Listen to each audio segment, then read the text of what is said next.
Let's see how much phrenology we get up to this time.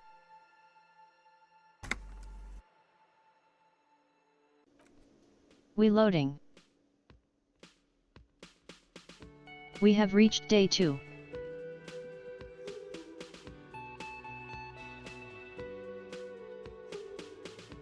We talked to a nice old lady about cryptozoology. Can I help you? I saw a thing. Another thing. Great. I love those. Oh yeah, the soundtrack is incredible.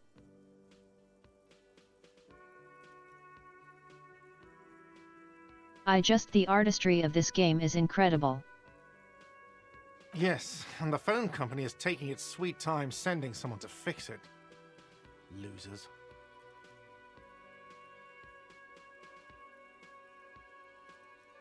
Who told you that? Come on. TDS scratched, but it's back. I would never disclose my sources. Fine, yeah. It looked like someone had messed with the wiring. It was shortly after the hanging, but I don't know if it's at all related. Plenty of assholes around here who aren't murderers. Fair enough. He's exhausted from years of dealing with the assholes. That's why he's trying so hard not to be one too.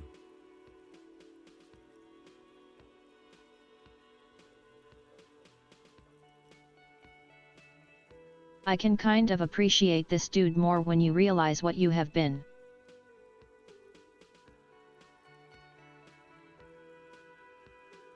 He's kind of a dick to you, but look at what you did the night before. I'd be pissed off with this guy too. If you do find out who cut the line, though, let me know, so I can forward them the repair bill. Fair enough. Yes? Later, bro.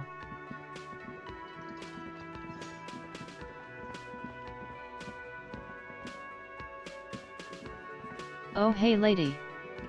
Let me handle this. You seem a little different today. Less hospitable. You are far from home, lieutenants. This isn't a district known for its love of self-proclaimed militiamen.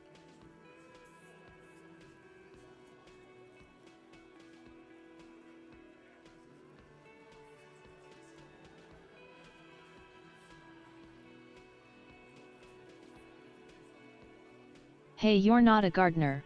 That's right. I'm not a gardener. I'm a legal counselor for the Dock Workers Union.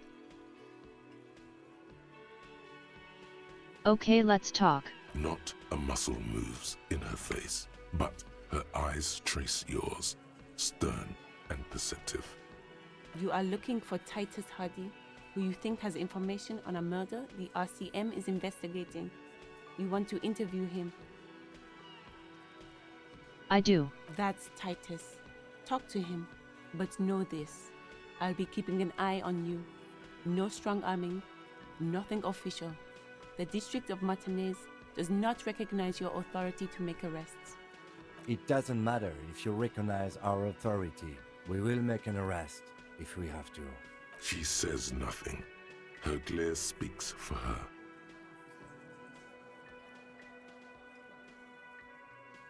What's your role then?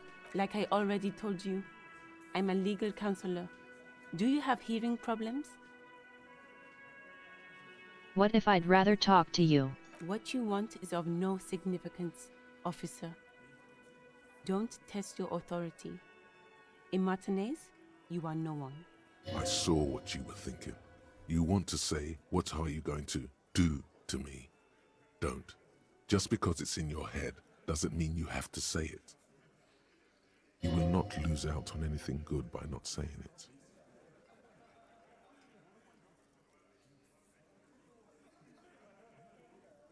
Oh God, they're fighting.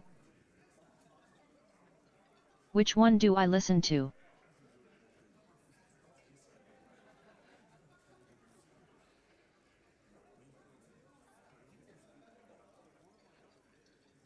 I'll just go talk to someone.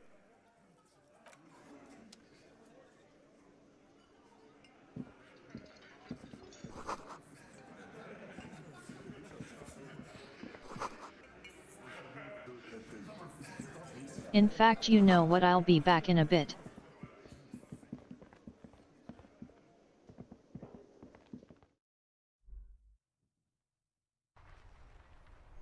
I don't need to work on your schedule if you ain't going to work on mine.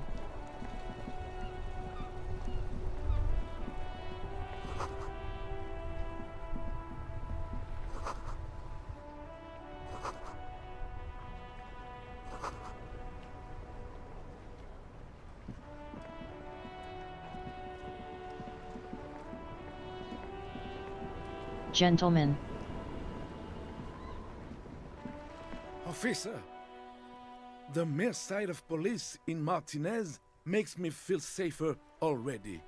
How can I help you? No, I'm good, but thanks.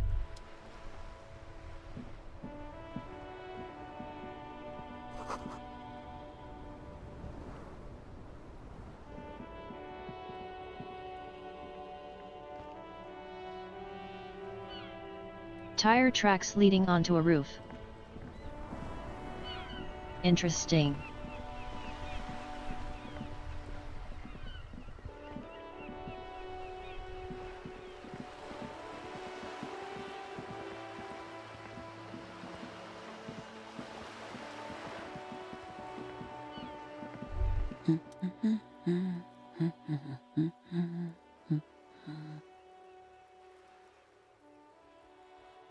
Find a good book. Yes? Hello? And who are you? Me? No one. I'm just a working class woman. She doesn't really want to be disturbed that much. If she's such a Fair enough. working-class woman, why isn't she working?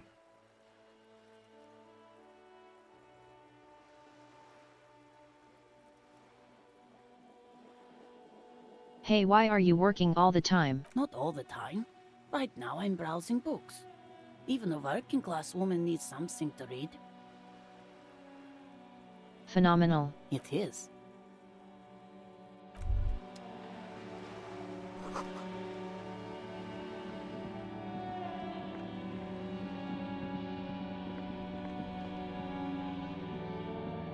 I mean, she wasn't wrong.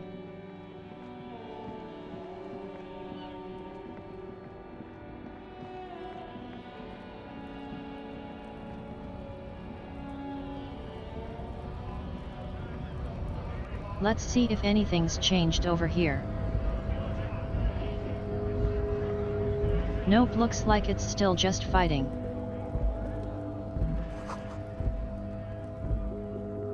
I guess we should go talk to those guys.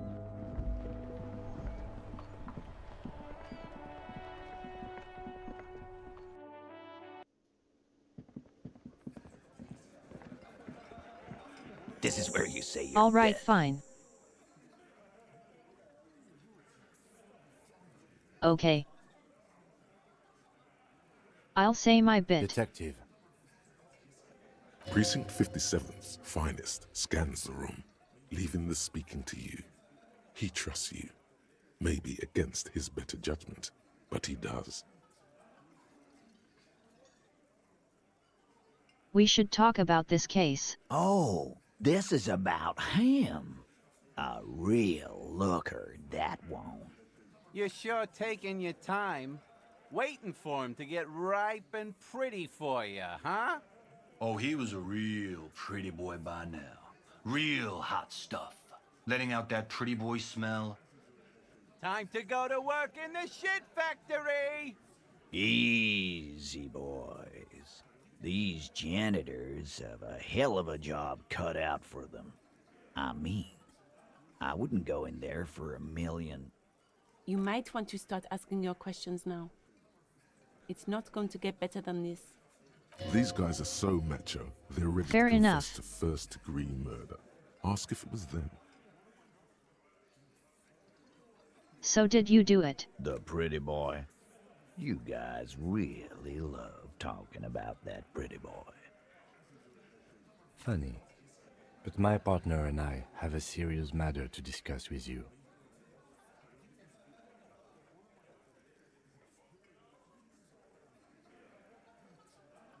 Why is there that container built around his neck? Container belt? Like we use in the harbor? Yes, why?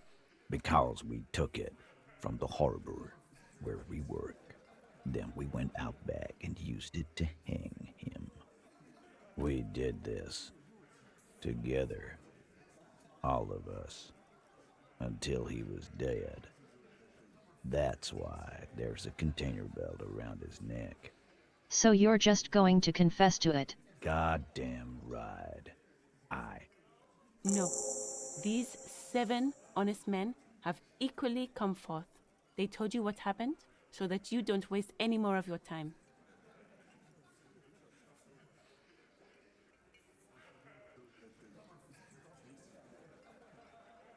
Why'd you kill him? Why? 'Cause he was worthless mercenary scum. And he stepped out alive in my town. So he was a mercenary, didn't know that. And he stepped out of line. What kind of mercenary? The kind that shows up when you start a strike. The experienced kind, too. Had Kohoy and Semenine written all over him. Ex-Oranese Special Forces. A live grenade, right here in our bar. This one has a special gripe with him coming here. I can't prove it, but I know he was sent by the Wild Pines. They hire merc shit like that. Story of every strike from here to Samara. How did you know he was in Special Forces? 'Cause one night, he walked straight up to the mic and said, "I'm Oranese goddamn Special Forces, and I'm gonna fuck you all." Really? Yeah, really. Had a gin and tonic up there, sang some Oranese paratrooper song, and said he's gonna fuck everyone. We couldn't believe it either, but he fucking did. Damn. Right there. Like some kind of animal. Sire, the tale is true. This is a serious violation of the karaoke code. I mean, it kinda is. Alright, besides crimes against karaoke, what did he do? Wrong. He harassed women, raped one, harassed workers, threatened to kill some as a warning.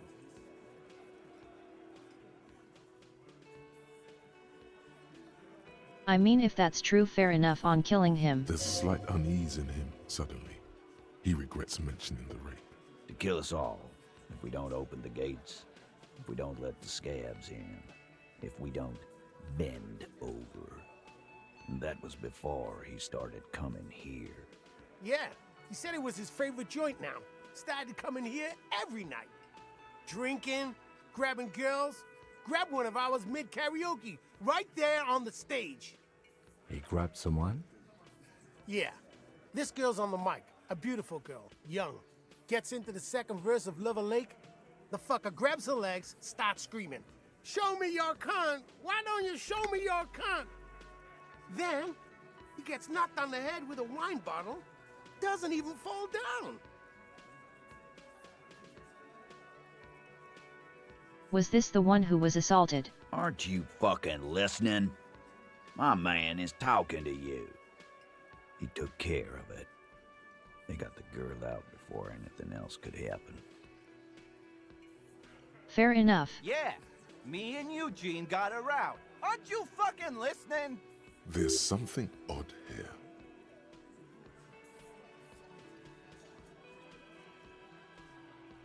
Who did he assault? This is a very serious allegation.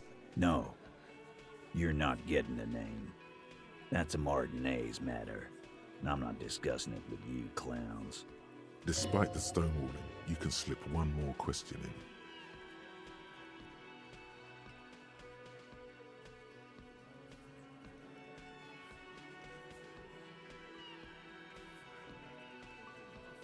Unfortunately, that could be useful information for my investigation, so I should ask again. Titus, do not answer.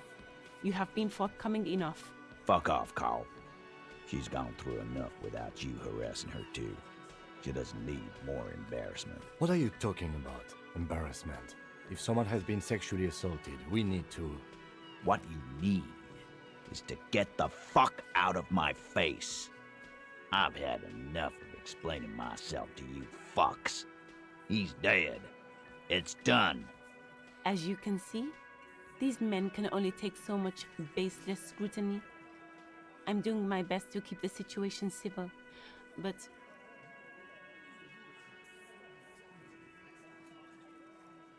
I'm not sure the script needs baseless.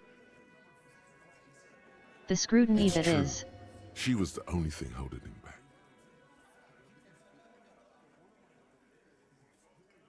All right, how did you kill him? We hanged him up by his neck until he got real still. Wasn't that obvious, copper? Didn't they teach you anything at the cop school, idiot? You're pretty sure you've had at least 2 years of cop school and many more of active service. Can you give us a few more details? Did you muffle him? We haven't heard any reports of screams. Titus, you don't have to clarify anything. Damn it, lady. We overpowered him, dragged his unconscious body to the tree, put a noose around his neck, and hanged him till he was dead and steady. Then we left him for seagulls, maggots, and you fucks. Why'd you manage overpowering? With numbers, asshole. How do you think? You're right, Lizzie. I've done enough explaining here. No, he hasn't. Not yet. Where did this happen? Actually, I'm going to try this. Actually, they're admirably, surprisingly composed. The entire room. Given how many questions you've lobbed their way. Well, this one. But he's always fidgeting, so don't get your hopes up. Fair enough. Where did this happen? Weren't you fucking listening? The fucker came to our bar. It happened right here. Titus lets the others clear out the details, so he doesn't get his hands muddy with explaining too much. All right then. Like what, copper? When did this occur? You don't have to answer any of his questions.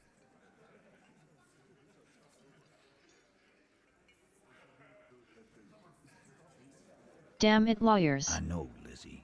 Relax. We killed him last Sunday night. Seemed like a good way to end the week. How long had you known the victim? Known him? We don't associate with scum like that, asshole. Yeah. Who do you think we are? Quiet. He came around about 3 weeks ago when that Pines cow first sailed into town. Happy? Fair enough. By the Pines cow, you mean Joyce Messier? A representative for White Pines? The same company you are striking against? No. I mean the Pines cow. The stupid-ass cow they sent in to fuck us over. But you know what? Why don't you ask her about the pretty boy? I'm sure she has interesting things to say when you ask her hard enough. That's enough insinuation for today, Titus. Officer, your interview is drawing to an end. Shut up. Don't waste your last questions.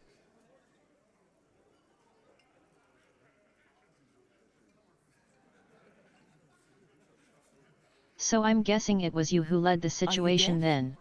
There will be no singling anyone out. You can't arrest a Hardy Boy without arresting all Hardy Boys. Do you think you could do that? Do you think you could arrest them all? I'm just going to ignore her. Who do you fucking think does?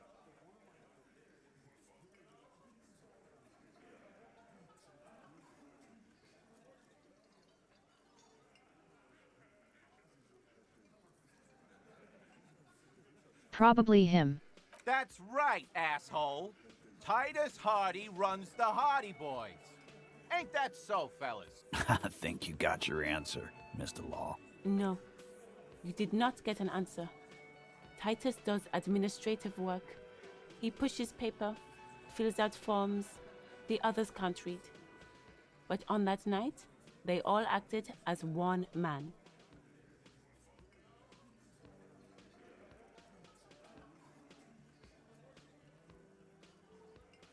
I don't really need to ask the first question. I don't see they have any reason for remorse.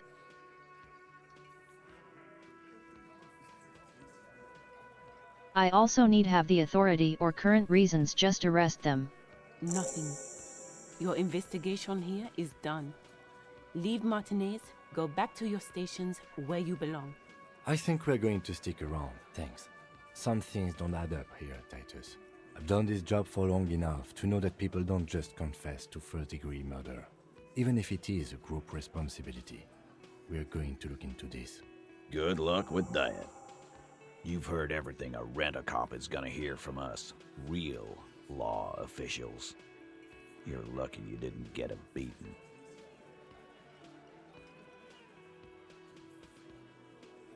Yeah, this lady is kind of annoying to deal with here. Rent-a-cop. So that's what this is about. He doesn't see you as his equals. No. I's here. You got business with my boys. You got business with me. He understood what you were doing, taking inventory of them. Now watch the other guys fuck it up by falling out of line. Yeah! You fuck with the Hardy Boys, you fuck with Titus Hardy. Yes, falling out of line to please him. This is the best kind. And now this guy is going to... Relax, Dennis. No one is fucking you yet. use it to take a dig at his friend. Floodgates open. Yeah, Dennis, calm down. No one's fucking you, you stupid fuck. Let Dennis enjoy his fucking, man. We don't mind. Fair enough. This one knows how to keep things going. He's a hothead, but not one to be taken lightly. The last one is a bit of a black sheep. Yeah, you're not even being fucked, Dennis. Easy, fellas. We got company. Let's see what brings the cop around. Too late. You already got a pretty good picture of these guys. You can use this. What should I use it for? Fucking say something already! I'll be back later.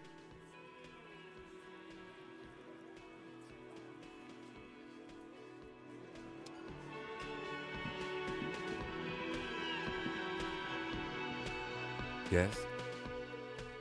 What do you want to know? Good.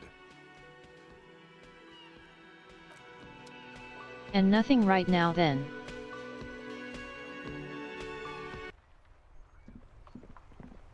All right.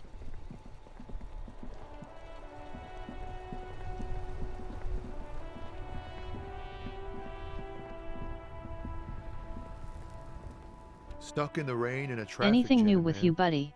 What's on your mind? Now you seem good.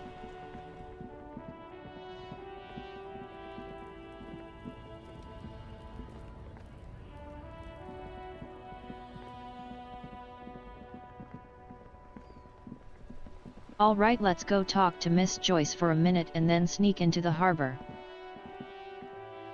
You good kid. Hi, Ace Detective. Are you here for more books?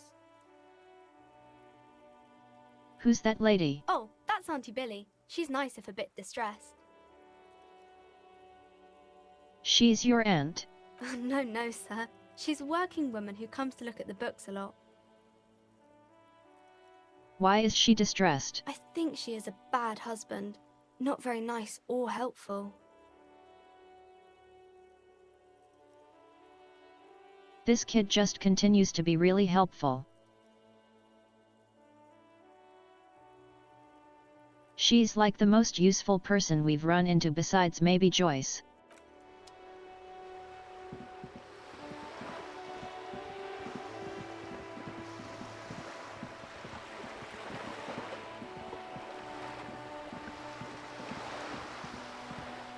And she has less rancid politics in Joyce.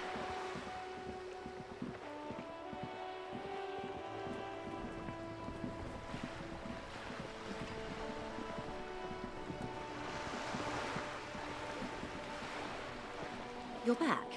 Good. What can I help you with? Is there anything else? Let's see. More lessons in basic reality? Glad to have been of assistance. The little that I know. Anything else? That's the man who was killed. I'm afraid this is a discussion for once we've cleared the lynching question. How is it tied to it? Better not tie the forestay to the backstay on this. She wants to answer the question. Fair enough. Protocol keeps her from it. I guess we got to go into the harbor.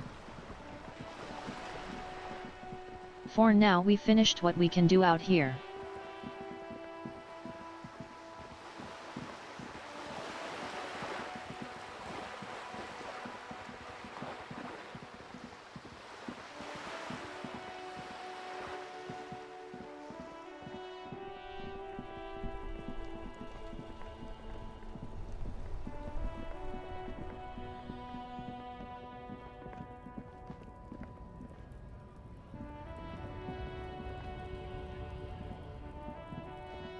Oh right, it was behind the place.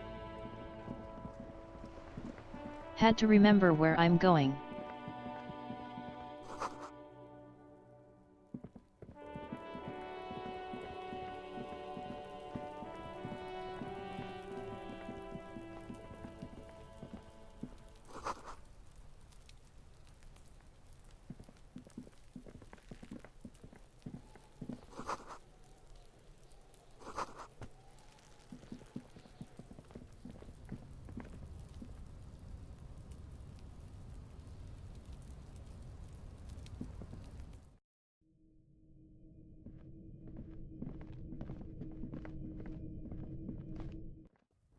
This back route got me into the harbor.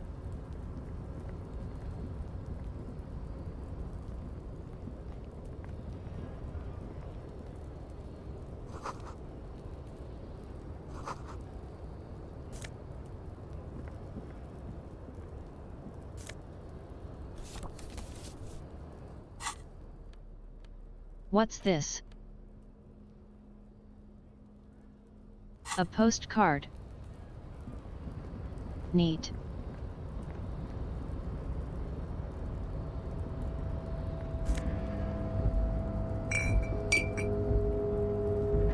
And some healing items.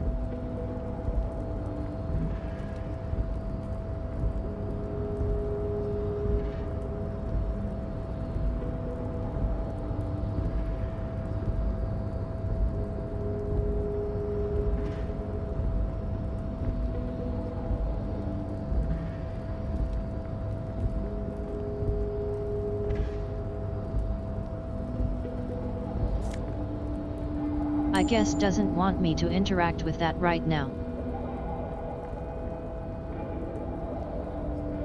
Thought I remembered being able to get around here.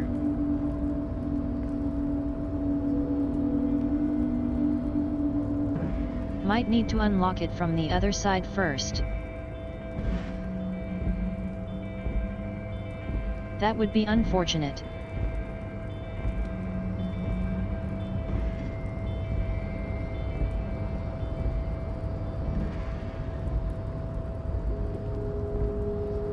That would mean I still have to deal with some problems.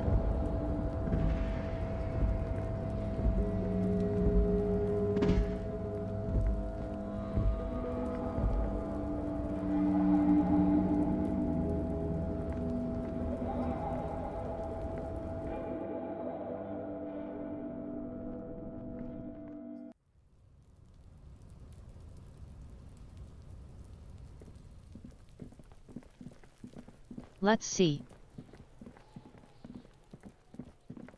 Where to go from here then?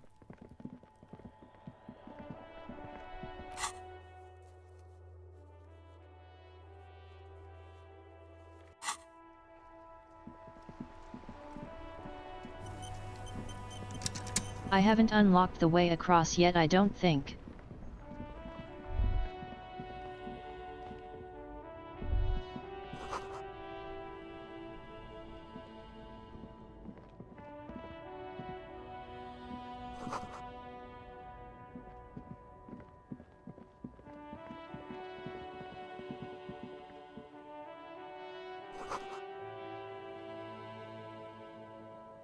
This is very much still blocked. Reading, Samaran butter soaks in the canal. Two ugly lines mar the bright countenance of the blonde boy depicted. What is it? Whatever it is, the boy on the billboard seems very happy about it. Goat milk butter. The Samaran terrain makes it easier to raise goats than cows, and the local goat farmers produce high-quality meat and dairy staples that add variety to other nations' diets. It's Fair enough. an acquired taste. Let's see if we can figure out what happened here. Judging by the size of the impact and the parallel lines of burnt rubber, the cause was probably a motor vehicle.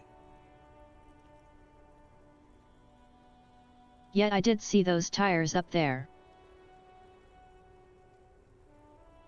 So someone jumped the building to get across. Side slip marks indicated that the vehicle was traveling up the crater at 35 kilometers an hour. The black marks on the roof indicate that the vehicle vaulted from the crater to the roof of the shack. The panel served as a takeoff ramp. The vehicle soared through the air, hitting the billboard and upsetting the posts. Then it continued its flight, taking the billboard with it. The sign broke the vehicle's fall into the canal. Damn. The Samaran butter billboard still looks freshly painted, suggesting it took the plunge recently, within the past 72 hours. Well, that's a bad sign. Still speeding, the vehicle made a loop and vanished into the fog along the coast. What was its model? There are two good candidates, the Caprice 40 and the Linear G22. Why these? It's about the right size, and the tire marks look like they came from the skinny tires frequently found on that motor carriage. The Caprice 40 is a very popular model, with bank clerks, topping pie delivery drivers, secondary school teachers, cops, strippers dressed as cops, undressed strippers. Fair enough. Very sturdy but light motor carriage. More likely than most to survive that jump.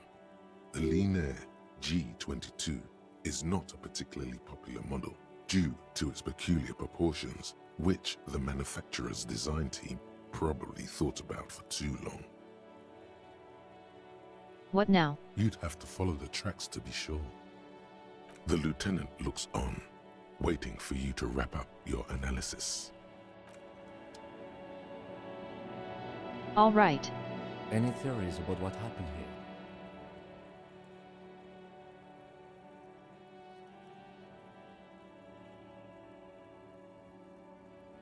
Looks like someone was in a hurry. What kind of car do you think it was? Crowley Cooper's. Probably. That's quite likely, from what I can tell.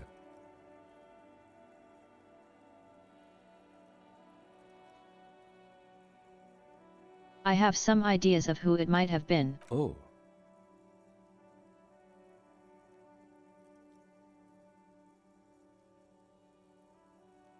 It was someone dangerous. Probably me. The traffic hooliganism? I hope not. Fortunately, we are not traffic cops. Should we get back to the murder? Somewhere in the depths of your alcohol-addled soul, you find a few threads that you can weave into a story.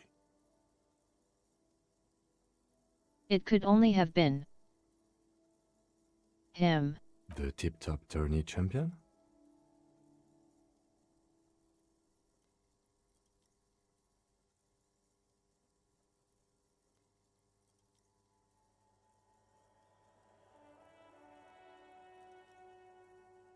After the entirely death of our dear friend and fellow racer Alfie Delters at Fjordhammer, he was desperately chasing death on the racetrack, but death eluded him. The lieutenant patiently listens to the words coming from your mouth. I love the lieutenant just learning to ignore our shit.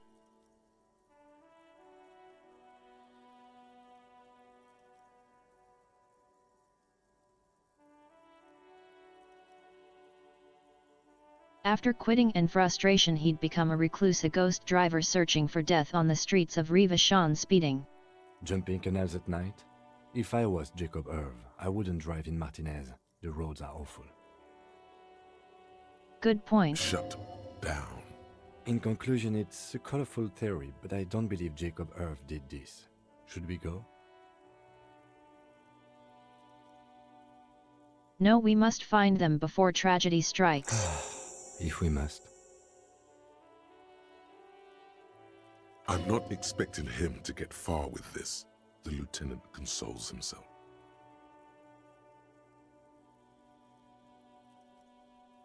Because I decided to make drama one of my skills.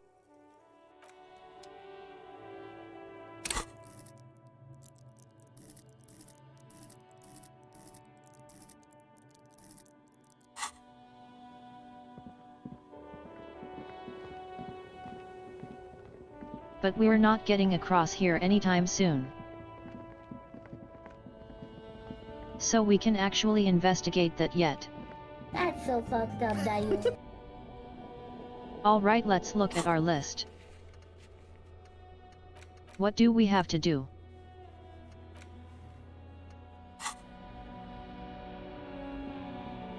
Oh, I should check on that call we got. Or rather, the car I sent in.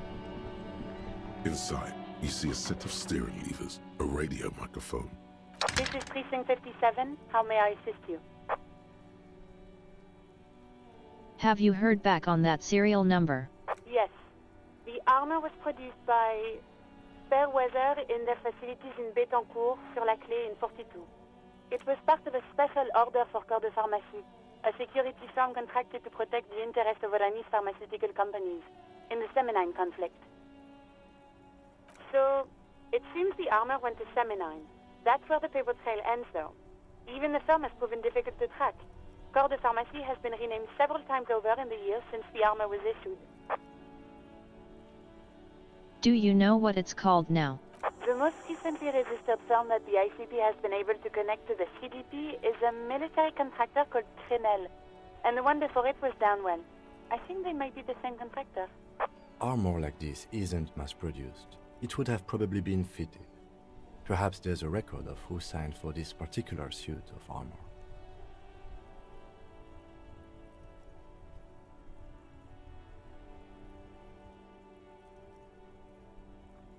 First, has the firm continued to work for them through the name changes? Hard to say. Their client list is rather diverse and incomplete. The only constant seems to be that the mercenaries are always deployed in third and fourth world countries.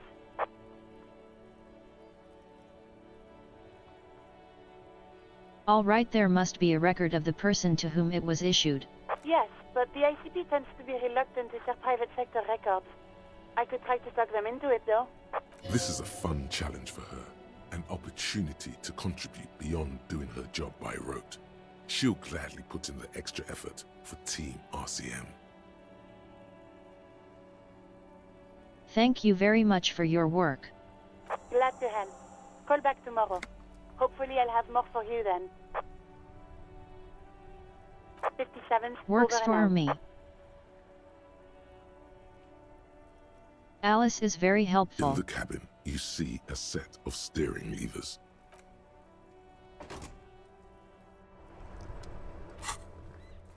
Alright, let's see what else we got.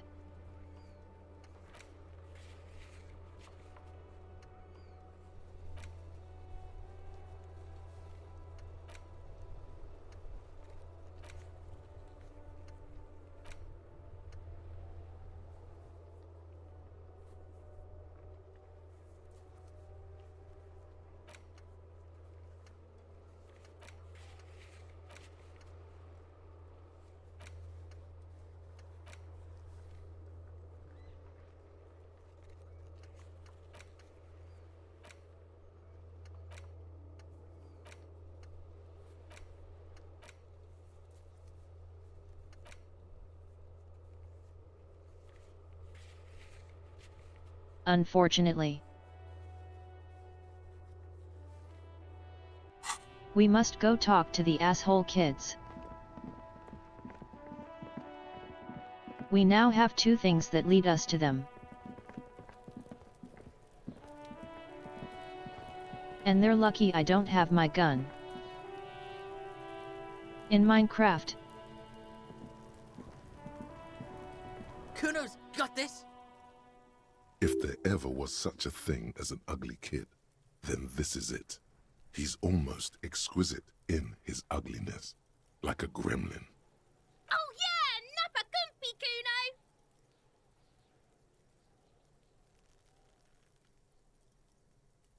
Hey kid, a word. Right in the dick, Kuno! Get him right in the dick! It's love it in the dick.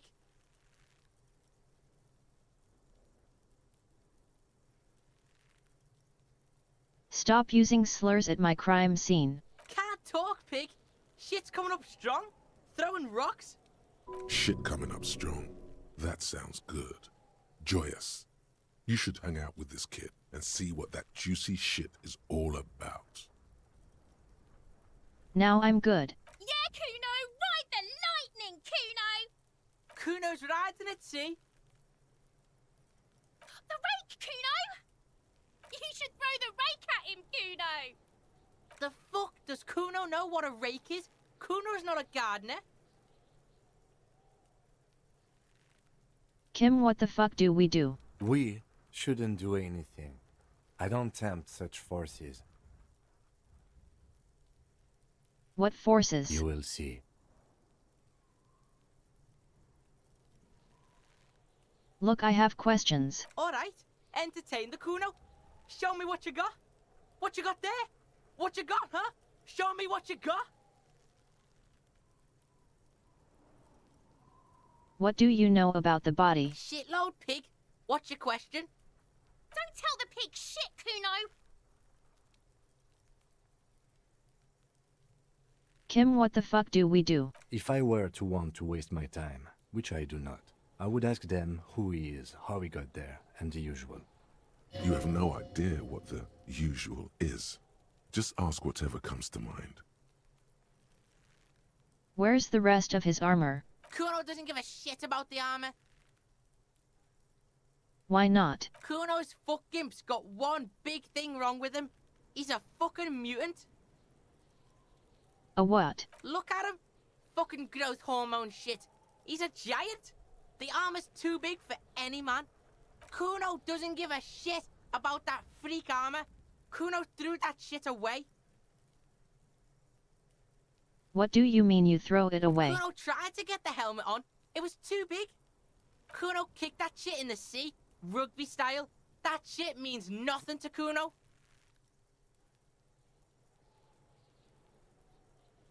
Kid.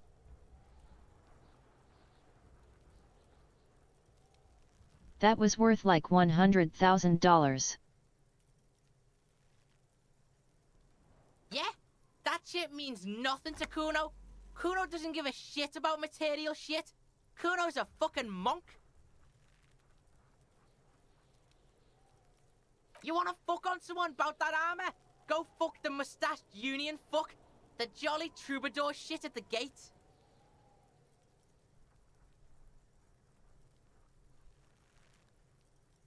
So what the fuck? Yeah, cock and boot. You know that jolly union cow fucker? Came around talking about cows or some shit? Came around pretending like he cares about cows? So yeah, he's the one you want to talk to. He's fucking crazy about that armor shit. Coming here pretending like he likes cows. Trying to catch a peep at Kuno's armor. Go to the gate. Ask him yourself.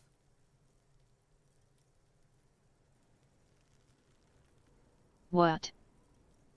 Curious, my liege. Why did Kuno feed you this information? And why are you telling me this? Yeah, Kuno's doing charity today. Kuno Day. Kuno feels sorry for you two loser pigs. Kuno's doing pity now. Still, seems suspicious. He may have it in for that guy. Or you may be paranoid. That is also a possibility, sire.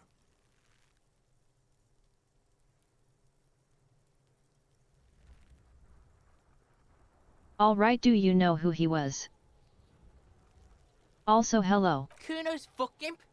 Kuno uses the fuck imp for target practice. He's trying to hide the fact that he doesn't know. So you don't know anything. Kuno knows all kinds of shit. Kuno's not a snitch, that's all. Trying to make the Kuno sing into the popo phone.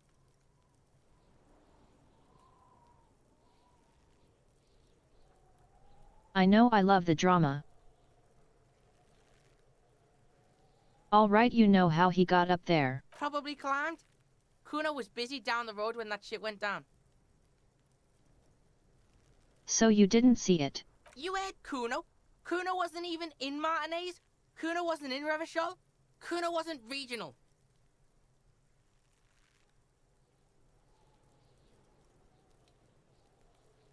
What? I don't know. Some fucking Mesk or I don't know. Some other place. Night City. Kuno was in fucking Night City. Oh god, he went to Cyberpunk. There is no Night City anywhere. That sounds like the name of a city in some pulp science fiction novel.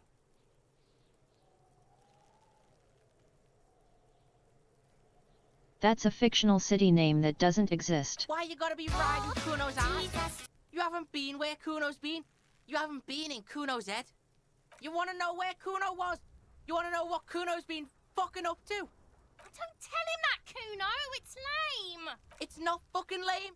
Kuno's building Kuno's city. Night City. Rage City. The City of Rage. That's it. And it's not lame. Lame. That's the name of Kuno's city, bitch. Get the fuck off Kuno's back. This shit ain't about that.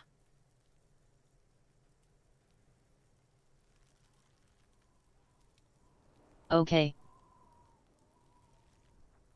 Have you seen anyone suspicious around here? Just a couple of pigs sniffing around in the dirt. That seems pretty fucking suspicious to Kuno. Yeah, you tell the faggoty, Kuno. Alright. Did you do the contusions? Fuck are you talking about? What is this contusion shit? He says you're stupid, Kuno. They want to make you stupid again. It's a bruise, I'm talking about the bruise. Oh, did Kuno make your shit sniffing harder? Obstruction of shit sniffing? This is Kuno's kingdom. Kuno fucking rules here.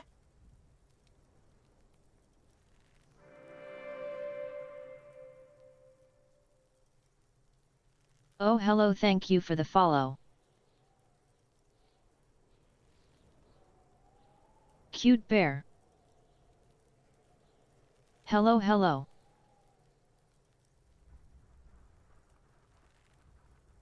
Alright, let's talk about something else. You're testing Kuno's patience here.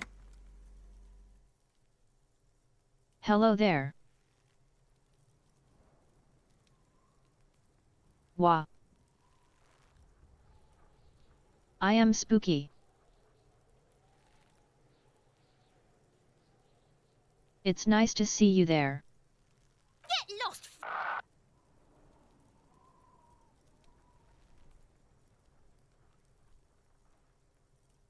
So unfortunately we're dealing with some pretty awful kids.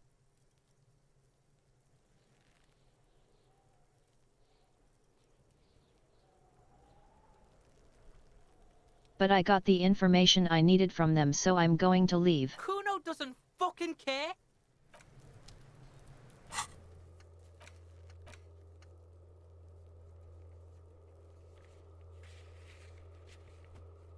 Ask who? I guess we are going to find out.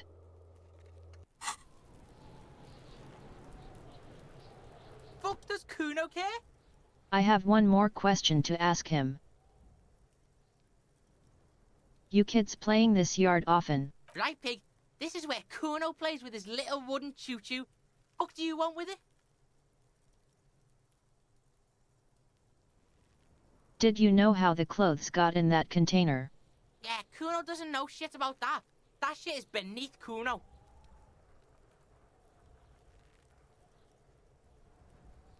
Are you sure you know nothing? Listen, listen! Kuno doesn't care about this small-time shit. Just listen. Kuno saw what you did there, dumpster diving. Sad shit. Kuno could hook you up with some sweet rags. Shit like Kuno's wearing. Your size, good price. 500 real.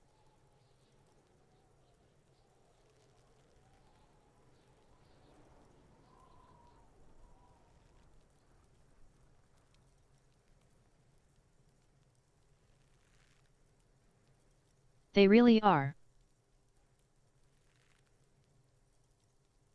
I try not to want to punch children. This guy is getting pretty close.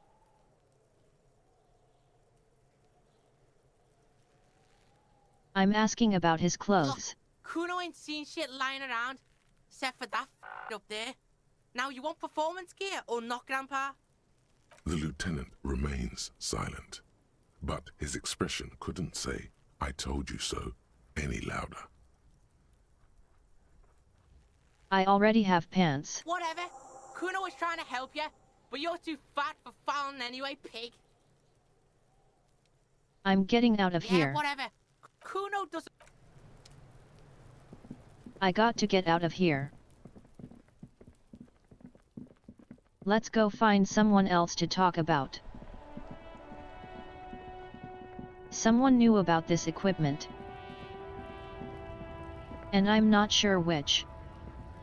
Looking for something? Is it the racist?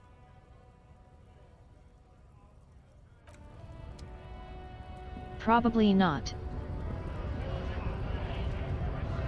Is it this big guy?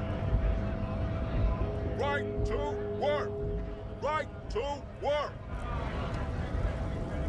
No. Is it this fella?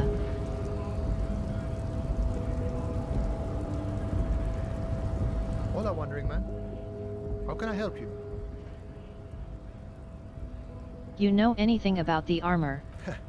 The little boy had the good on his promise. What promise? To get me into trouble. To sick the pigs on me. Pardon the choice of words. Not mine. What happened?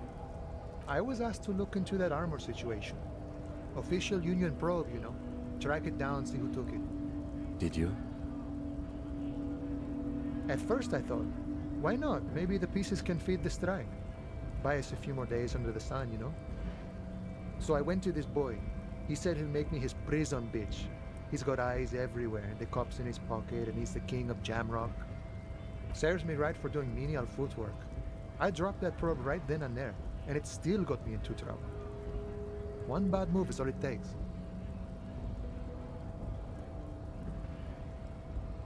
So he wanted us to scare you. It's a minor nuisance. It's all good. Fair enough, my man. What did you learn? I learned that people don't want to talk to a drunk Union man about some armor. What else? Not much. Technical stuff mostly. That was the interesting part. What stuff? I did some research into this armadura. Let's say I have friends at the library. I didn't get into the material science, just how it comes off. How does it come off? In parts. 4 in total. The helmet was the first to go. The kid says he tore it off and kicked it into the sea. I believe him. The boots were still on the guy last I saw. Too hard to remove. So, as I count, there are 2 parts missing. The gauntlets and the cuirass. This is where I left off. Too much hassle. More like a job for some militia. Fair enough. No leggings. Oh, they're just gone. They don't exist anymore, if they ever did at all. Forget about them. I did.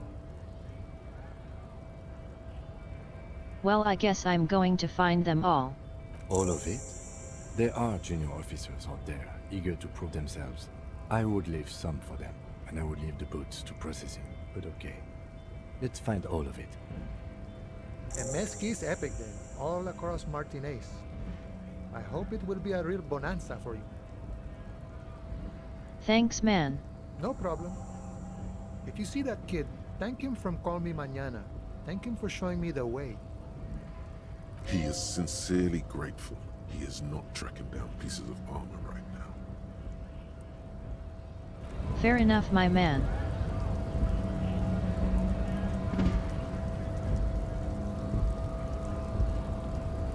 Do I have to find a way to get past Sky?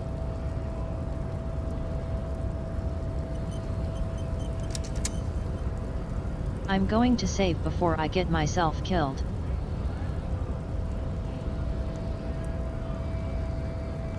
Last we saw, your race was being superseded by the Seminese. Sure, right, okay, let me go into the harbor. Enough with this begging. You should leave the stage of history with dignity by inviting the other races to a great world war. What? Bring your troops to the Seminine Islands and to Boogie Street, and we will pulverize you. When you are gone, we will build a museum for you. Thanks. The walls will be lined with bottles of Al Ghul, your beloved beverage. Inside, we will store the odes to homosexuality you call art, and your microcephalic skulls.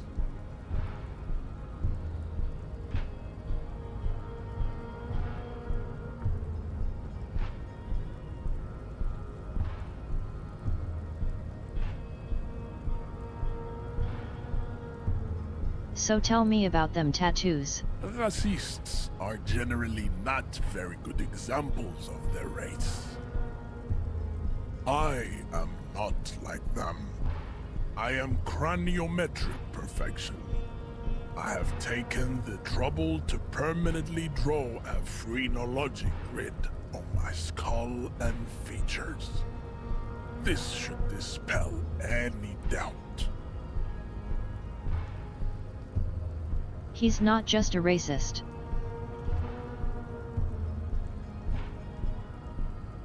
He's so racist that he's racist against other races.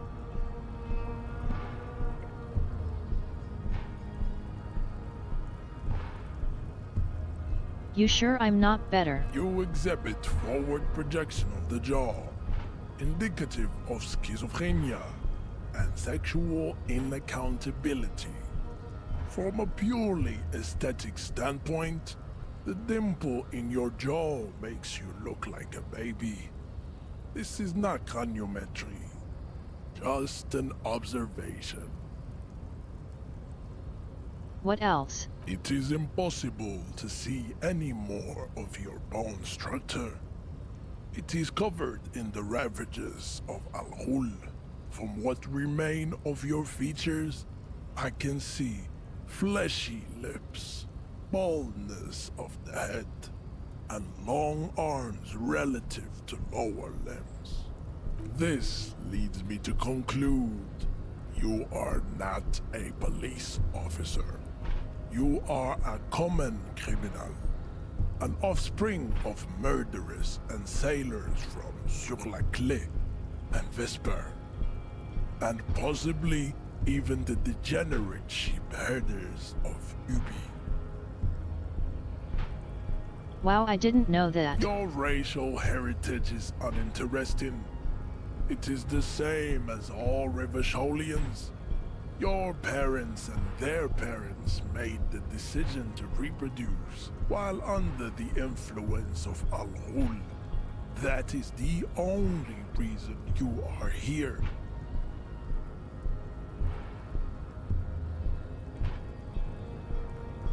You serve the Union, don't you? Don't be vulgar. White or not has got little to do with this. The race enigma runs much deeper than that. There must be some friction there. He's keeping it well hidden, however.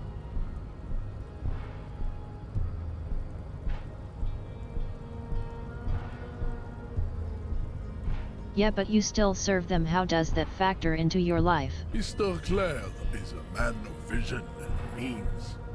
he has the will to confront polycultural capital. Something your race, naivistic communists, never did. Also, to serve is noble. It takes discipline. Your petulant individualism has only contributed to your race failure. It is lax and moronic.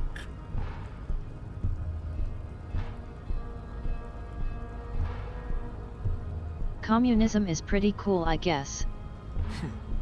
Idiotic communism is the single greatest contributor to your race descent. Everywhere around you. The fruits of its failure to challenge the world order. Individualism, rock and roll music, sexually transmitted diseases, above all, rampant multinational finance still reigning large. I see. Tell me, where have you gotten your love of pathetic communism from? Degenerate youth culture? Rock and roll music? I've gotten it from disco, actually. Offshoots of the Seminoles people invented disco while having sex under the influence of cocaine. It is a shame upon my race. But what is done is done. Oh, this guy is so awful that he keeps making me laugh. I am not surprised you enjoy it so much. This has happened to many of the side products of the inevitable cultural victory of the Seminoles race. Oh god, he's going for a cultural victory. No. Okay, who are they? The South Island race, haplogroup A4A. We are the rightful masters of the Insulindian archipelago. We descend from the Areopagites of ancient Pericarnassus and arrived here 4,000 years ago. Millennia before you. Okay. We are the future. That is all you need to know. So you were born and raised on the islands? I am a descendant. The narrow streets of Ulimbuir are with me in my genetic dreams. I see young Seminoles women walk into the grey mass on Ile de Fantôme, waiting on immaculate conception from the pay. What? So you didn't come from the islands? No. I have heard about it on the radio. He would be appreciative if you did not further chase this line of inquiry in front of the women.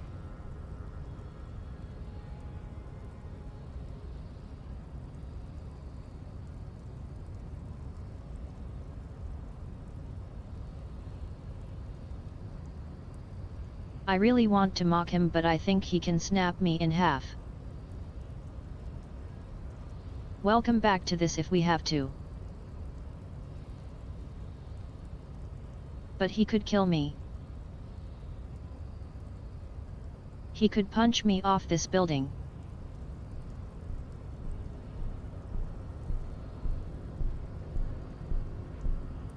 I'll do it, but if I die it's your fault. I'm from Couronne. And no, it is not just in Revachol. The city is central to the Simony strategy. Spreading through its trade networks, our culture will dominate the world. You have heard enough about our phylogenetic secrets for today. You have extinction to come to terms with, and never getting into the harbor. Why aren't you at those dudes we were beating ass?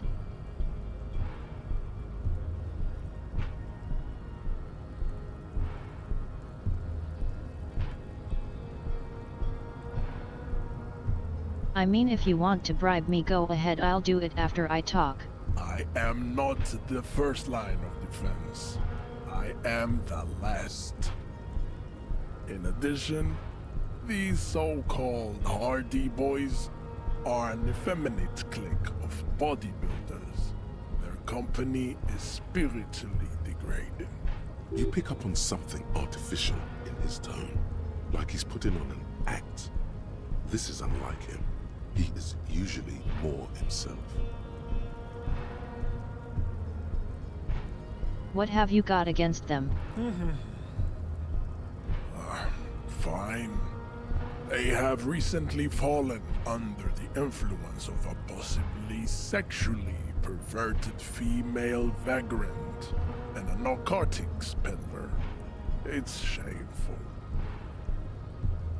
Who do you mean? Find out for yourself. Endomorphic blob. Interesting.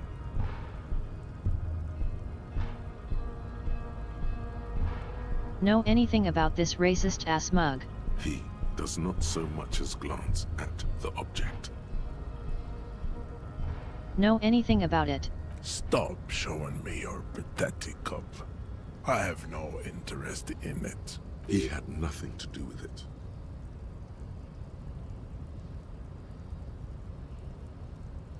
So Kim, what do you think of this shit? I think this racist is better than the last. But the next racist will be the really good one. That will be the... That will be our lucky racist. He will grant us 3 wishes. Your pedomorphic friend has quick wits. A protruding occiput and an indented zygomatic bone. The lieutenant does not flinch. You should keep him close.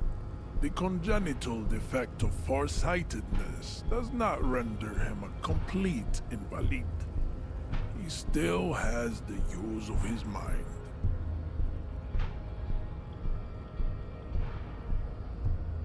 That was practically a compliment from him.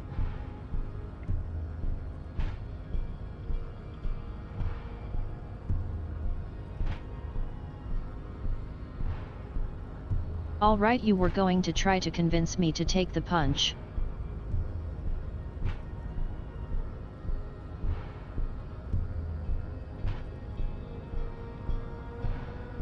It's very unlikely.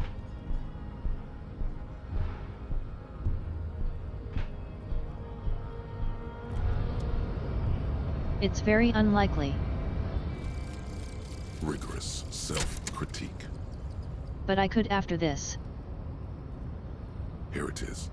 Hard facts from the man you are. You once jerked off in the locker room and were caught. Damn. You held a young woman by the arm and kept her in your apartment for 20 minutes against her will. That's right. These are not flights of fancy. These are real deeds, Harry, emerging from the darkness of your past. You tried shooting a fleeing suspect in the foot, but hit him in the pelvis, crippling him for life. Damn. And, above all, you let life defeat you. All the gifts your parents gave you, all the love and patience of your friends, you drowned in a neurotoxin. You let misery win, and it will keep on winning till you die, or overcome it. Damn.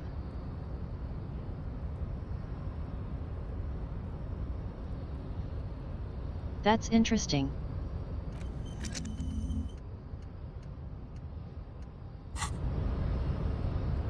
Your race descent has only worsened since I last saw you. You have really let yourself go.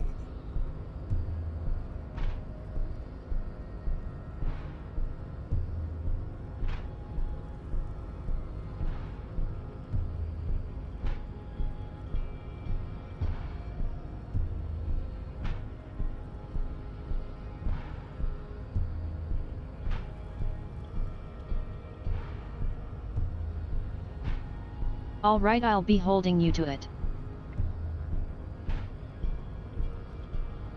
I'm doing it.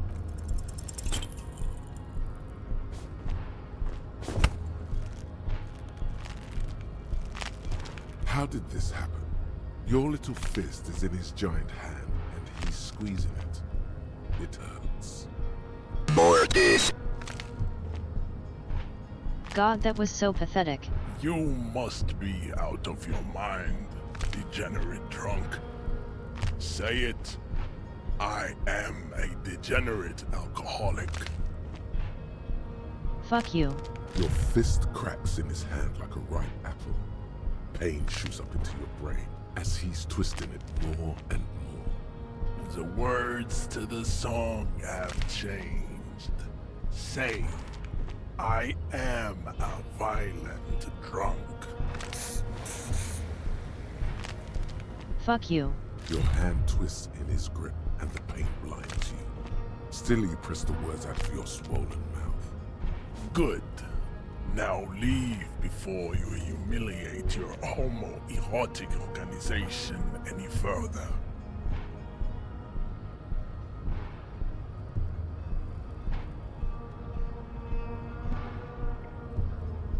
All right, time to see if I can figure out how to talk him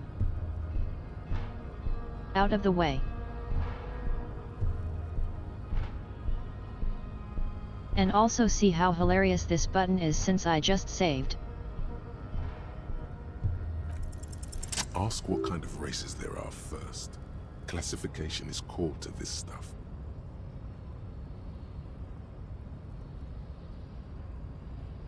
Come on, tell me about it. Do you?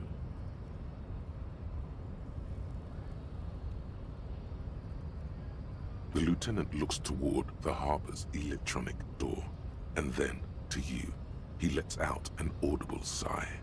You are obviously a liberal, Sailorite.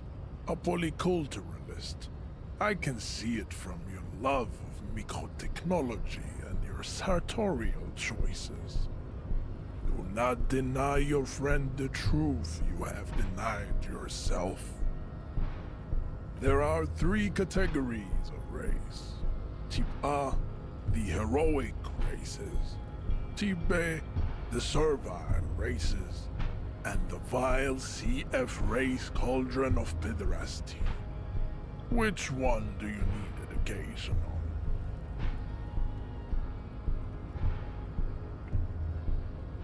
Alright, let's start from the top, I guess. Those are the Simonese, the Areopagite, and the Occidentals, excluding the Maun, of course. The Maun are riddled with eczema to the point where they find it impossible to smile. They are all lactose intolerant, a common result of inbreeding. A receding genetic pool has led the Maun on reprehensible street parades in Maun cities like Stadskanal and Vredefort, wearing wooden clogs on their feet and little green tassels on their hats. Who the fuck are those? You know them by the names of their nation-states. The Oranese, the Gotwaldians, and the Königsteiners. My people simply call them Maun. Maun is a derogative term for First World people of Gotwaldian descent.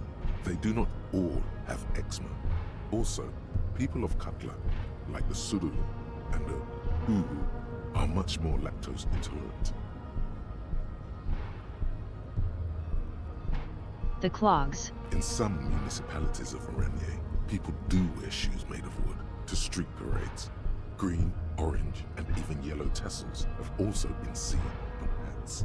The Maun are proof that you can have too much Occidental racial purity and tassel-centric culture. Inbreeding has led to a lactose-intolerant Castle-centric culture. whom no one can take Tassel. seriously.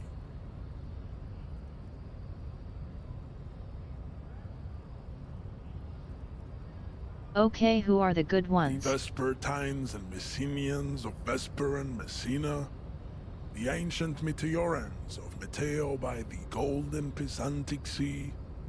The Suren of Sur-la-Clé, and even the North Königsteiners, all have Type A race propensities. The other large Mondial civilizations civilisation, the Mesk, are too yellow and oleaginous to count as a heroic race. True, they are violent and expansionist, but they have a glandular problem. Overproduction of sebum. Sebum is leaking into their brains, making them listen to El Mariachi music and eat toxic minced meat-based food, which in turn only produces more sebum. Okay, they're talking about me.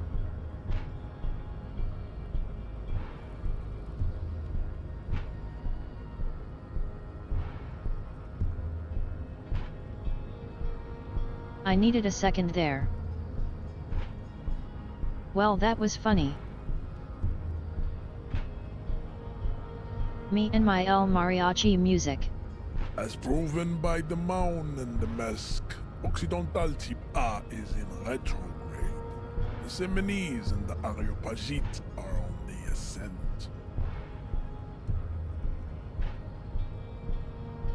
And the 70s are. The indigenous people of this, the Insulindian archipelago. The Simonese inhabit the southern islands. I am Simonese, from the stock of Elysium on Ile de Fantôme. He's Québécois. Alright, what about the other ones? The Areopagites are the master race of the Ile Maran deserts. The Simonese are descendants of the Areopagites. We came here during a heroic migration from Ile Maran to Ansuland, thousands of years before the lactose-intolerant Mourning Occidentals discovered this place. Okay, what's the difference? The Areopagites are sleek, long-headed. The Simonese are powerful, mesomorphic. The former is an immutable progenitor, unchanged since the Super Isola of Pericarnassus. Ancient brains rest in their slender skulls.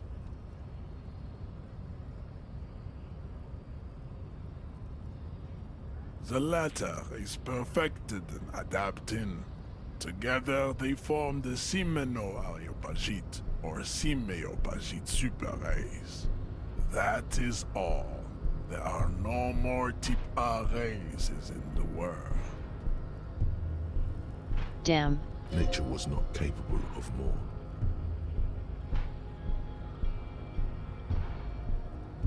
Just tell me about B. Type B are the unheroic races, amorphous non-competitors of the great race. The Khoikos and the Vacholier, they are mud-colored people.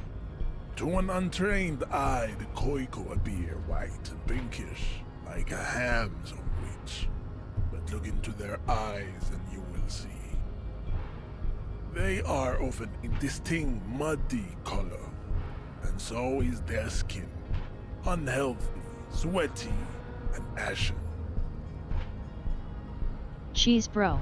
Pinkness is a racial quality that has to be earned through centuries of advanced ballistic warfare and cultural domination that the Grad people have undergone for drinking alcohol and smoking the degenerate tobacco herb and for eating potato.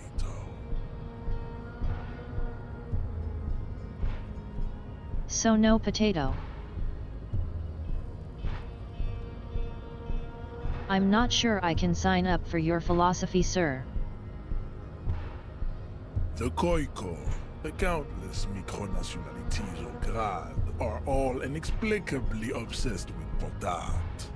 The only thing they like more is dividing into microscopic ethnostates, like political amoeba. Okay. The Vacholians, halfway between Type A and the racial cauldron. Two makes to know right from wrong. You tried your degenerate little revolution, which which was the single greatest failure committed by humans in our 82,000-year history on this planet. Damn, bro. Is it 82,000 years that we've been recording history? You have very little idea of what is happening, but that seems a little off. I'm pretty sure history hasn't lasted that long. The mysteries of the people of this planet are a tragedy that has played out countless times over, like a fever dream of skin, hair, and bone. Wake up, naive Chespias.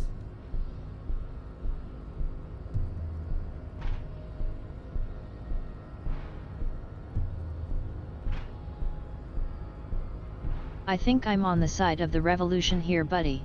The revolution came to Ravachol from Grad, in Zara's ridden potato carts. It is literally an illness, a prion disease that leaves the parietal and frontal lobe ridden with holes. A soft, sponge-like mass of dementia, hallucination, and paranoia. The revolution is fatal familial insomnia, a hereditary prion condition passed from the Koiko to the Occidentals. But not sexually. Probably through trade routes and potate acid, the prime component of the potato plant.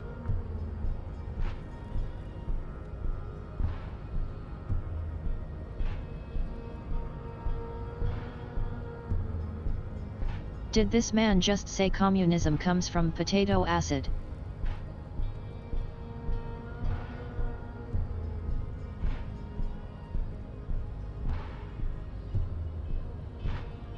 Damn, that's a new take I have never heard before.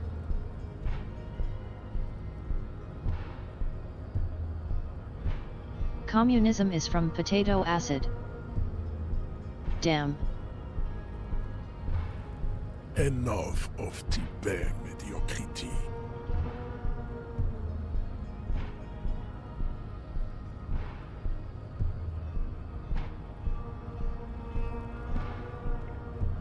No, I love this shit. This is so awful that it rolls around to hilarious again.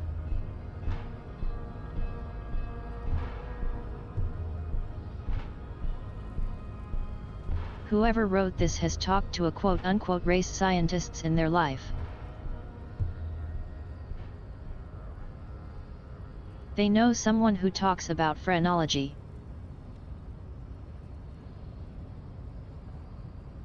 They know the worst people.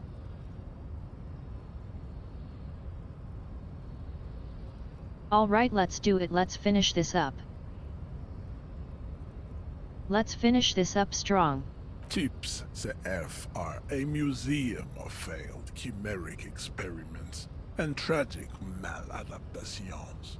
They are tortured creatures waiting to be put to sleep. Your morbid interest in them worries me. So what's? Lesser races like the mosquito, a grotesque mixture of a masked woman and a Seminese man. Only possible if the mother is masked and the father Seminese. The other way around, they fail to produce offspring. I'm not sure that's how it works, buddy. The mosquito is born sterile, like a donkey. All they have left is to ride customized motor carriages with hydraulic suspension, listening to aggressive El Mariachi music to vent their impotent despair. Again, I think he's talking about me. Keep going, buddy. Then there is the Simino Koiki Chimera. Are you sure you wish to know of the Simino Koiki Chimera? It is not an aesthetic site. Alright. The Koiko, as you know, are very servile, especially when they meet the rich man. Racial scientists have toyed with the idea of crossing the Simonese with the Koiko. to produce a super worker of Semini's strength and great servility. This will never happen. The Simonese and the Koiko may have similar interbreeding problems as the mosquito. We will never know precisely. No Simonese man could maintain an erection in the suffocating potato stench of a Koiko woman or Koika. What do you have against potatoes, my dude? There is a strange sadness in his tone, a less than heroic melancholy this time. You seem kind of blue about this. The heart that pumps the hemoglobin is mysterious, and so is its dark will.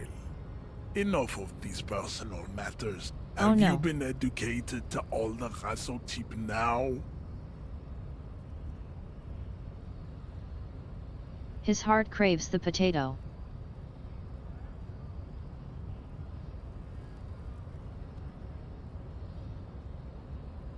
His racist mind tells him to stay away, but he hungers for a potato. The tragedy of it. He does not seem angry, nor does the woman look affected. She just twirls her hair. Perhaps they've been through this and established an accord.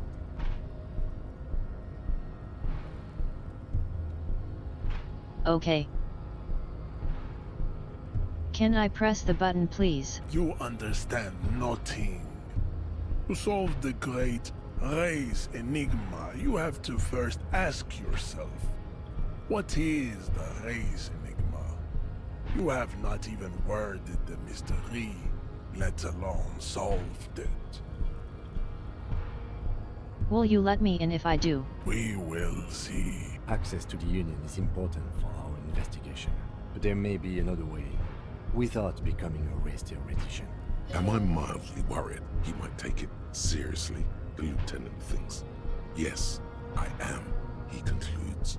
I am worried. Fair enough, man.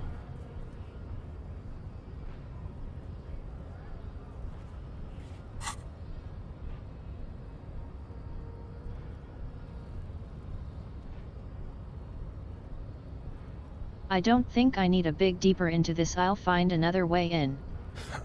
Lost, though. Buckled away at the last gate.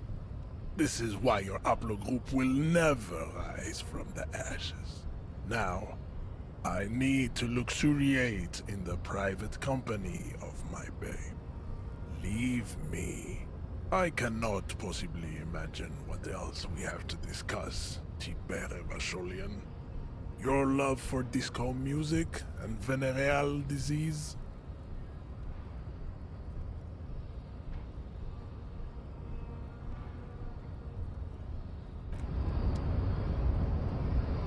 Damn.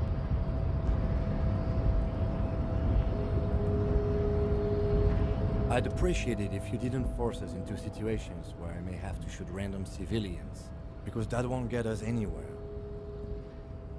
Fair enough. I'm not even sure the one bullet my chamber holds would even prick that Hulk.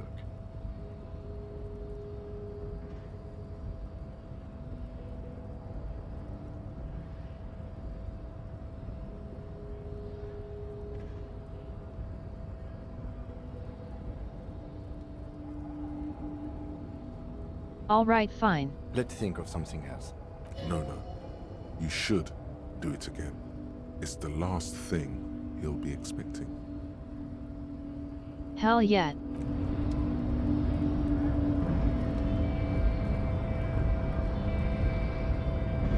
And I technically can, but that's slightly hard in my current OBS setup. Let's see. Alright, I don't have to move this panel.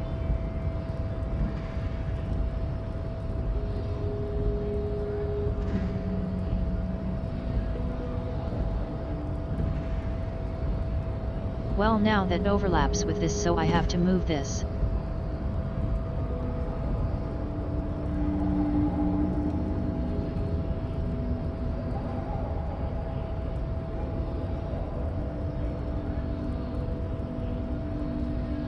It's me, a party member.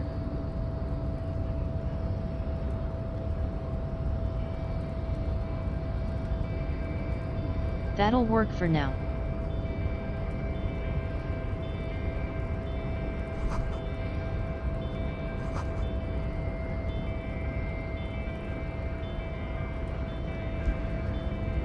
Alright, let's find another way in.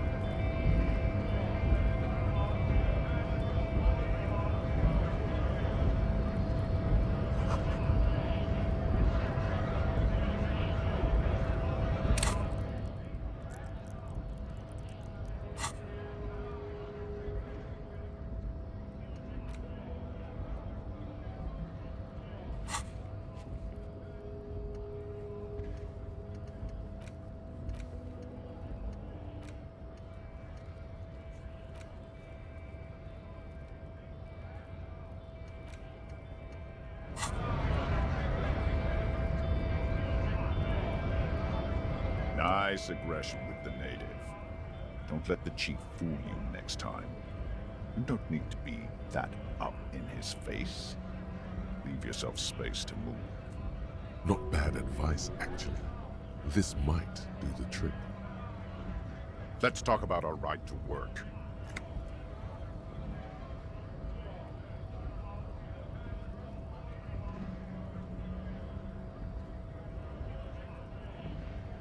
I want to get into that harbor too. Have fun. Union shits are on full strike. Don't think they're going to let you through the gates. You trying to meet their fat boss?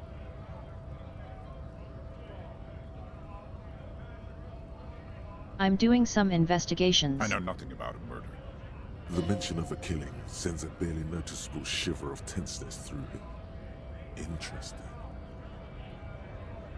Nothing at all. Wouldn't put it past these harbor bugs. They'd do anything to stay alive. Right to work! It's shameful. Cops doing nothing. You should bring backup. Open up the gates for us. Blockading gainful employment for workers is a crime.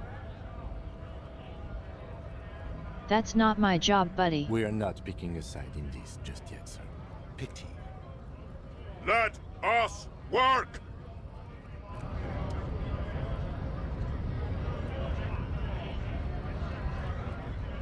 Alright, I might be able to convince him to go fight that guy.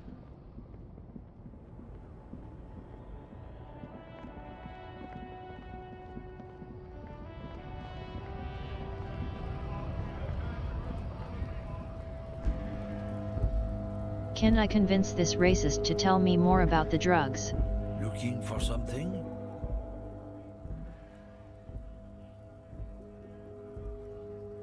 So I found this racist mug, is it yours? Oh man, that's great. Look at that guy go. Haven't seen anything that funny in a while. Is it yours? God damn. Thanks for that, but no, it's not mine. You know anything about drugs? Isn't it obvious? Fucking Sealang. That beady-eyed South Samaran. His little side business is a scam. I wouldn't be surprised if he was peddling drugs as well. That guy's a driver. Of course he's a lorry driver. What? He tell you he's just some simple businessman or some shit? He's selling his employer stuff after he broke the seals on his Humanox lorry. His tribe are natural liars. It's in their blood. He's your man, all right. 100%. I wouldn't be so sure about it. Not until we've heard what Sealang himself has to say.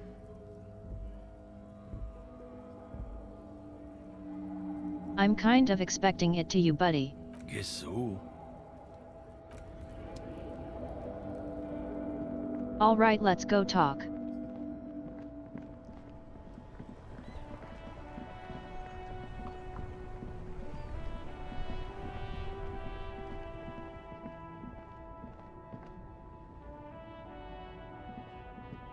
Everything's still cool here, officer.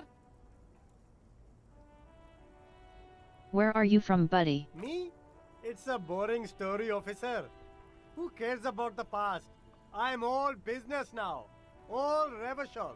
This man probably comes from Seaguy, sometimes known as the Apricot Suzerainty, an archipelago in the Samaran Isola. Sounds good. Back to business. Very cool. I like your style, officer. What's your stance on drugs, buddy? Drugs? I don't go in for that, officer. Drugs ruin lives. Unless you're into drugs, of course. In which case, drugs are excellent. Mwah! Tasty, tasty drugs.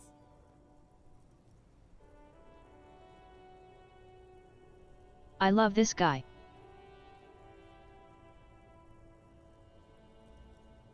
I'm super into drugs. That's very cool. A lot of the coolest detectives do drugs. Sadly, I don't have any drugs on sale. Or at my home, or on my person. Good answer.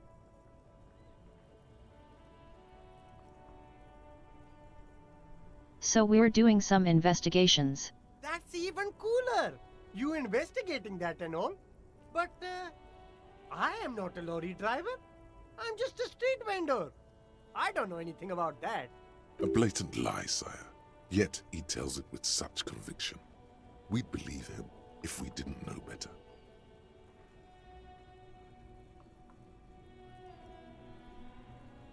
We've got someone blaming you. Who said that? It's the fat racist, right? I bet it's him. He has an agenda against me because I'm an immigrant who works harder than he does. He's a hater. So you admit you're a lorry driver? No, I just said I work harder and he's an asshole. I'm... okay, maybe I'm a lorry driver too. A little. But that's not the most important thing about me. That's my day job. This is my dream.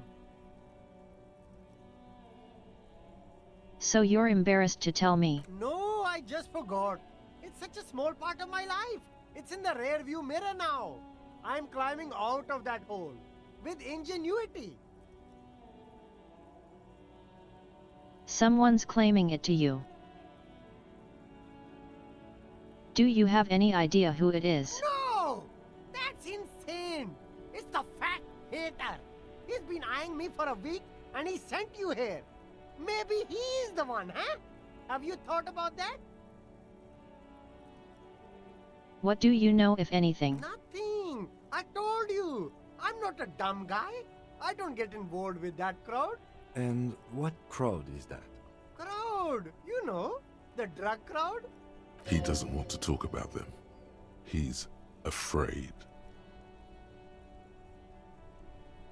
What are you afraid of? Look, there's bad people doing bad things here. That's all I know. Please don't get me into this mess. I've spent 15 years working my way up. I won't tell anyone it was you, buddy. It's a she, okay? The other drivers call her the lady driver. You're better off staying away from her. The way they talk about her, she's no lady. Is she the weird lady? I don't know. Maybe. If she is, I haven't gone near her. I don't get involved. I told you. It could be. She was strange. Who are these other drivers? All of them. I don't know. I told you all I know. Are we cool now? I really want us to be cool now. Who exactly is talking about this lady driver of yours? The racist or the other one with the tattoos? All of them. Even the ones who've left. I don't hang out with them. I don't remember who has tattoos. Alright, we're cool now. All right. I scored. Let's cap this off with a purchase. You can walk away from here with funky sunglasses, detectives. Both of you. You deserve it. There are clothes inside. Cheap second-hand clothes, smelling of strangers' body odors. Don't be shy. These are premium class clothes. Good quality fabrics, best retro design. Save the economy with your style, officer. You find your hands deep in tattered and faded garments made from weird polyester blends that make your body itch and sweat in all the wrong places. Economical, but also trendy. Look first-hand, buy second-hand. Keep the economy moving. Something cold grazes your hand. Synthetic and sleek, a windbreaker. Surf, it says, but also wind, summer, 100% waterproof, and sport. All in different typefaces. All right. Good choice, officer. Mega sporty. And it's only $4.50 for you, sir.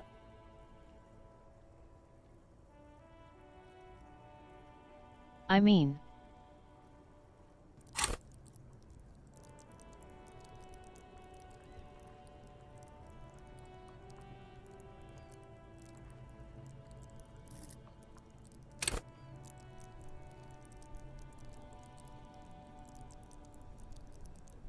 That could actually be useful since that's not very strong for me.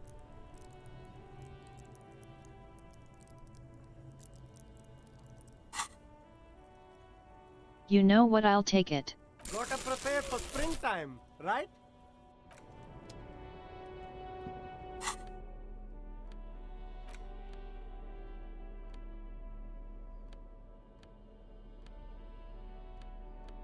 Yeah, that's actually not bad at all for me.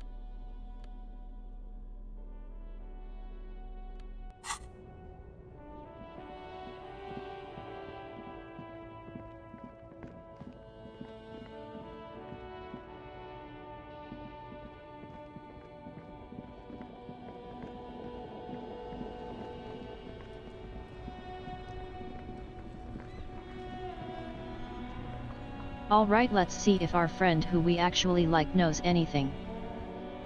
Still here, stuck in this damn jam, my man. What's up? Know anything about the lady driver? I don't want to talk about that.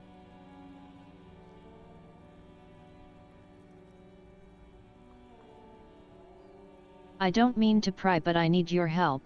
Man, I was hoping it isn't gonna be her. All I can say is, she isn't around here anymore. She isn't some evil drug trafficker. And I don't know where she is. Who's she to you? A friend? An acquaintance. I don't know. She was the only person in this damn jam I could talk to. She's someone I don't want to rat out to the law, okay?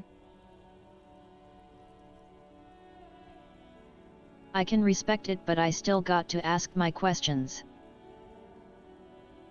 What's your name? Thank God I don't know. People here call her the lady driver. She kept her name a secret. From me too. Now I see why. You said you didn't know, now you kind of do. I didn't, man. I told you I was hoping it's not her. That she wouldn't be mixed up in it. Fair enough. He still is, hoping. It's just wishful thinking on his part, not trickery.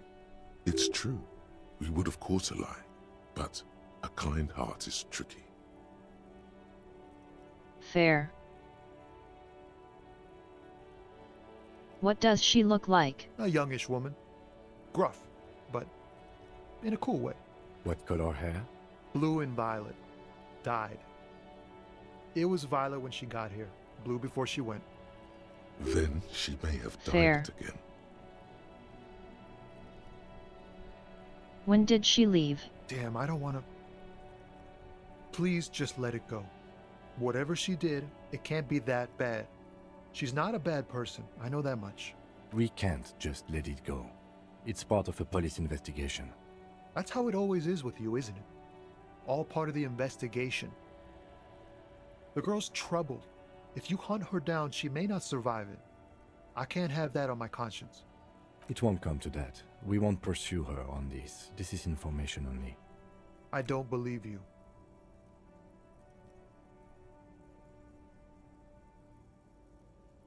Hey man, I haven't lied to you yet. I just can't, man.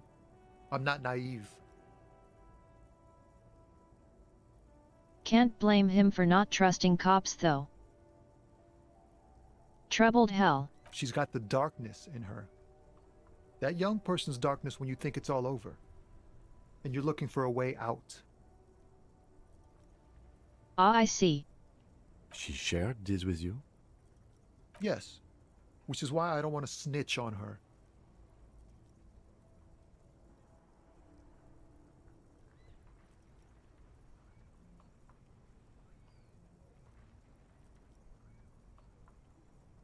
I was told everyone's afraid of her, you're not. I heard the rumors.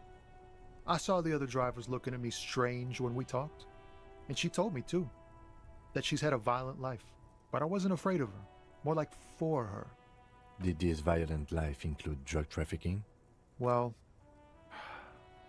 it looks like it did now. But we didn't talk about that. We talked about life, you know? She talked about her mind. What about it? The way it worked. The trouble it was giving her. Fair enough. Did you leave for Lori behind? Fuck, man. Go grill someone else with these questions, okay? There are plenty of drivers here who couldn't stand her, or were afraid of her. They'd be more than happy to rat her out. He's right. There are other options. The raceman, for one. Push Tommy, and it will break his heart. And his spirit. Don't expect you to be pals.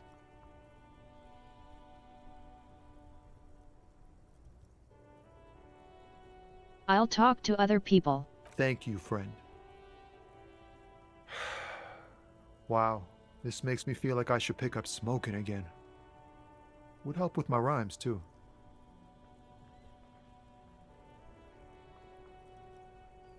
There are other options. I've got no reason to break this poor dude.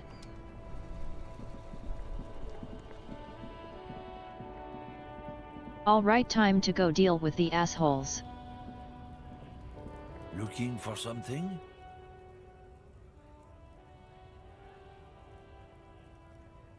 You've been giving me the runaround. What the fuck is going on? I don't know what you're talking about.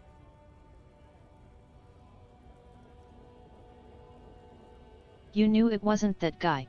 He did something. He stole his employer's goods and another lorryman's job. You should be thankful for the tip. He's been expecting this. He's really puffed himself up. Then why are you smirking? Listen up, fuckwits. You don't scare me. You cops don't run Revachol West. You don't run Martinez. You don't run anything. So who does you? No. He means La Puta Madre. A legendary, and not in a good way, crime boss from Jamrock. Controls what is probably the most powerful organized crime outfit in Revachol West. Looks like the lieutenant has a plan. Let him do this. Yeah, him.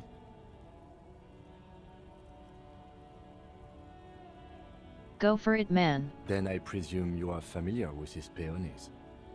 Yeah, they're his little bitches. He's got them all over the unions. Not just the unions. He has peonies everywhere. Some say he even has them in the RCM. Dirty fucking peonies who'd do anything for him.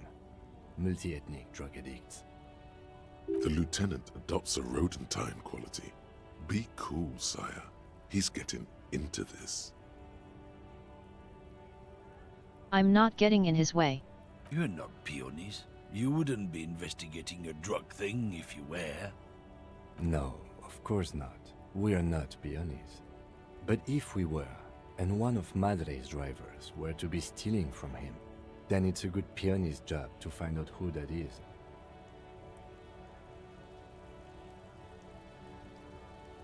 You know, not a bad hustle. He's surprisingly good at this. Not bad at all.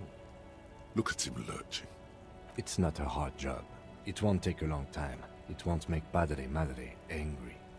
But a stupid fucking racist is standing in the way, protecting this fucking thief. I'm not scared of you or the mob. I'm under the protection of the Lorrymen and Carters Guild. You've seen that corpse in the ceramic armor there.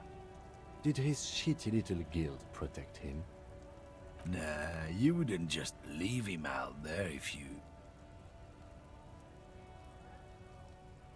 The lieutenant turns and gives you a barely perceptible nod.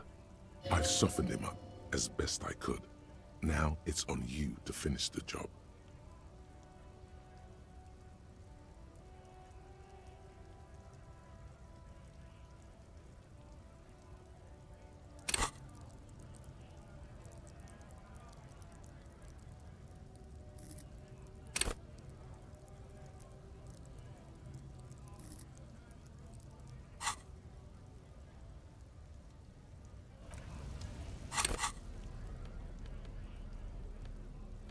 Do I have anything that can increase that?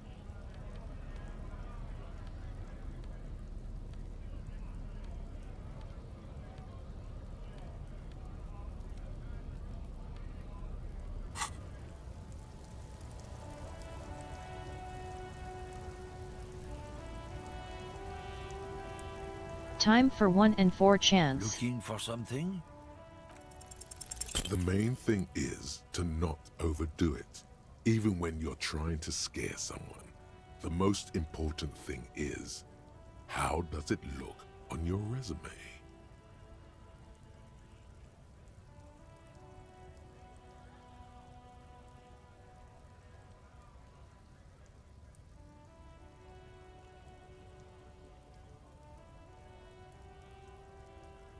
Number 2's pretty funny just 'cause we're already outside. Oh yeah? And what goods are those? You're good. There's some kind of homo thing?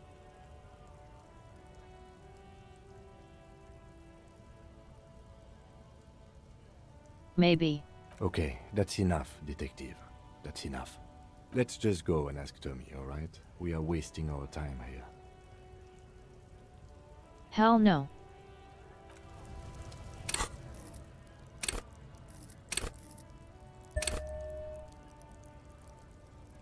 I'm going to spend a point on this. Looking for something? And we're going to try again.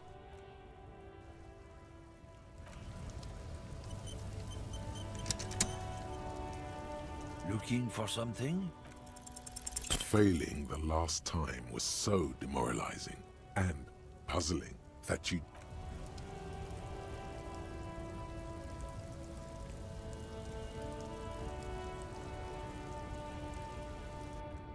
You didn't see me cheating. I'm totally not cheating. Everyone look away. Everyone look at the wall.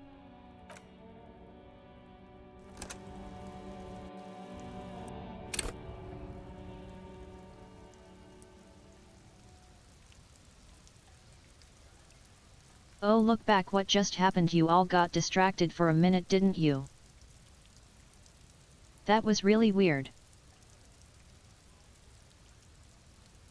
I wonder why everyone got distracted there. Looking for something? Men like this only respect two things: strength and fear.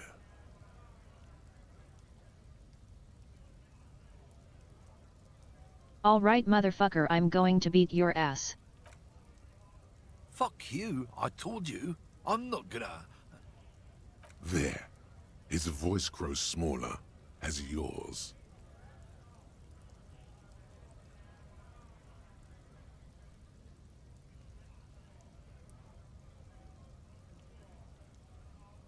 I'm going to purge your damn truck down. Look, fuck you, man. It's some lorry down there. Green banged up thing. I don't fucking know who she is. When did she go away? I don't know. I don't even know her name. She just rolls with the fleet and acts like a big shot. Some dyke, probably. I haven't even seen her for days. Now it's not a big deal for him anymore. This is how he saves face. Where exactly is her lorry? Past the monument. Down there. The Green Temple. Now leave me the fuck alone, okay? A small temple by the monument. Green. Let's get into that lorry. Looks like he got his adrenaline up, too.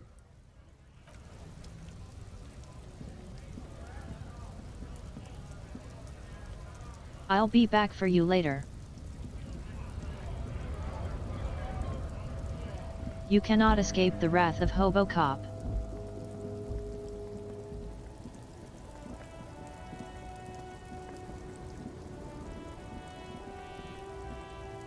This one. This screen found, A to Z, Contemporain, is parked in the shadow of the ruins looming overhead. It's seen better days. This must be the one he told us about, unless he was lying. Let's take a look. The glass on the side windows is tinted and covered with dust. You can barely make out the shape of the seat and 2 steering levers. It feels like you're peeking into someone's home residence. Inside it's private, cozy, warm, dusty too. Let's see if the door works. The door is locked. The handle looks shiny, like it's recently replaced. Got any ideas? Let's get the pry bar from my kinema and smash in the window. I don't know how good it is, but this investigation has taken long enough. We can't afford it to take any longer. Fair enough, man.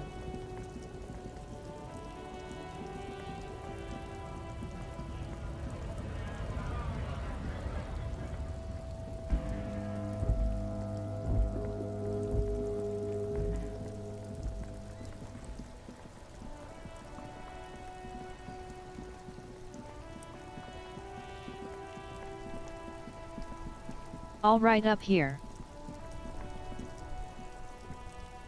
Inside, you see a set of steering levers, a radio microphone, a metallic drawer slides. The pry bar feels nice and cold in your hand, heavier than you'd think, useful for opening all sorts of doors and lids. The pull-out toolbox slides.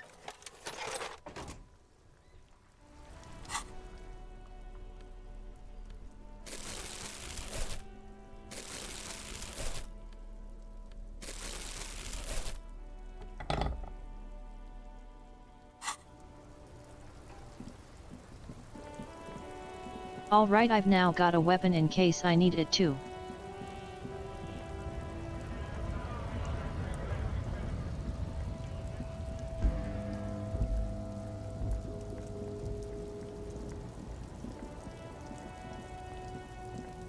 This screen found, A to Z, Contemporain, is parked in the shadow of the ruins looming overhead.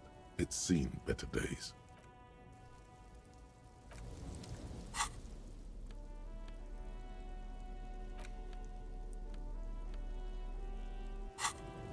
Damn. This screen found, A to Z, pry bar in hand. You take a hard swing at the window. A loud thunk rings out and the pry bar bounces back, leaving a tiny spider web on the glass. Again. Another futile thunk sounds in the brisk coastal air. This has been hard enough. No need to make it any harder. He smashes it into the window. Droplets of glass fly everywhere, shattering over the lorry floor and pavement. You can just reach in now. Thanks, man. It went better than I expected. Open it from the inside. Got it. The smell of cigarettes and perfume welcomes you. The cabin inside is plastered with old movie posters. Actresses smile from the walls. There's a radio transmitter in the front and a toolbox tucked under the driver's seat. Some tools lie scattered near the pedals. Let's admire the posters. These are movie posters featuring starlets from long-forgotten films from the 20s, the teens, even the 90s of the last century. One of them particularly catches your eye, a centerfold of an ingenue attached right above the back seat. The actress is draped in a sheath dress, one of her shoulders bared. The faded remains of an autograph run across the poster. She's looking past the camera. A feeling of tenderness washes over you. A longing even, perhaps. And gentle tragedy. This is Tijon, a starlet from the dawn of cinematography, less known for her talent than her tragic, untimely death. What happened to her? She wasted away in a drug den, called the Door to the River, not far from here, on Boogie Street, a mixture of cocaine and morphine. She was afraid of the world, and the camera, too. The actresses and the rear actor all smile you a warm goodbye. A radio transmitter is attached to the dashboard. A metallic drawer slides out from the Let's check the tools. It's empty, except for a folded newspaper. It's an issue of Petit Ferique from last Wednesday. A piece of paper falls out from its pages. It looks like an article ripped out from a radio enthusiast magazine. Complex mathematical equations explain the basics of something called the ULAN frequency system. The ULAN frequency system? I've never heard of that before. I know of FM, AM, UKV, but... The pull-out toolbox slides back into its nest. The rest is as it was. Radio, posters, a trace of motor oil smell under all Must the look at the cigarettes. pedals. You wedge yourself under the steering wheel to get a better look.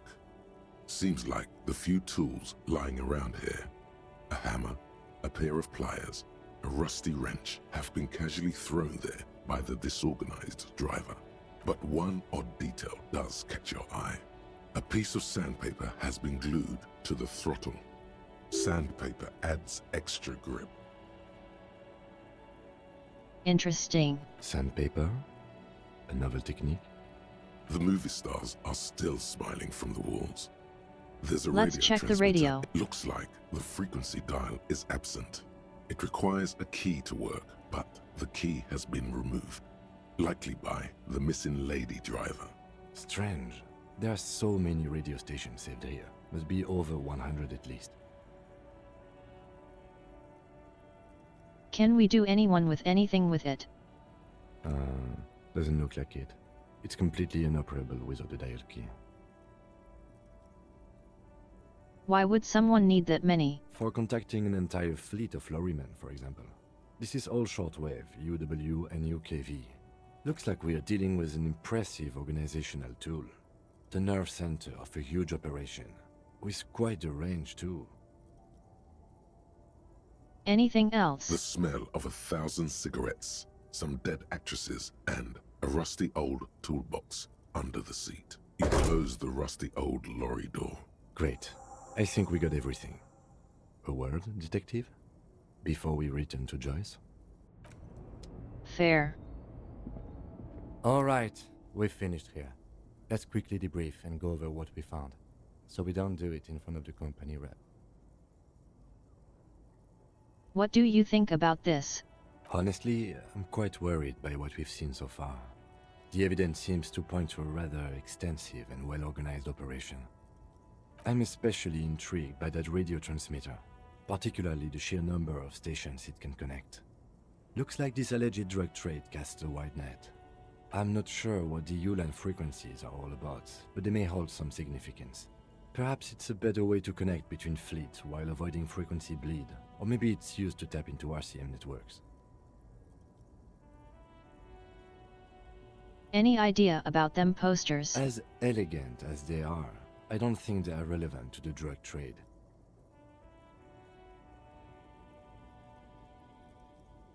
Trader's price in a file. Yes, well... unimportant.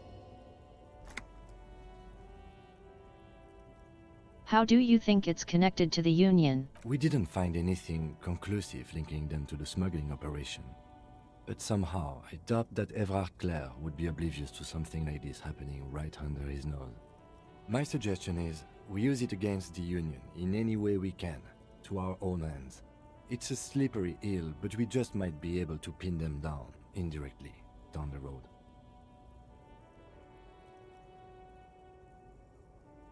Will the RCM open investigation then? We should return to the murder case, see what Joyce tells us about the lynching. When we are done for the day, I call my station and suggest our narcotics department look into it. There are more than enough grounds to start an official investigation, sometime later when we are done here. We do not want to get caught in that. What's up? The fact that one hasn't started already gives me pause. An investigation, I mean. Especially if the Madrid grouping is involved, and I can't imagine they aren't. It's certainly worrisome. Corruption. All the same, I don't like the idea of internal affairs descending on the matter. That won't help anyone either. Okay. Debrief over. After you.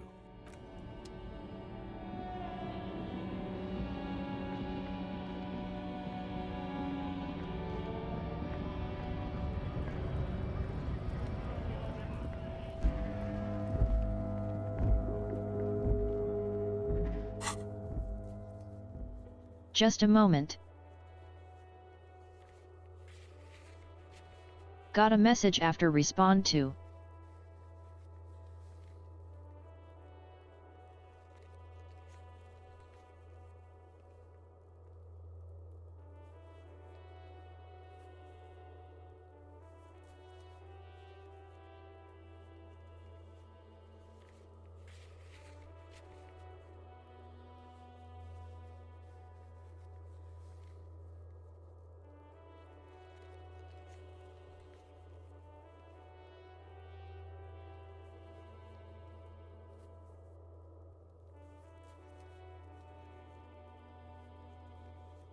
Come on you.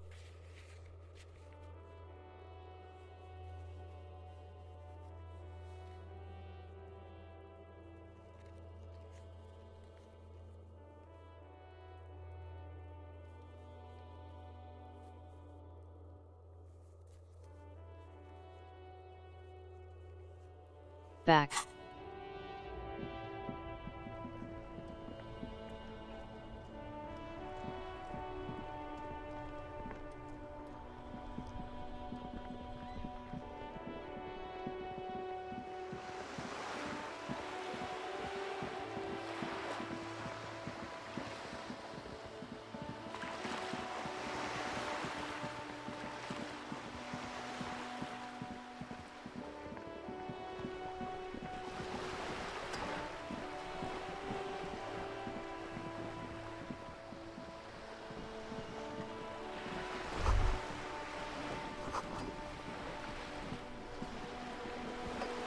You're back. Good. What can I help you with? All right, did the job. Yes, my eyes on the harbour have sent word to that effect. What have you discovered? What does? It doesn't really matter. And I do apologize for the surveillance. Wild Pines can't afford to be blind at a time like this. In any case, Fair it's enough. a relief to know someone has looked into it. If I may ask, will there be an official investigation? I assume you discovered there is an operation. She's trying to conceal her excitement, but the slight glimmer in her green eyes tells you otherwise. The lieutenant is about to interject. Cut him off. This decision should be yours. Fuck no, I'm letting him handle it. If there is an investigation, it will be part of an ongoing operation, subject to confidentiality. I'm sure you understand. Of course, detectives. In any case, you've held up your end of our arrangement. I trust you with the rest. Now it's my turn. I wouldn't normally break protocol like this, but the situation demands it. If you don't solve this murder, I'm afraid we may have a bloodbath on our hands. What do you mean? Yes. I'm afraid this strike may descend into a small-scale civil war, with possible consequences for all of Rivershoal West. Since you are sharing, ma'am, this is also the RCM's worst-case scenario. Then we're on the same page, as grim as it may be. Going to need your testimony. I have an indirect role to play, I'm sad to say. My employer experienced a momentary lapse of faith in me. In that moment, they elected to deploy a private military contractor as an insurance measure. They called it my security detail. A lapse of faith. They were dispatched after I relayed the union's initial offer. Every worker... A member of the board. I tried to convince my employer it was simply a piece of rhetoric, or a joke. They did not appreciate the humor. 'Cause I did send the goon. So they did, that is. Absolutely not. These mercenaries are muscle, pure and simple. They're meant to intimidate the Union into surrendering. Who are they, exactly? Crenell. An Oranese military company. As far as I know, 3 arrived in Martinez. They report to me sporadically, but they do not answer to me. To be frank, our relationship is deteriorating. So your megacorp sent a PMC out here, good job. They wear ceramic armor, have semi-automatic weapons, and years of combat experience. They also have trauma and stressor disorder, and no idea how to conduct themselves in an urban civilian environment. That sounds like an excellent mercenary to send somewhere. So, what happened? The story is, one of them, the Colonel, I don't know his real name, sexually assaulted a local woman while he was drunk and separated from his unit. This allowed some of the more militant Union members to subdue him. He was taken out behind the whirling in rags and lynched last Sunday night.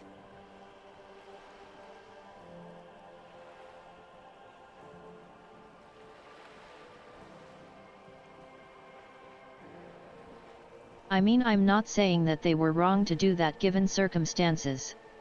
Nothing. Mr. Clare refuses to let me into the harbor. I have not been able to discuss this matter with anyone there. The remaining 2 Crenell contractors carry out their orders, for now. For now. It's a smokescreen. In secret, they are conducting an independent military tribunal into the lynching. Once this investigation is concluded, executions will follow. Well, that's a problem. What is the nature of this so-called investigation? Whether to execute one, some, or all of the Union militants. I have to say, lady, this is not disco. It is very far from disco. My only hope is that you provide a single, concrete suspect before the mercenaries indiscriminately pick theirs. Simply put, if you don't pin this on someone good, and do it fast, they will identify and execute everyone present at the lynching. This in turn will force the Union to respond. They would have to project strength and power. The Debardeurs have over 2,000 men. It will be 1,000 to 1. Have you ever seen a hornet invade a beehive, Lieutenant? It's not pretty. The Serai's giant hornet, the world's 2nd largest insect, can kill 40 honeybees a minute, while a group of 30 can decimate an entire hive of 20,000 bees in less than 4 hours. These men work in tandem using semi- and fully automatic firearms. Their armor is virtually impenetrable to muzzle-loaded weapons, even yours. Most Union workers don't have guns at all. As I said, a bloodbath.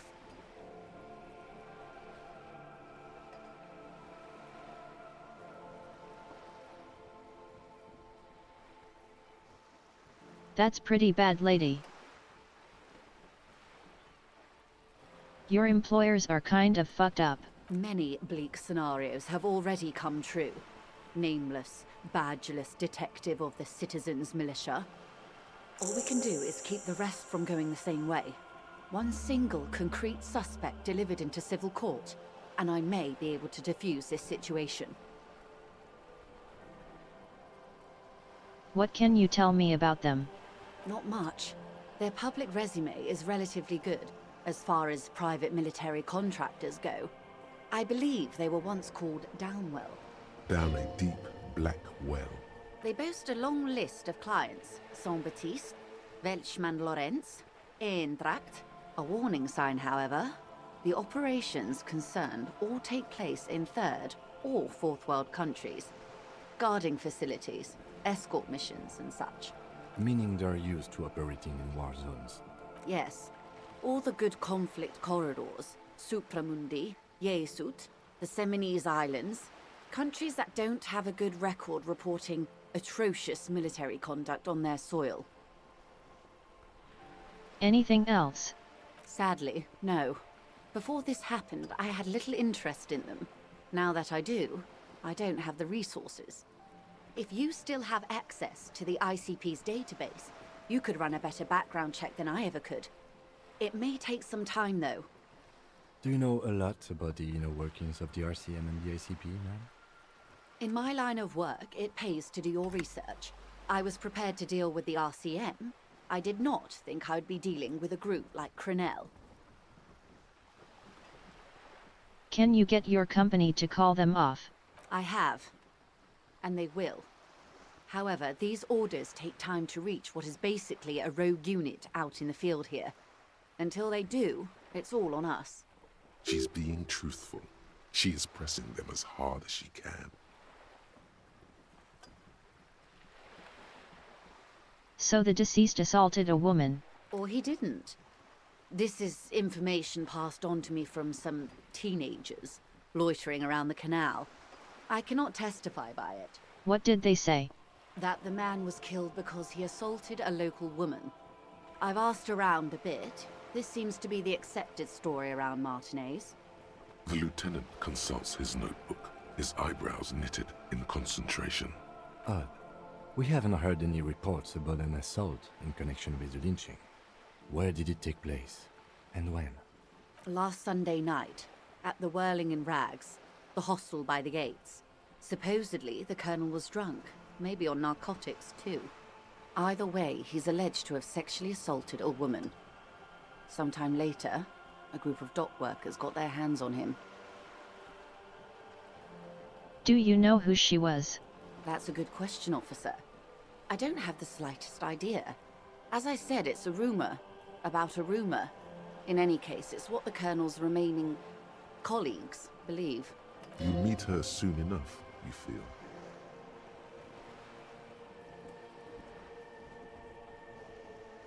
This colonel, the one who is hanged, did you know him? If you mean did I see him alive? Yes. But I did not know him. You don't know how you know. It's not written on her face, nor in her voice. But she had sympathy for this man. Liked is a bit strong. He was the most charismatic among them. He handled all the talking. His departure left a major gap in the group's communication skills. His name was? Lely. His service name, a nom de guerre, most likely. He wouldn't divulge his full name. Only one of them did. A bad sign if there ever was one. Tell me about the others first. One is a man. Corty, they call him. A nickname as well. The other a woman, Phyllis DePaul. Corty is the gunner, I believe. DePaul is a radio operator. What would you say was his eye color, the deceased's? She closes her eyes, trying to picture the man's face, then shakes her head. I can't remember. That's all right, ma'am. Anything else? Nationality? What would you say was his age? He was 40. Or 50. It's hard to say which. He had a combat injury on his lower jaw. It made it difficult to estimate his age, or gauge his facial expressions. What else? Nationality? Accent? He was, Occidental, I think. Light brown hair, a mixed accent. Oranese. Or Messinian, maybe. His injury gave him an accent all his own. Big sneeze. In a way, it was humanizing. He had to learn to speak through it. Through the injury. That's all I know, I guess. I only met him once. Where are the remaining ones? They've gone to ground, as it were. I don't recommend seeking them out. For one, they're almost certainly armed to the teeth. They don't have the same respect for the Revachol citizens' militia as I do. To put it bluntly, they think you're vigilantes. Ghetto savages. It will not be a fruitful meeting. Vigilantes. You're a professional officer of the only legitimate authority in Revachol. It'll be best to know where they are. You're likely to run into them eventually. When that happens, I'll be in a better position to mediate if I don't appear involved. One is obviously the scab leader at the harbor gates. The one chanting the idiotic slogans. He's barely maintaining his disguise. He was shockingly huge. The other has a vantage point in a building south of the roundabout. They were keeping tabs on you while you were canvassing the lorry drivers. So probably the scab leader. That may be so. I still hope you heed my advice. There's no need to kick the hornet's nest. For all your talk of averting this catastrophe, the situation at the gate is a powder keg. Does this not bother you? Of course it bothers me, Lieutenant. But my hands are tied. How would my employer react if it appeared I were intervening on behalf of the Union? Your concern may be appearances. Ours is keeping the peace.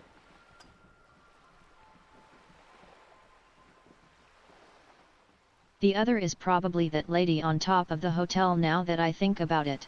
That would afford a good vantage point. In any case, it's practically inaccessible. Where is your radio for contacting them, if I may ask?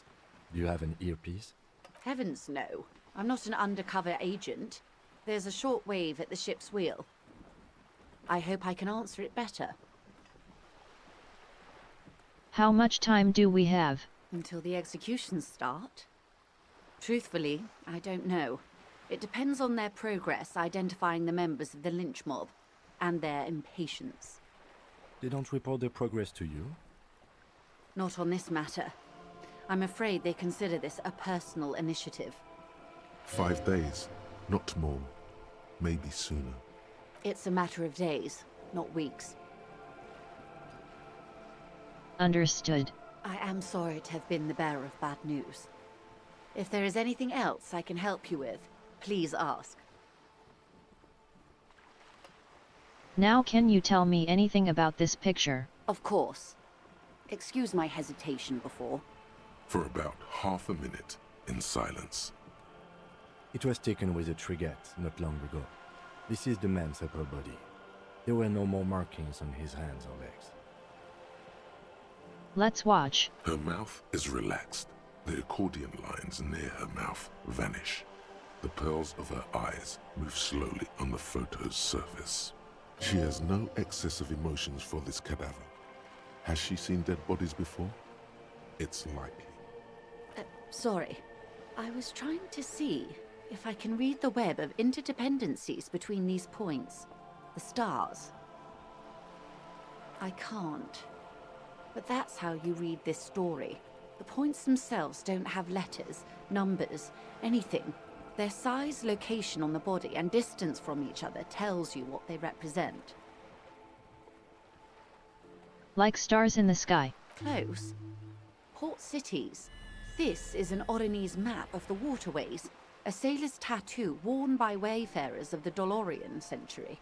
Over 300 years ago, the sailors would mark their bodies to map their travels. What for? The sailor's soul would use it to fly back home if they should die abroad. This is a sort of contraption to be reeled back in by. The silver cord, they would call it. Where is he now? Interesting.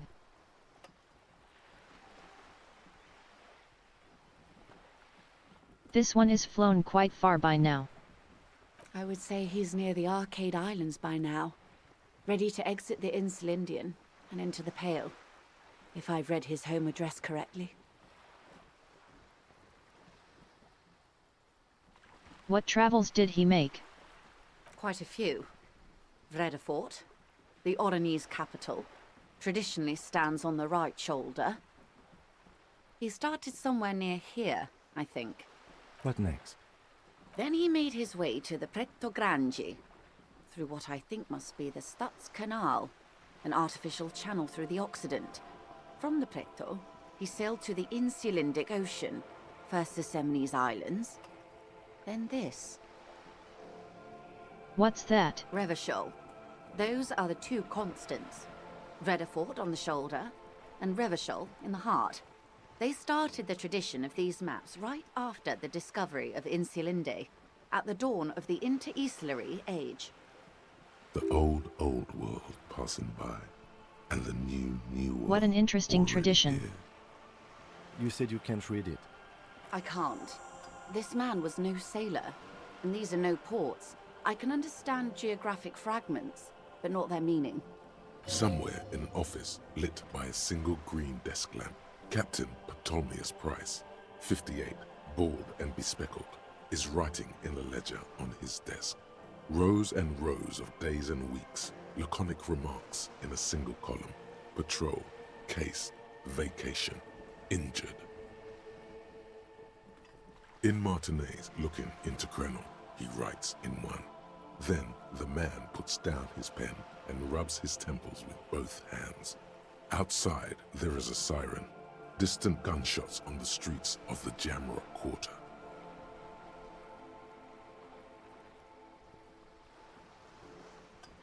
This man is no brother of mine, but this may be his service history. That makes sense to me. We have no more use for a map of the waterways, just like we don't need sailors the way we used to. This is what the custom would morph into on the Occident. Mercenary tattoos.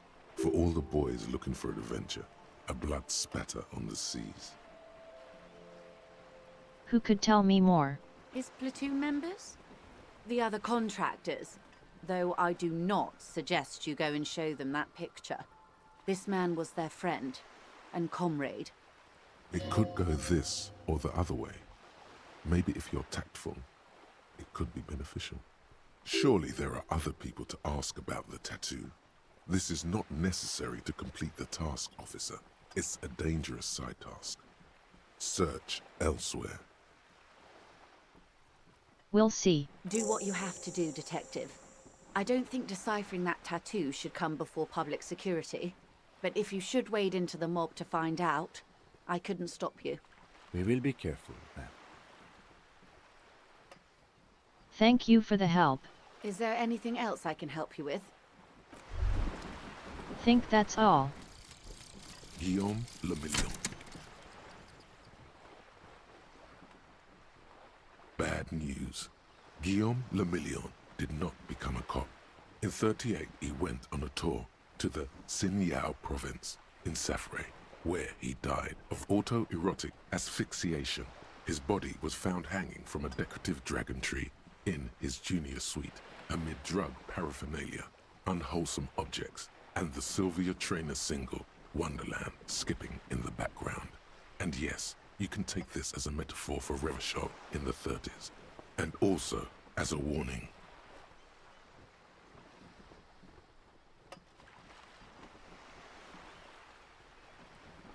Oh, that's a good bonus for me.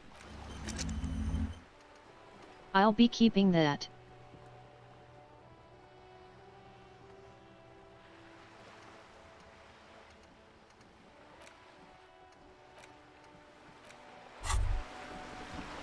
As you turn, a bright light catches your eye, making you squint. Where's it coming from? From a distant sunset, a stage light, flash photography, nowhere in particular. It's just what superstar law officers do. They squint at lights, and they solve shit. I've been working on that yet. Yeah, you have. You're a big dick cop. Dick Mullen, Salam Rocky Bai, badass on-the-edge disco cop. Time to recede into a ludicrous fantasy world. Here we go. Camera, lights. Action. With a sudden flash, the world freezes around you, and you along with it. In an iconic monochrome solution, a black silhouette against a rasterized orange world. It's on. We have unlocked the Super Cop.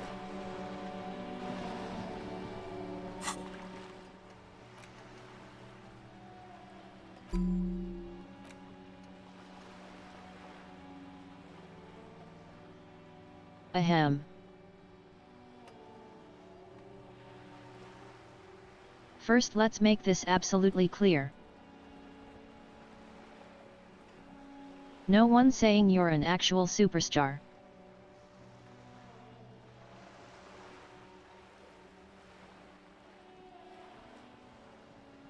In the groupies of cocaine riddled with hepatitis C strikes a lioness pose with a mic kind of way. You're not Gilliam.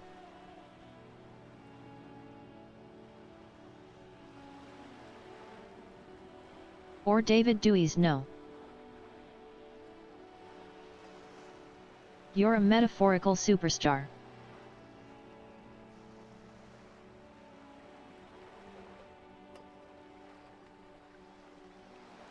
You bring that rock and roll authenticity and a passion for a line of work where people don't expect or want to see it.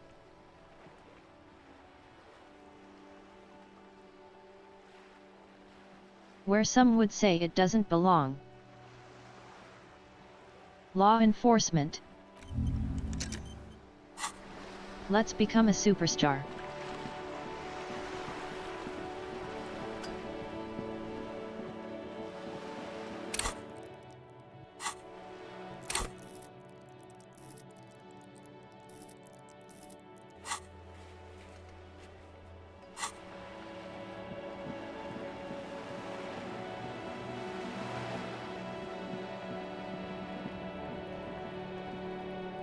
Just an ordinary wall. Nothing to see here.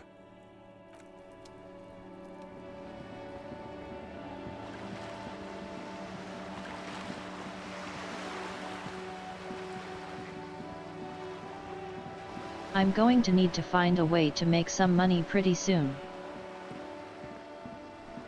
I need $20 for tonight. The worn and beaten wooden planks of the bench do not look overly comforting. We can sit on benches after we've solved the murder. Let's go. You can revisit the bench if you ever need to pass the time when Lieutenant Kitsuragi is gone. Fair enough.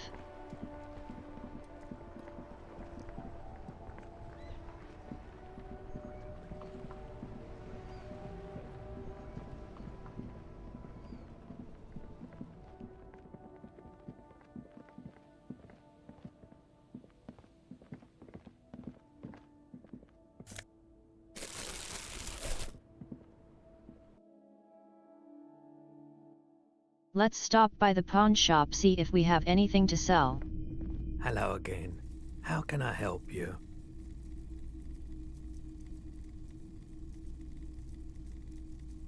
Do you know anything about the traffic menace? Traffic? I'm sorry, officer, but I don't drive. You didn't hear the person drive over your roof. Now that I think about it, I do remember hearing a thunderous noise the other night. Some kind of powerful electric vortex hitting the shop, and then moving on. That sure narrows down our list of suspects.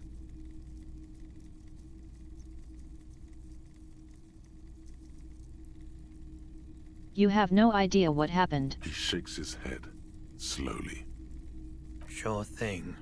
Sure, man. Hello again. How can I... Sure. Oh, I was let me have going a to look. check about selling things.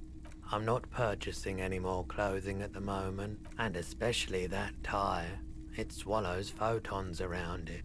I have no need for necrotic objects. Your mother is a necrotic object! I'm fun! Look at me sparkle in the light of the projector!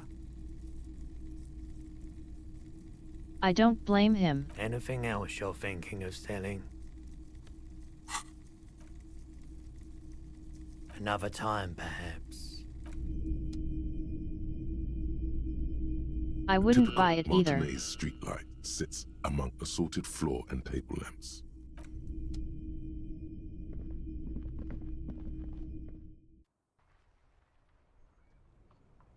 I don't have any money to buy anything right now. I need to find money. A couple of indicator lights are missing from this control panel. Loose wires dangle from the now vacant holes. In the middle is a lever. Beneath it, a small metal plaque. This panel usually closes the water lock, turning it into a bridge that lets you cross the canal. But there's a crashed salmon and butter sign in the way. Pulling the lever probably won't do anything. You pull the lever all the way up until the metal clicks against the contact pins. You hear a soft clunk. Then, nothing happens. A spring brings the lever back to its original position. You still need to close the water lock to get across the canal. Some other way. Wasn't there a sign over there saying functionality will be restored on Wednesday morning? Fair enough, I guess. What day is it today? Tuesday, so it'll be restored tomorrow. All right.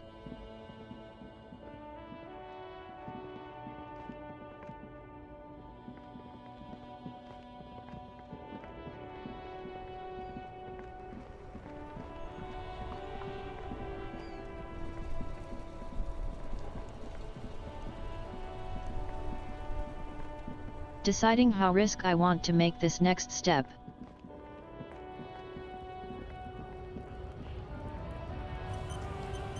I'm going to save. Right to work! Right to work! Shame on you! So you're one of the marks, ain't you? Hell no. I'm just an honest scab. I won't have talk like that around here. You understand? It just has to be said. That was not a convincing line. Okay, what are you doing, buddy? Fucking bomb. How about you fuck off now, huh? Okay, of course. There could be weapons aiming at us right now. Somewhere above, in the buildings. The other merc. Don't push this. He's thinking. This is not the time. The man's breathing steadies, but his eyes are still narrow. Slowly, he's trying to get his right to work dance. Yep, he's one of the problems.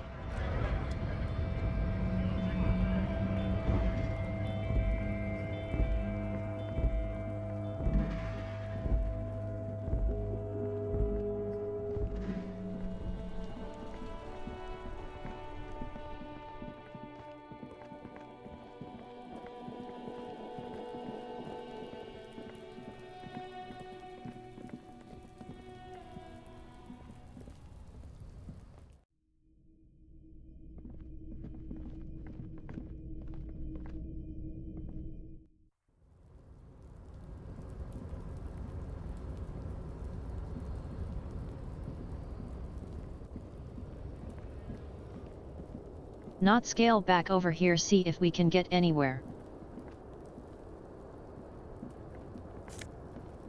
Damn, I was wondering if I'd be a way across up there.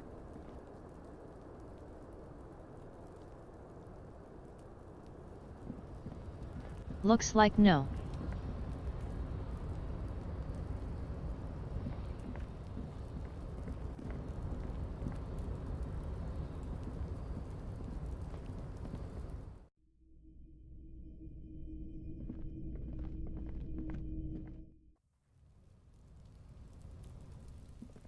I see.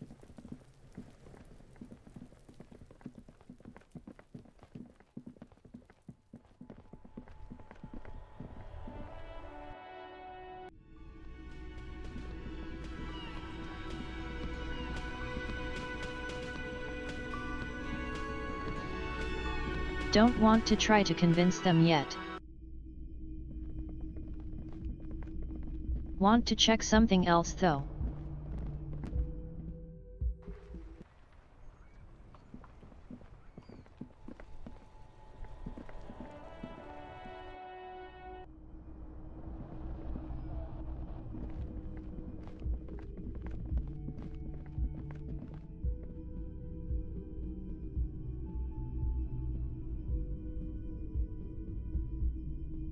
The door is closed. Knock knock. There is no answer. A tremendous loneliness comes over you. Everybody in the world is doing something without you. The door is closed. Not fair enough.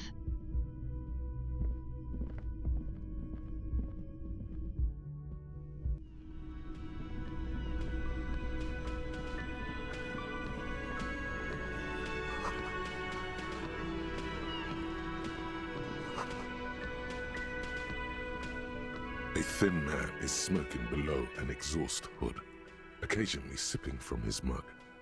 This must be the Whirling's cook. As you step in, he nods toward the table and says something in a completely foreign language. The only words you can make out are Garancy and Quebec. It must be his name. Garancy. Garancy Quebec. Sounds representative.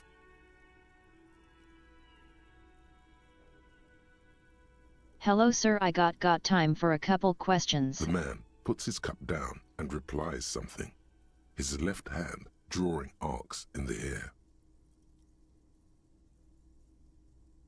Nice spots. He smiles and bangs his ladle against each of his pots in turn. It's almost like music, especially with the sounds of assorted dishes boiling and simmering on the stove. Stay sexy, bro. You see a heavy steel door with a prominent dimple lock. It's painted blue. You immediately feel drawn to the color. Blue is for mystery. Wonder where it goes. You do? It's a door in the back of the kitchen. Why do you care where it leads?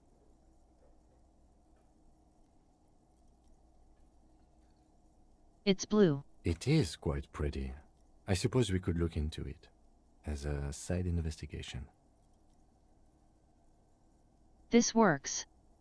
If you say so. Gart is the person to ask about this. The cafeteria manager. I like that he also appreciates the blue. Can I help you? Another thing. Great.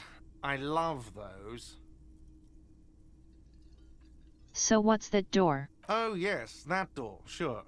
There's nothing mysterious about it. It's just a door. No, I don't have a key. I don't know how to get there. And I don't care either. It's not like I've been wondering about it for 10 years. It's just a frit warehouse, probably. Probably. Or some boring storage space with a bunch of old junk and dust. Junk and dust. He's attempting to maintain an air of indifference. It's absolutely not convincing. I think you want to know what's there. Fine, okay, a little. But my job doesn't leave me time for wondering about one locked door in one of the cafeterias I manage. So I haven't opened it. I have cleaned the whole place 100 times over, though, after the animals. And I haven't found a key, so good luck with that. Yes? Fair enough.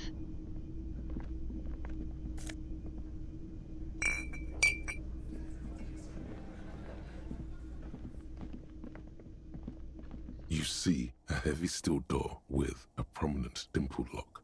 The door does not budge. The cobalt blue surface feels rough to touch. The stainless steel door is flush with its frame on every side. That is a pretty ominous door.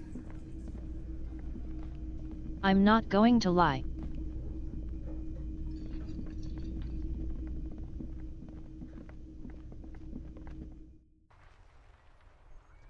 True.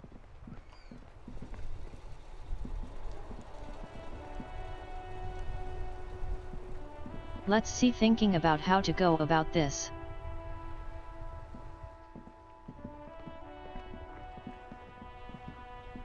There's something tomorrow, me being able to go across the way over there. But I have to use the rest of my day too.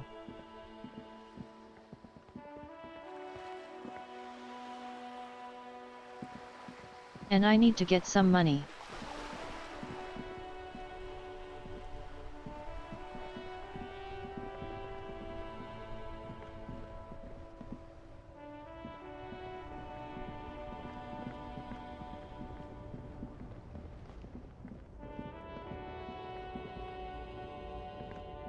Everything's Hey, still man. cool here, officer. We're friends. Start with a little compliment, then work your way up from there. This is about business, remember. Hey, you seem like a hell of an entrepreneur. How about you support the local police force? Oh, okay. But why, officer? After all this mess, the broken seals, lying to you, come on. An investment. An investment? What kind of investment? Or you could not make this about corruption and go with something even wilder.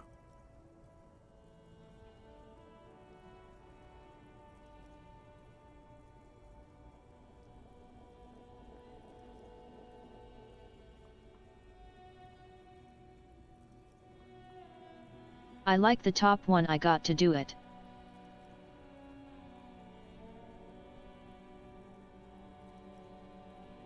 It's investment in me, a highly experimental human being. My risk-reward ratio is insane. I guess it can't be any riskier than speculating in exotic derivatives. How much are we talking about here? $5. What? Only a $5? You can't even buy a pack of Royal Extras with that. Let's make this one stick, my man. $10. 10 real is a bargain for that kind of investment. You got it, my man. Hell yeah, buddy, I'm going to look out for you. Hell yeah.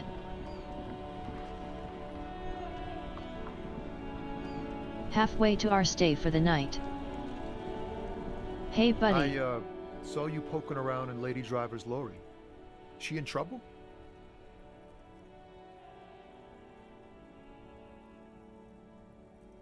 We only searched it. Still better than me, I guess. Told you there's plenty of others who'd tell on her. But, is she in trouble?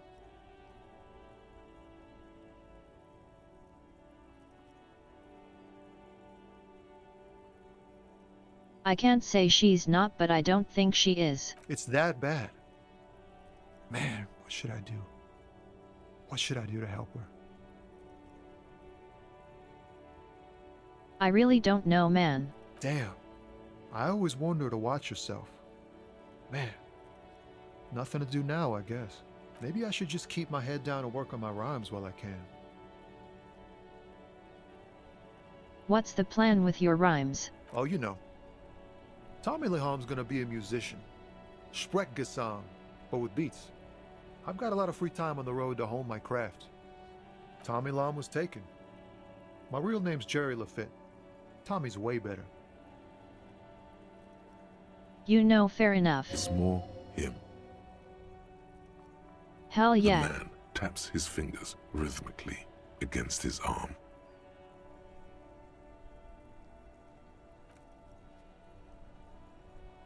I'll be back in a second.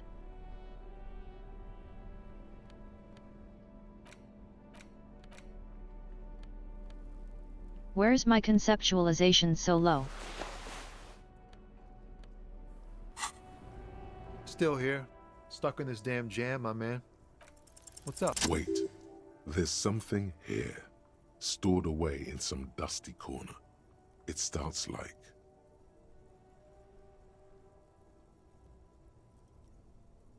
Amir's temperature is always 0. It is ice in the veins. Its camera is an X-ray. Snap, snap. Whoa. What else?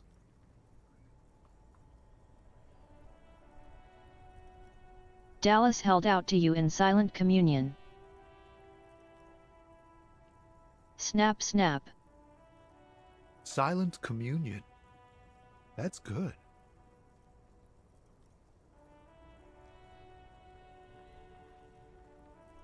Where gaspingly you partake of a shifting identity you never own.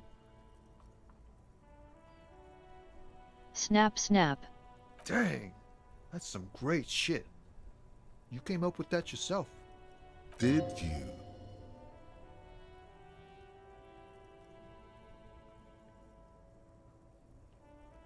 I'm just a vessel for the muse. Right. But really, no bullshit. That's great stuff. I sort of want to know if it's yours. I think they are. Fucking hey! Seems I got you all wrong. Cops aren't much known for their artistic sensibilities these days. It's good to meet a fellow poet.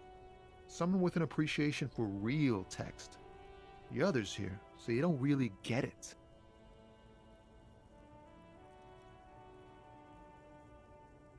Hey man makes it easier to bear if the words are pretty. I get you. When they really click, it makes the world seem manageable. Good to be on the same page. You found some common ground with this man. Even impressed him. The next time you look in the mirror, though, remember those words. Spare some change. Huh? Oh. No, I ain't got any money. They don't want to pay for unfinished work. They who? The bosses, man.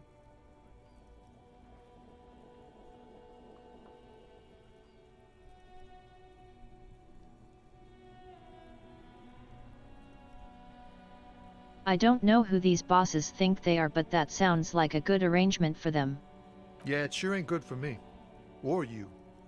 I'd spare a coin or two for a city cop down on his luck. If I had saved 4 myself. You know, fair enough.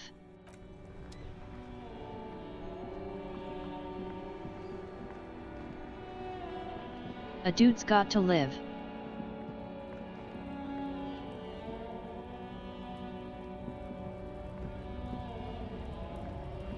I probably can't shake him down for money. The tear machine stands in the corner. Your bottles clunk into the machine. Got a little more change from that. I need about $7 for the night.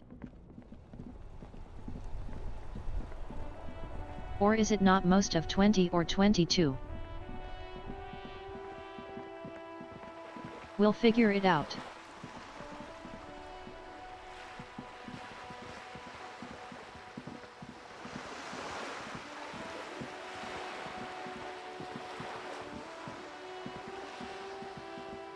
Just trying to think of the right way to pass the time for a little bit. Actually, let me check something over here.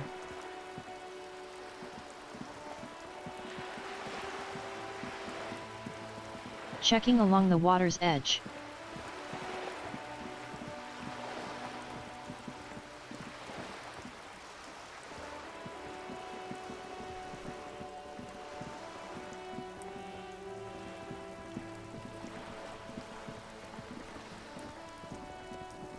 That doesn't look like anything.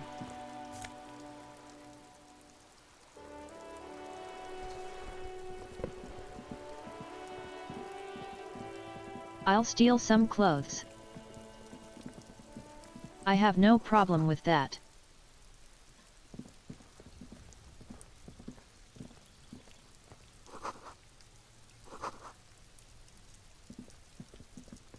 There must be another way into the building. Hey, what's that noise down there? Damn audio.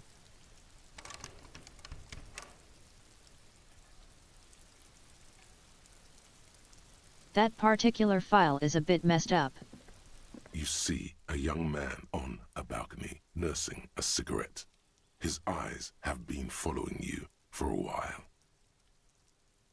Hey bro. Not looking for any trouble, officer.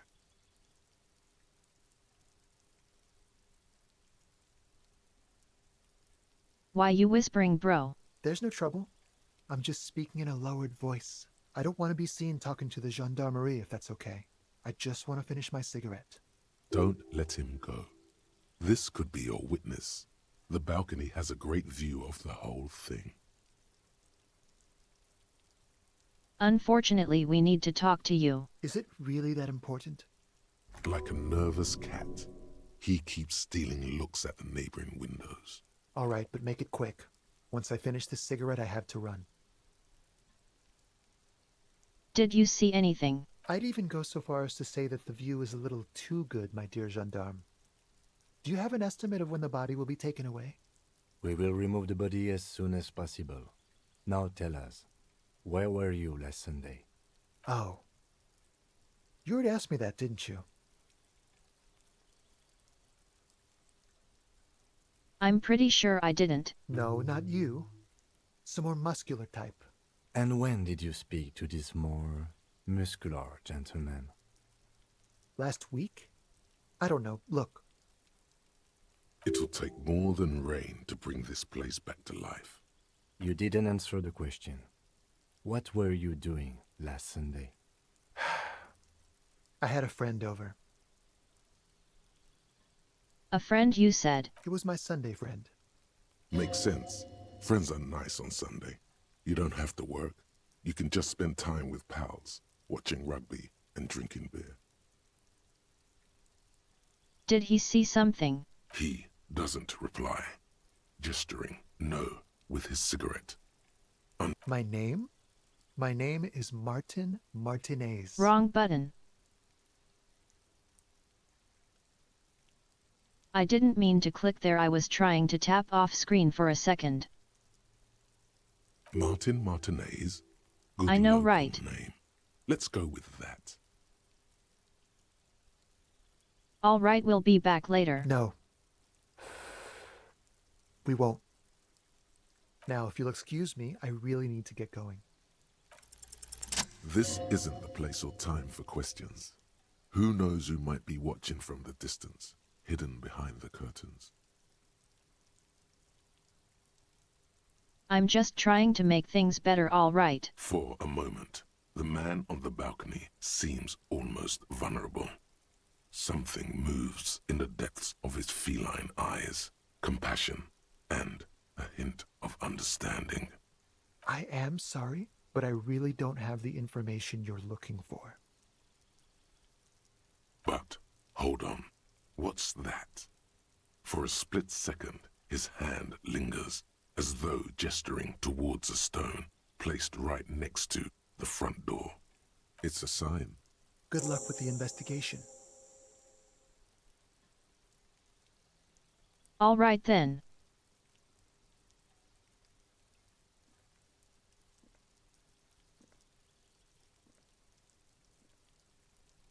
He's gone. No point in running. Tenements like these often have multiple exits. If he doesn't want to talk to us, then he'll know how to hide himself. Sure, that's what he it could was. Be a witness. Him or his Sunday friend. Either way, we need to look into that muscular type who's asking about our case. He did leave us a sign. Did you see that? He wanted to draw our attention to that stone right over there. If we find a way inside the building, we can ask around for his apartment. A stone, like any other, lying in a whirl of sleet and mud. Maybe there's something under it. There's a key beneath it, rusty from the dirt. This must be for the front door. Pity doesn't have the apartment number on it. This building has many apartments and the man can be in any of them. We'll just have to go in and see. Time to do some door knocking.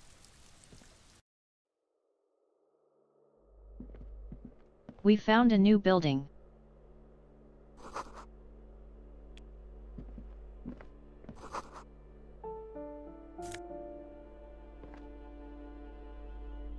Oh, glasses.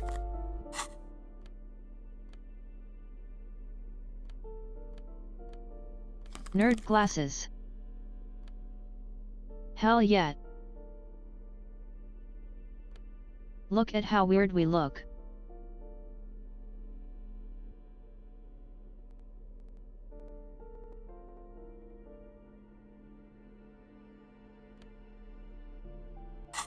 Hell yeah.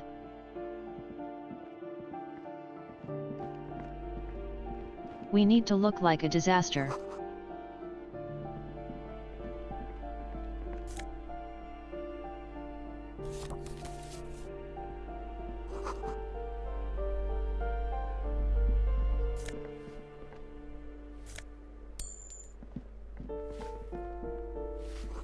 Hey, you're the one who ignored us. Give me a moment. You're under arrest, Grandma. The cold never does any good for my bronchitis.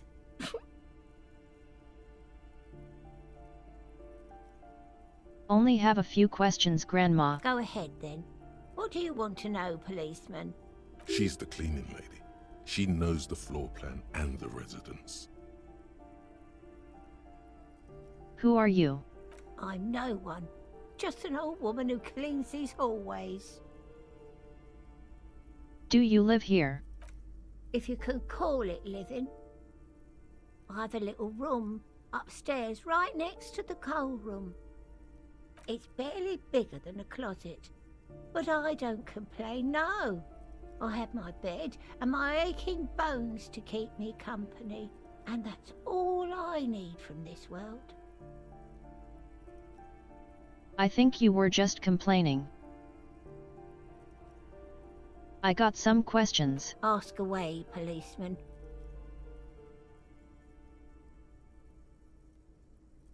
Is one of the reasons on vacation their mailbox is overflowing? People come and go. I don't keep an eye on everyone. What can you tell me about Cindy? The artiste? Nothing I can do about her, I'm afraid. She ruins the walls faster than I can clean them. Still, she leaves an old lady to her business. More than I can say for others. She mumbles some kind of a response, then hacks something into her handkerchief. Oh, you'll find plenty of Martins here. Don't you worry. What do you mean? Pea-brain. Someone played a trick on you. Martinez is a name for anyone who comes from Martinez, like Jim Jamrock or Raoul Ravachol. Oops, you really didn't get the joke there. I thought it was obvious. Anyway, officer, we don't have the witness's name. All right, definitions. Yes, I know who you mean. The scrawny boy who's always smoking like the devil, right? What's he in trouble for? Just want to talk to him. Talk?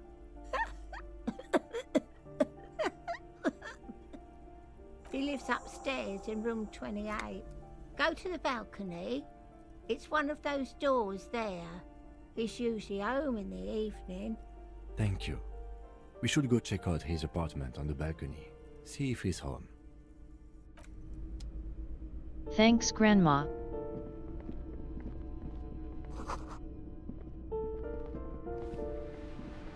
Foreclosed, you said?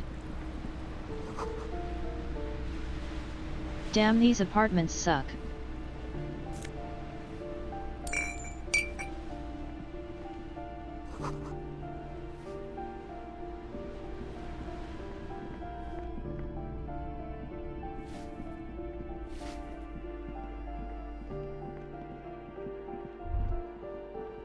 That isn't just a five-pointed star. It's an inverted white pentagram cradled in a wreath of antlers. The iconography of communism, in other words. We found a communist holdout. The star and antlers was developed in the 6th decade of the last century and quickly adopted by Mezov and the communards during the revolution. Even today, half a century after, the star and antlers retains the ability to evoke hope, disappointment, and fear in equal measure. What's with that start? To symbolize the toppling of the old order. Also, some social democrats were already using it.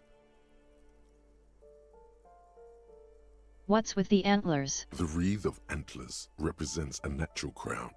It was about building a society that could exist in accord with the natural world, and at the same time above it.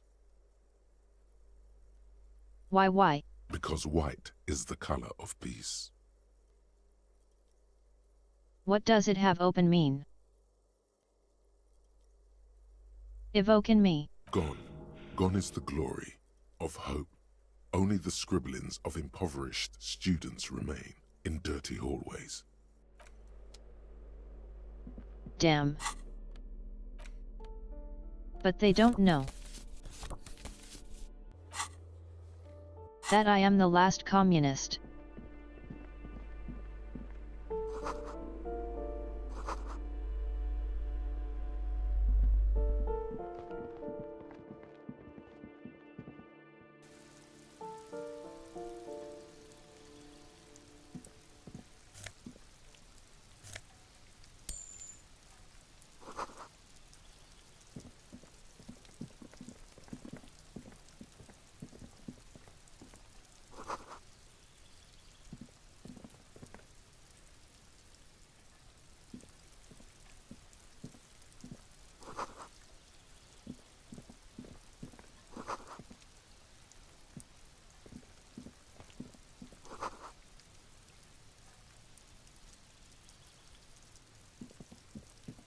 This door is made of metal and appears to be reinforced.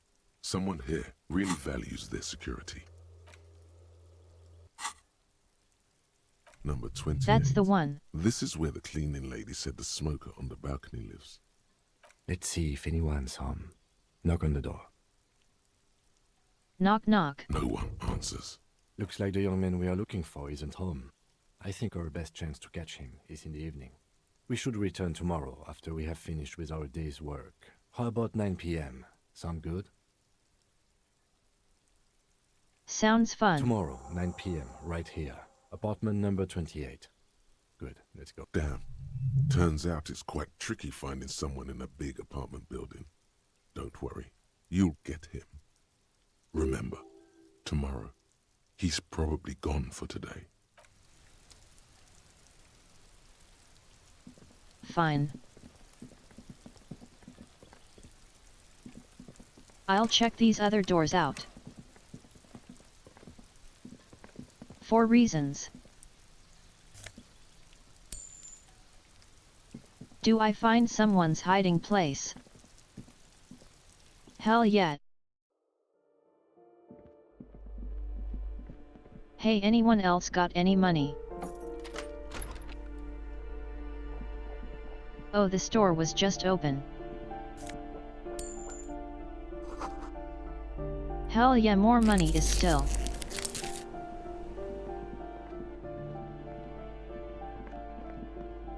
To steal. This door has been closed with a padlock. A chalk-drawn number on the board says, number 11. Examine the padlock. It's a solid lump of metal, but the shackle is deeply corroded. A solid pair of chain cutters would make short work of it. No reply. Knock knock. Why would we want to break into some random citizen's apartment? Why wouldn't you want to? The lieutenant looks at you for a long moment, then blinks once. I suppose if one were committed to it, there's a pair of chain cutters in the kinema. Thanks. You hear someone walking around inside, rearranging the furniture. The number on the panel says 10. The walking stops abruptly, but no one comes to the door. You can feel tension on the other side. One more knock. A poor communard, from the looks of it. The room is barely bigger than a closet. Hello, hello. Do I have to open the door? Do you have a warrant? I'm not obligated to open the door if you don't have a warrant. Let's go. We don't have a reason to get inside that apartment. Fair enough. She knows her rights, I respect it.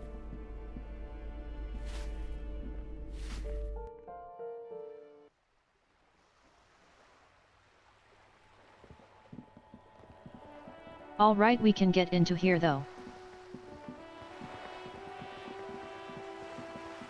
And I'm getting even closer to enough money. Hell yeah.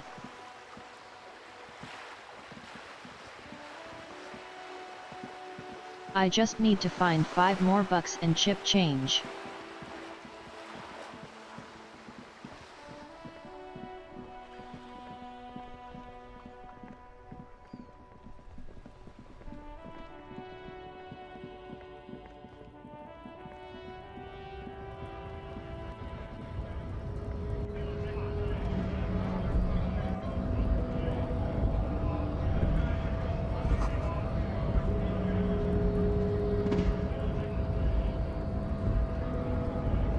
I guess getting past the man ain't that simple after all.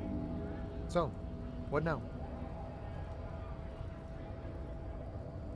Got any change? Sure thing, my friend. I can help you out. The coin narrowly slips by your outstretched fingers and falls to the ground. Oh, I'm sorry. Didn't mean to throw it like that. It's a thing we harbor folk do, passing around cargo and such. Was not meant as provocation or ridicule. The boyadero stares at you with respect, then gestures towards the trickles of blood adorning your clothes. Well, that was a random message. Appreciated. Right, always glad to help out the RCM. We're on the same branch, you and I. Humans, I mean, not slithering scabs. Fair enough. So that fight with Measurehead didn't go so well. Sorry. Busy surveying the situation. I'm sure you'll figure something out. You guys have all sorts of gadgets these days. Wiretapping, telescopic batons, futuristic circuit bending to infiltrate harbor machinery. Maybe you could even knock that Kowalson crane over using some remote controls. Or calling in tactical air support. You guys have air support, right? What, we have air support? Because we don't. We don't have air support, or any of those other things. I get it. Hush hush about the secret technology. Something changes in his disposition, a merciful smile in the corner of his eye. All right, I may have some advice for you on how to deal with Jean-Luc there, out of solidarity to the RCM. It's low in technology, however. Yes, what you got? First, don't fight him, obviously. Second, get him to share his theory by being subordinate. Admit your lack of expertise. Basically grovel. That's how I do it. You're welcome. Maybe that would work. We'll have to see. Maybe. Maybe I will gravel.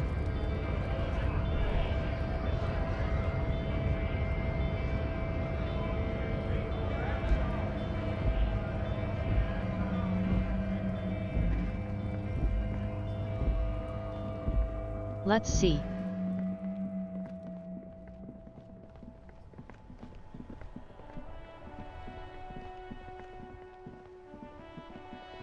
I'm sort of trying to buy a little time until tomorrow because that's when the next area opens up. But I also need 5 more bucks.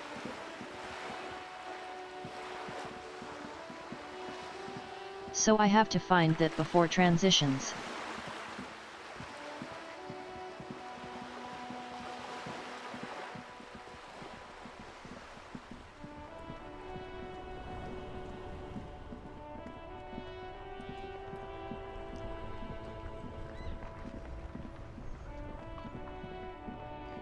Where could there be 5 more bucks? For me to pilfer.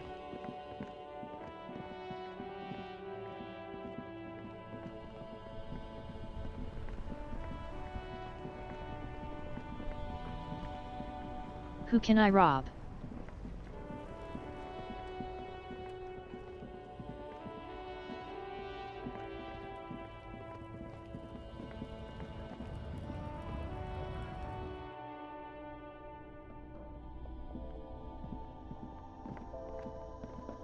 The tear machine stands in the corner. A sign says, 1 bottle equals 10 cents.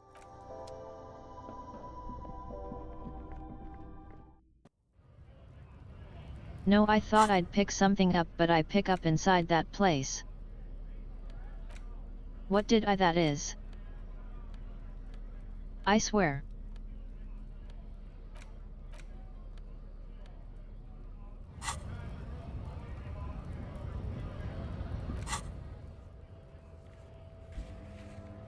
What am I missing? I'm missing something.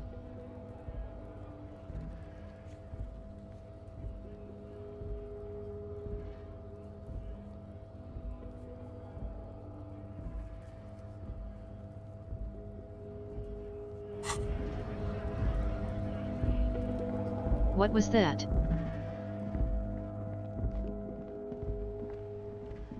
There's something I'm currently missing in here. Or is it in here? It's the ledger you found It's in in the here. trash. A cabbage of papers hanging from the board, with the permeables drawer in. Oh, I haven't unlocked that yet. Some kind of superstar. They say the world isn't ready for a rock and roll cop. No one wants their state monopoly on violence to be mixed with celebrity worship. They claim to know it would be dangerous for detectives to rise to the ranks of demigods and have sexual encounters with barely legal cover girls. It would be insane, they say. To all this, you say, fuck off and die, in a cool voice. You people have no idea how good these cops are gonna get. They're gonna crack 20 cases a day. In the future, cops will be like astrophysicists, or prime ministers, or prophets. And you're the first one. I guess I am.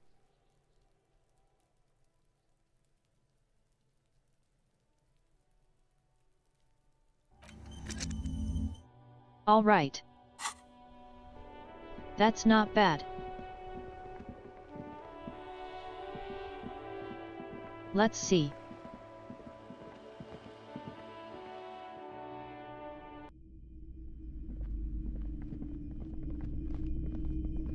You see a set of tattered curtains blocking the way to another room. A strange cage-like trinket dangles from the curtains. Excuse me, officer. The back room is strictly for employees only. She's right. Those curtains give off some eerie vibes. Better not mess with it. Now look at that trinket. Be wary of those mysterious ornaments from the dark aisles. What are girls? What dark aisles? Do you realize what's out there? Upon the mist-shrouded islands of Ile de Fantôme in Seminine, eerie pygmies and wild shamans practicing unnatural mysticism. You're out of line. Not so. You sense their strange magics, cast from the dark forest they writhe around in. Don't believe it? Go ahead, straight through the curtains. Suffer the consequences. You see some kind of charm, an irregular polyhedron assembled from bones, sticks, and straw. Inside, a disturbing fish head with empty eye sockets stares at you. This is a traditional Seminese ward, meant to provide protection against ill luck, bad dreams, curses, and other supernatural scourges. Inhabitants of Ile de Fantôme and the Seminine Islands down south, don't listen to what Inland Empire told you. It's a beautiful place with a rich Oh god, and they're unique actually culture. arguing. Aside from poking at it suspiciously, there is nothing else to do with the fish head charm at this time. The curtains remain shut before you. What's back there? Nothing. Now please go back to browsing the books. Don't you feel compelled to look at the books? The books are all you care about. She speaks almost as if she's trying to put a spell on you, urging you to buy more books. Oddly enough, the more she tries to draw you away from the curtains, the more alluring they become.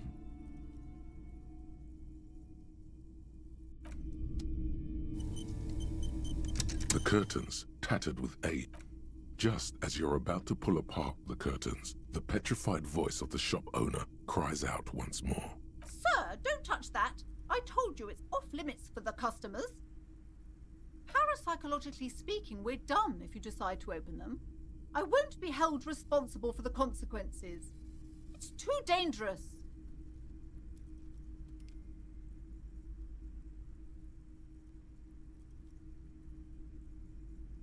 But I sense this place calling for me. I must investigate beyond the threshold. You do? My God, even more reasons not to mess with the curtains. Just step away, dear sir. This about the curse. No, it's just a storeroom for the employees, I told you. Now please step away from the curtains. I need to get in there. Why? It's not like anyone was killed there. I am sorry, I don't mean to be so impolite. Just please don't go there. I can't allow that. You'll only make things worse and unleash the powers.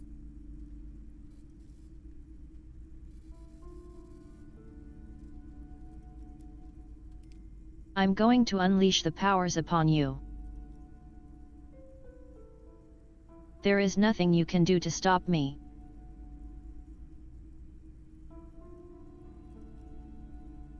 No! Please just talk to me, officer. Come here and let's talk this through before you decide to do anything extreme. There is something mysterious about the curtains. Be careful. The curtains, tattered with age and covered in dust, hang before you, as if taunting you.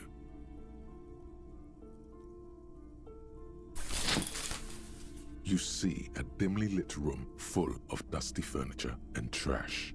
A doorway stands in the back, covered in dozens of scary little Seminese wards, your shadow looming over it like an omen. I warned you, you're unleashing forces beyond your understanding.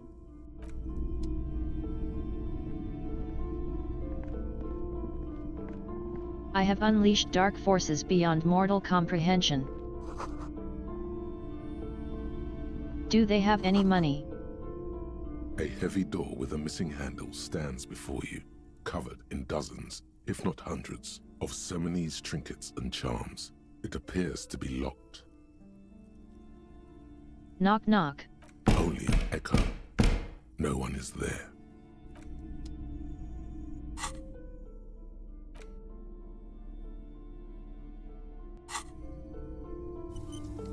A heavy door with a missing handle stands before you, covered in dozens, if not hundreds, of Seminese trinkets and charms. It appears to be locked.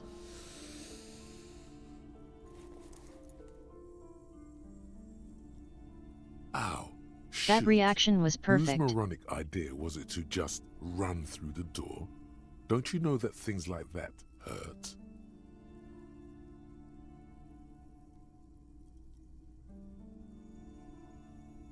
It really wasn't the best idea, was it? This looked pretty intense and painful, I must admit. What is going on there? Are you really trying to break down the back door? I warn you, don't tempt the spirits, officer. Don't tempt the spirits or you'll damage the holy wards on the door. It barely looks like you've done any damage to the door, however. It's still locked and closed, covered in dozens of little charms and trinkets. I will get through this door yet. You can't stop me, old lady. I'm going to destroy your story. But unfortunately, there wasn't money there yet. She's still browsing books. Hey kid, Hi, got Ace any Detective. spare change? Are you here for more books? No, I guess not.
Damn, I'm actually stumped on what to do before the next day.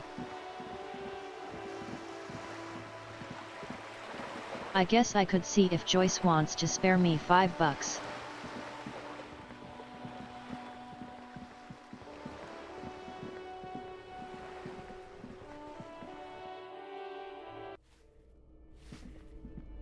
There's something to interact with up there. How do I get up there?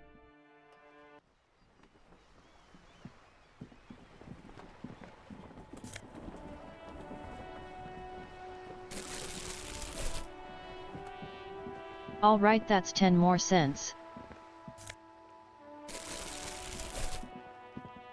Hell yeah, 20 cents.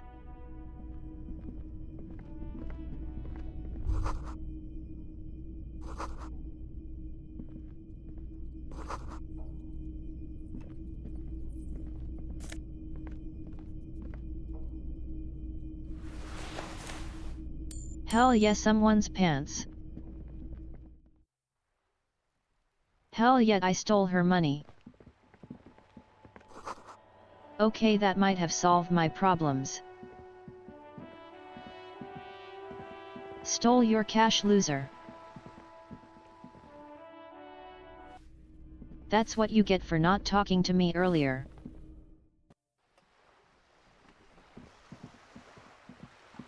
It is I, the police. Alright, we're almost there, we need just a little more.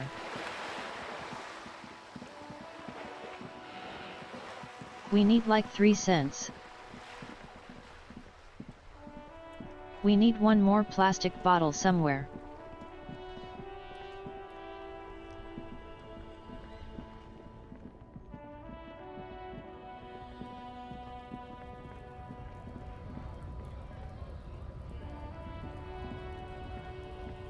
Is that interactable?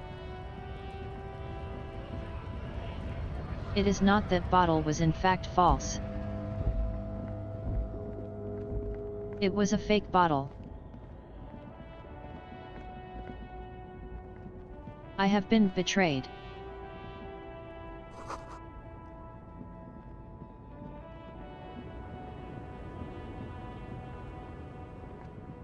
Hey, weird pale grandma, you got any money?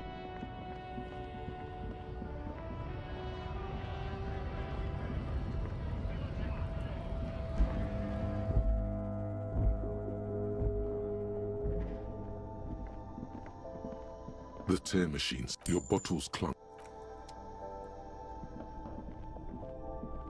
Come on, I just need 3 cents. Come on. There has to be 3 cents laying around somewhere.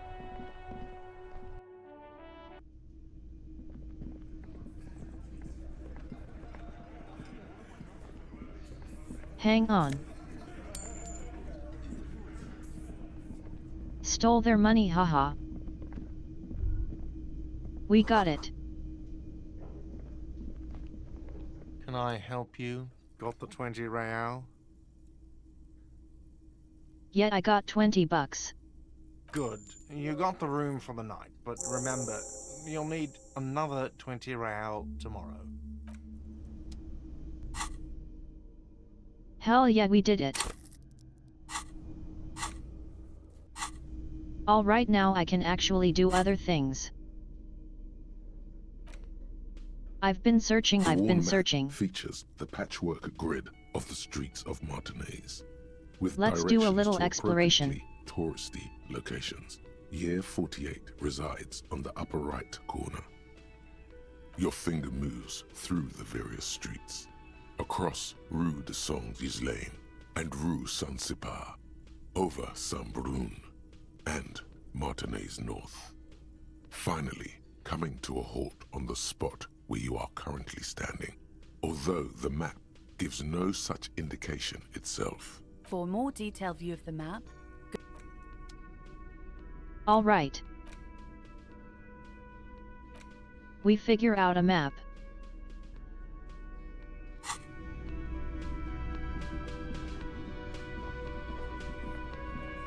I can study my previous cases, but first I want to try talking to someone here. Why are you wasting your time? Aggressive? You make your living enforcing violence. These people are just dock workers. So you were spying on us, and now you represent murder suspects. Just dock workers. Listen, you moral intern lackeys. You're a mob. enforcing the unlawful privatization of Revachol. 20 fat men in the Occident are stealing it all, and you're their bodyguards. Fuck yeah. So ask what you came to ask, or get back to your commanders.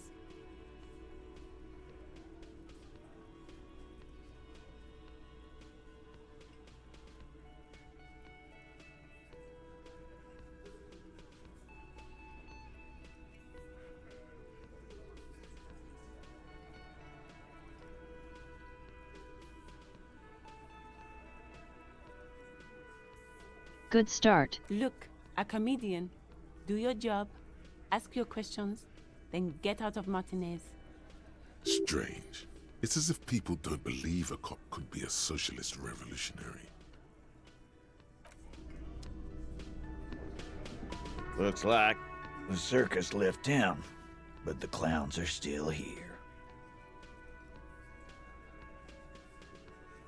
Whatever you say, buddy.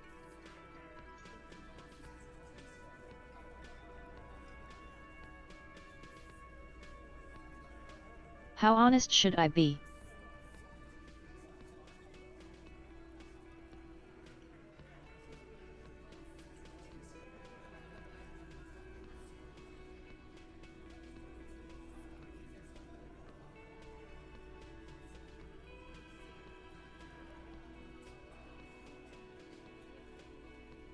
I'll be back.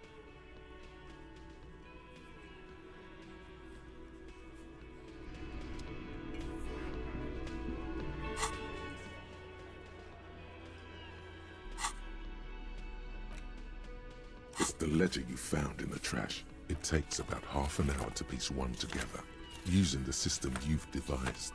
Which one do you want? Let's do some studying. This one is relatively easy to reconstruct. Overnight on 1202, a graffito, nay, a mural, appears on an 8-story tenement overlooking central Jamrock. The building is a sparsely inhabited ghost tower, part of a failed real estate development called Grand Couronne. The mural is enormous. 2 silhouettes, a man and a woman, are kissing. The text cut into their form reads, "True love is possible only in the next world. For new people, it is too late for us. Wreak havoc on the middle class." People call it that thing and that fucking thing. It's visible for miles. In 2 days, the station's complaints desk gets clogged with requests to remove the bummer. You and your partner are assigned to the case. The graffito crew is easy to track down. Only the bell lectures have the literage of industrial paint to cover the surface. One of the graffito artists is rumored to be rich. They take responsibility for the execution, but not the design. The ideologue of the Next World mural, as the crew calls it, remains an unknown.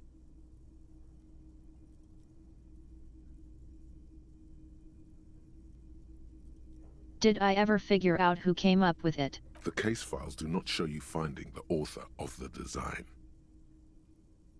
The crew agrees to clean up after themselves. However, your partner, JV, is against the removal, citing public support for conservation. This leads to a debate in Precinct 41, which then spreads to the streets of Jamrock, ending in a rare plebiscite organized by you and the rest of Row 3. The 9,000 people subjected to the mural's message, all of Lakeside, Central Jamrock, and Villalobos, plus half of the eminent domain, participate in the vote. Although the case begins with what appears to be a lot of rambling on the streets as to how juvenile and stupid the mural is, given a choice between 2 options.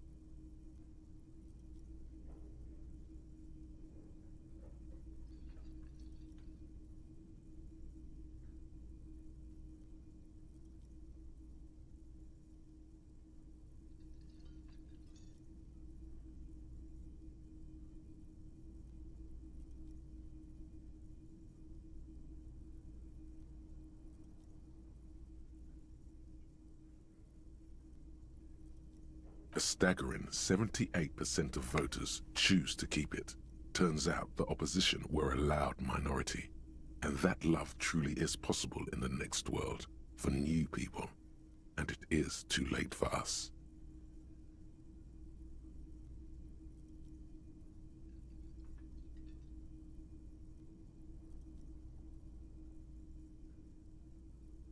No one cares what you believe in, man with the smelly toilet ledger. What do you want to tackle next? Or are we done? Fair answer.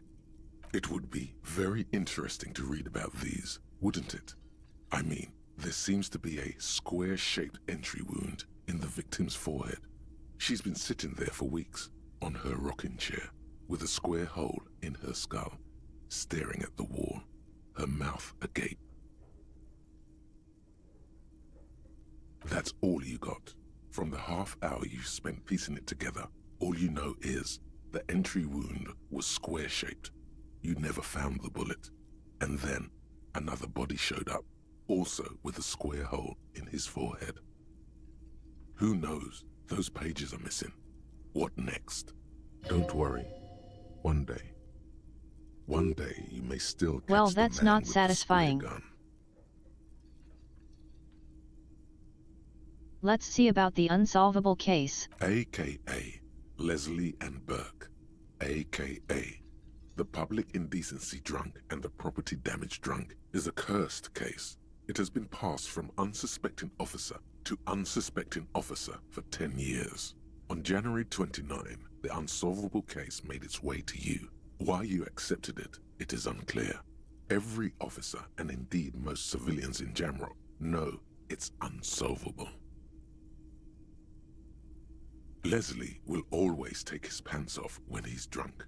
Burke will always trash everything. It's just what they do. It is their nature.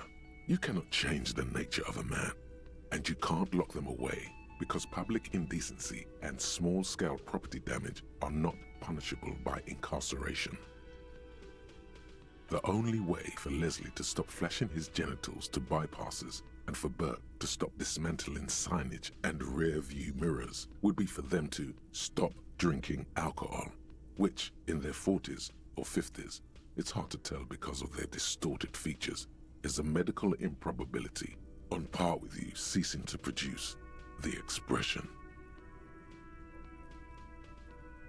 Could we just keep them off the streets? You would think that, but you're wrong.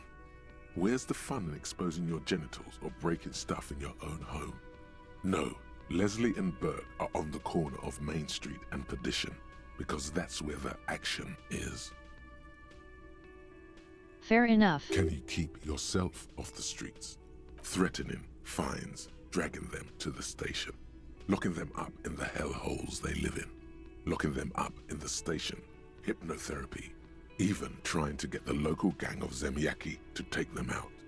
The Zemyaki gave them ethanol, so Burke and Leslie would expose and rampage even harder. You tried it all, and still the complaints wouldn't stop, as they hadn't stopped for 10 years. It's plain to see from the files that you, Satellite Officer JV, and Special Consultant TH had more important cases to attend to. You uncover cross-reference to several ongoing investigations, each brought to a standstill every time you drive down Main Street. Because there they are, on the corner of Perdition. And what is Leslie doing?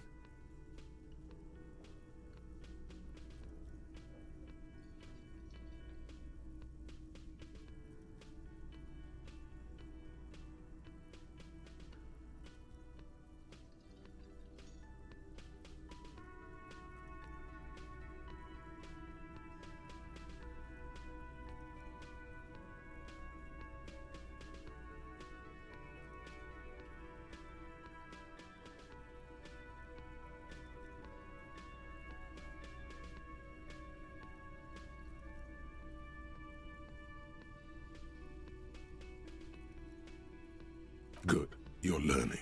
If the files are to be trusted, that's all there is to it. That and Burke breaking things, and the fact that they're both drunk. But then again, so are you. The case becomes considerably less comic one day when Burke takes a swing at your ledger. He must have it Rude. confused with the property he likes to damage. But the joke's on him. The officer is also drunk. Way more drunk than Burke there. And let's be fair, you also have party eyes.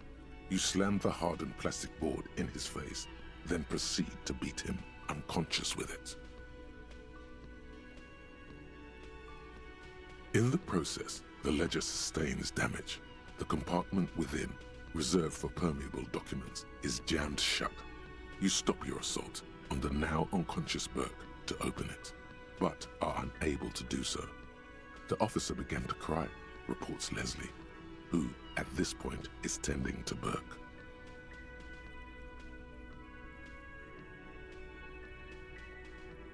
He came at us, and at us. I think he was trying to kill Burko. While trying to kill Burko, you slowly come around. The permeables compartment is open. You've smashed it open on poor Burko's kneecaps. The good news is, Burke can't walk anymore. Can't get out of his apartment, an invalid. With Burke to tend to, Leslie cuts back on the indecent exposure. Maybe he flashes his genitals to Burke. Who knows? But both drunks are off the street. The complaints stop. The unsolvable case is solved. Which is also why the officer responsible narrowly escapes a disciplinary hearing. The end. Damn. Does that sound like a Raphael something Costo to you, sir? Yeah, it does. Fine then. You've earned it.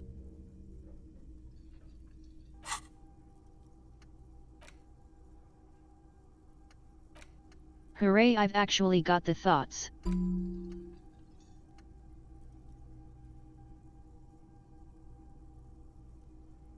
Detective Raphael Ambrosius Casto.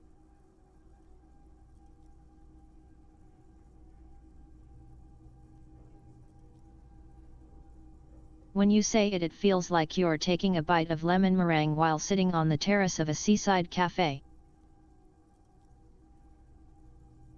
On a cool summer day.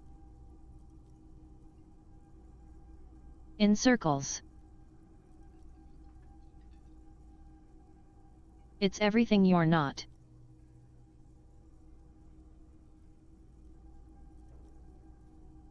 You haven't created many things during your stay in Martinez, but you've created this. A fancy, sophisticated name that makes you sound intelligent. And that no one seems to acknowledge.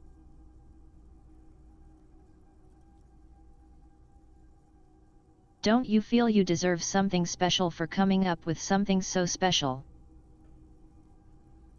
And what would that be? We'll find out.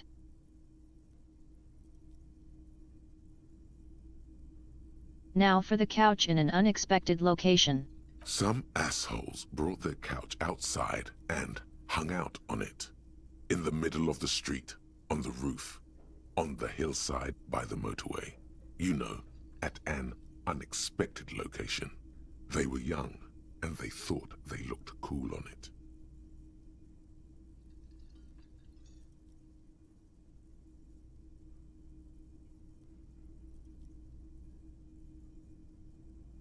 They looked cool. Yes, as you said here, total assholes. Young people are the worst. So anyway, you got to complain about the damn sofa, or couch, or whatever it was. They were leaving it out in all these unexpected and whimsical locations. They took it to where they also took photos of themselves on it, and smoked cigarettes, and drank coffee because they felt it's intellectual. I know, I love that. This is such a sassy narrator. Cigarette butts, coffee cups, stupid couch. You had to clean it all up, and you did. So congratulations to you. Case solved. Did I ever catch them? No, you didn't have time for that. These notes show that you have what is called a real goddamn job. You don't have time to be chasing down the couch assholes. You have a real job to do. What next? The murder at the hookah parlor. Murder. Tum-tum-tum at the hookah parlor was a case originally assigned to an officer called Joseph Mills, who is now dead, of circumstances completely unconnected to murder at the hookah parlor. How? Beaten to death by a throng of Villalobos gang members when him and his partner J.M., only initials mentioned, answered a call one night. It's a sad story, and it isn't really represented in your case files. Stop stalling and get to the murder at the hookah parlor. Man, this narrator had fun. Joseph Mills was on this case that he just couldn't solve. Was doing it solo. Said it was a real nutcracker, a real brain twister. Was on it for, like, a month. The captain got impatient. Shit or get off the pot, Mills. Mills didn't get off the pot. Not yet. He kept at it for a couple of weeks more, racking his brains, running with every theory, as outlandish as they seemed.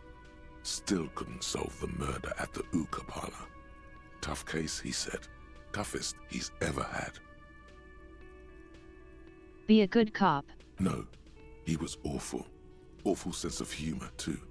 The worst jokes you've ever heard. Really rapey. Still, he'd been on it for months Sounds now. like a cop. Said it was the final case. Said it was uncrackable. That murderer vanished into thin air. That goddamn hookah parlor was all he talked about. Go on. Okay, so the case is handed to you because Mills isn't getting anywhere, and you look into it. Here's the setup. A young man is found dead in a hookah parlor. You know, those places where you go and smoke bubblegum-flavored vapor all day. Can you get high off it? No, it's soot and water vapor. It doesn't do anything. That's pretty stupid. Yeah, so anyway, young man in his 20s found with his skull busted open, right on the floor of the hookah parlor, in the middle of the day. No one else is in there, only client that day. In perfect health too. Some kind of movie producer. No one enters, no one exits. He's just sucking on his watermelon hookah all morning, all noon, like he usually does.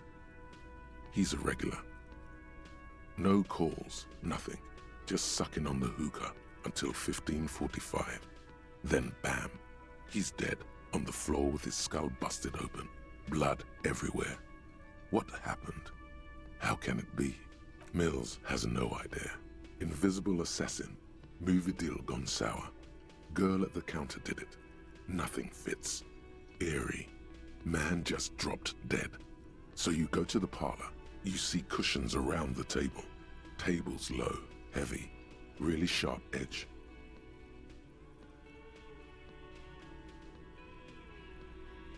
So he was doing the hookah, stood up, passed out, hit his head on the table. See? You can't even read the thing without solving it. Yeah, it was that. Turns out hookah does do something.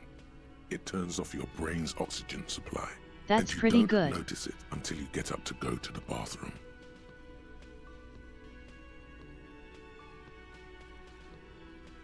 Damn, you must have gotten a real deep on it. Yeah, he liked his hookah. Stephen was his name. What was he doing there for that long? Smoking hookah. Didn't you hear? I don't know. Trying to come up with a movie script, maybe. Anyway, that was Murder at the Hookah Parlor. Joseph Mills wasn't a good detective, and about 30 minutes has passed piecing it together. Next, not much has changed in the meanwhile. A bunch of sodden papers still sags from the clipboard.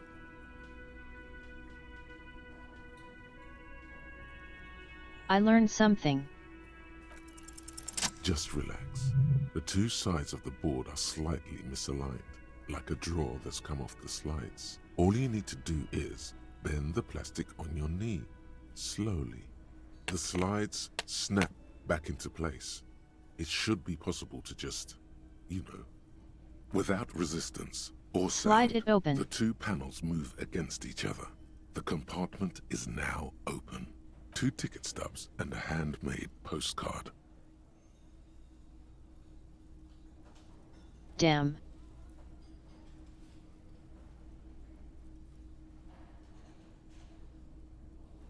That's a good sign about what these are if that's number 3. Okay, let's pick up them tickets stubs. 2 octopuses are smiling, reaching their tentacles toward each other in the colored pencil drawings.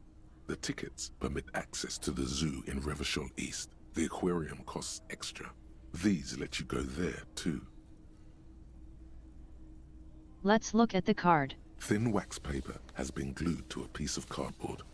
Sounds like leaves rustling when you pick it up. You see violet flowers, floral patterns, patches of glue. It smells of chewing gum, apricot flavored. Familiar handwriting lines the inside of the card. Looped, round letters in a woman's hand. A young woman in her 20s. There is care, effort, and a smile. You think, although that is not something you can read from someone's handwriting. Harry, it begins. You're already reading. I wanted to write you a letter so you can read it when you wake up. Maybe it will make you happy. Throw it away, please. No, I'm going to keep reading. Your hand shakes, holding the card. Every morning when I step out and you're asleep behind me, it says, I find a little piece of sadness in me. I carry it in my chest, down Voyager Road. Every step I take, it grows. By the time I reach the fuel station, it has filled me entirely. I step onto the light rail and look back. Sparks fall from the bow collector. I know it will be like this until late afternoon, when I get off the 42 and walk back to you. You. Every step I take will get lighter. It almost makes me run. Sometimes I do. I can't believe I met you. I can't believe the happiness I feel with you. You have a vast, vast soul, and I will always, always, always come back to it.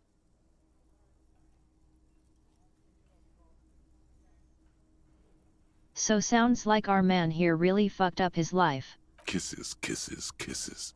You feel the air sucked out of your lungs and the blood sucked out of your head. Everything around you gets dark.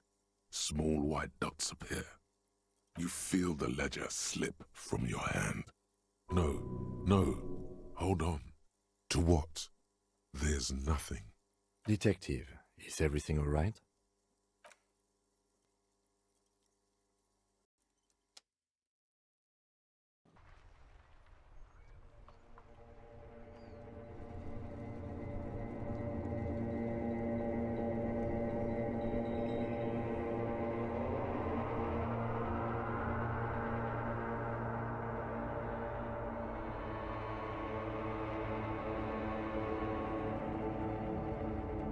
There is nothing. Again. Nothing. Nothing sad, brother. No treachery, just blackout. Just lie there passed out. Well, almost nothing. There is the ground below you, that's still there. And the small light that's on, fluttering, somewhere in the basal ganglia. Who's that? That's me. Blue eyes, that's me. And who was that? Who was what? He speaks of the sickening longing, the unwell emotion. Even in the darkness, he's grasping for it. Still trying to hold on to the great sorrows slipping in the water. Slimy. No, it was cool, I'm cool. The cool when you're dead, brother. Here in the paleo-mammalian cortex, we call it the shadow. Because it's always there.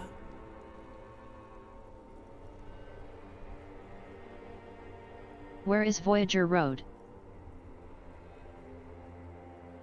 actually was that the X something? Bloated corpse of the past resurfacing. No, it was beautiful. Beautiful. Believe me, stupid ape, its lack of beauty was not the problem. Where is the Voyager Road? There is no Voyager Road. There are no roads, no houses, no lights in the windows. It's all on pause. You think they would let you? Until you disintegrate into biomolecules. No. Someone is breathing on your face now, inspecting your pupils, stupid idiot. What is that it's called? Yes, they're pouring something on you. It's in you. And it's...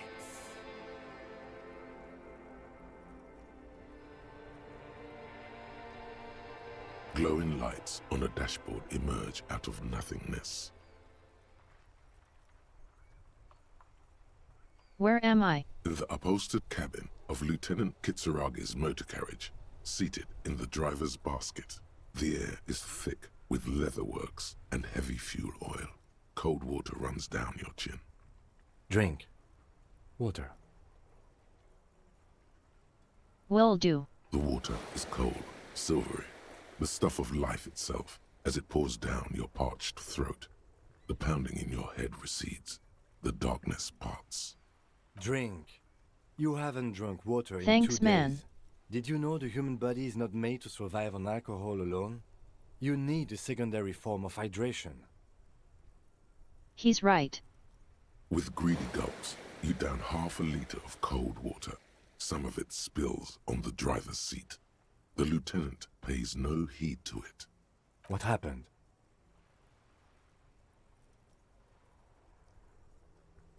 I should ask you the same. You were reading your paperwork. Then you passed out. I carried you to my kinema to take you to a hospital. Then you came to. How long was I out? 10 minutes, maybe.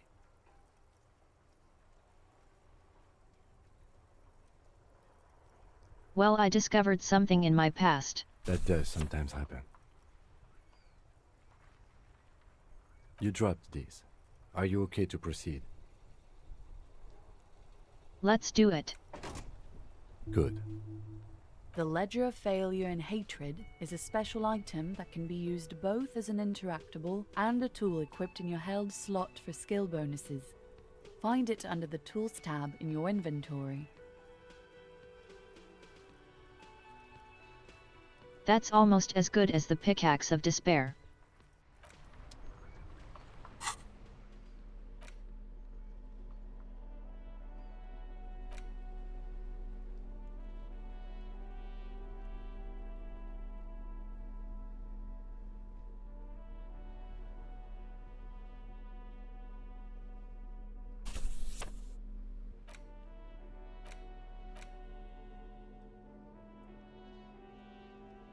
My authority is really taking hits with this combos.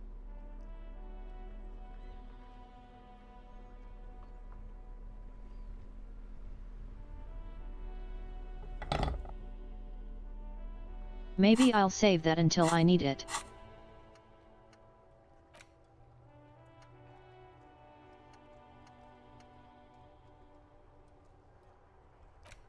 Alright, time to work on a more depressing thought.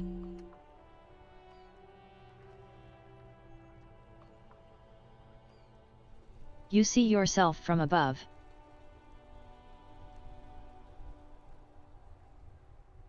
You're passed out on the blue tiles of the hostel room floor.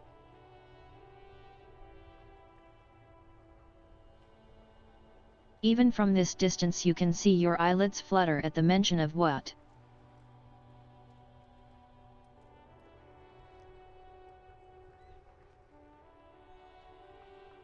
A great white object letting out a sweet smell like a lily of the valley.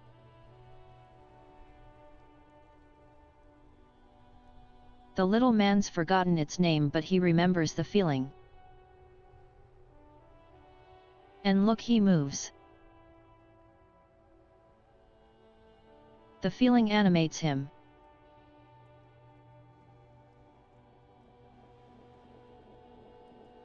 He instinctively reaches out for the feeling's best friend, a bottle of Commodore Red.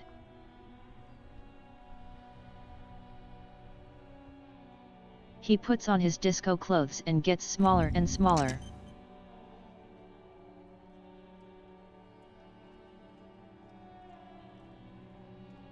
Turns out this is also pretty good at noir writing.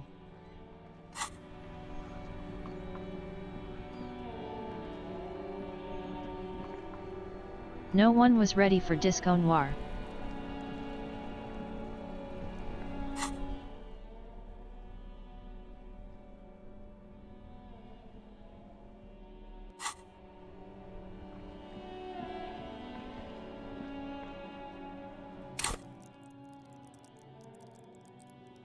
Just a sec, my mouse is being annoying.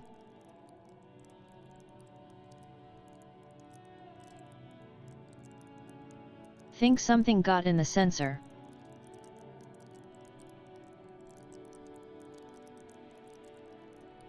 It keeps not wanting to move.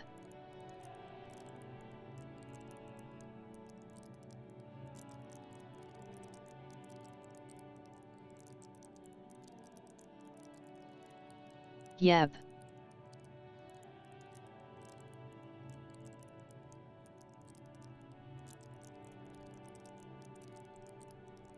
Don't make me get tweezers, you. See if that worked. Yeah, that's better.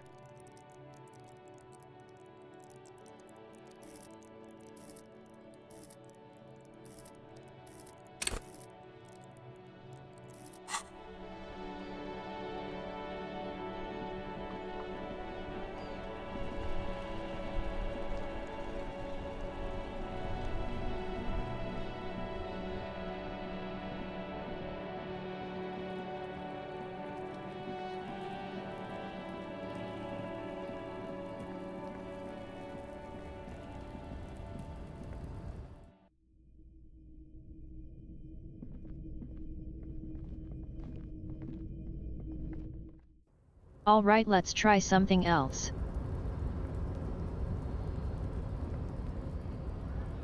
Now that we are here.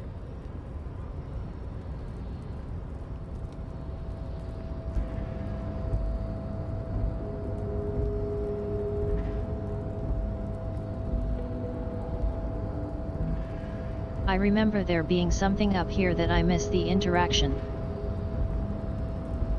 Did I? That is.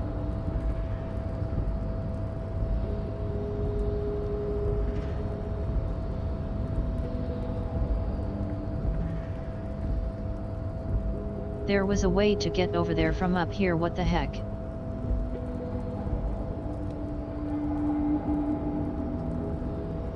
Looks like someone left his tarpaulin cloak hanging on the railing here. Man down, a trooper has been left behind the enemy lines. You could swear it's more of an instinct than an actual sight, but you know there's the RCM signature rectangle on the cloak. It's a cop's cloak. There's a cop still up there. Yes, it's probably yours. Cop's Bears close. the RCM insignia, and you have a habit of being careless with your equipment. He isn't wrong. You could probably make the jump. You look like you've done some track and field in your day. The wind is aggressive up here. The lieutenant looks at the enormous crane towering in the distance. Over, the look in his eyes is a mix of the engineer-like interest and the wonder of a 6-year-old seeing a horse for the first time.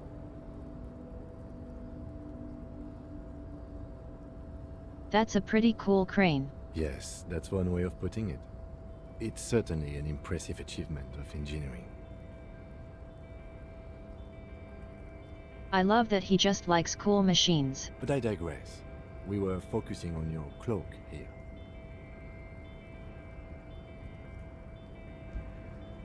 Do you think I should go for it? The cloak? I do think it's yours, yes. As to whether you should go for it, well, it doesn't seem too dangerous. 2 meter stops. Whenever you're ready to do it, I'll be right behind you. What are we doing? We're awfully close to breaking into the industrial harbor. They're bound to have information for us. Fair. I thought that was our intention. Or it could be that we are just exploring. He's thinking you've forgotten where you are again.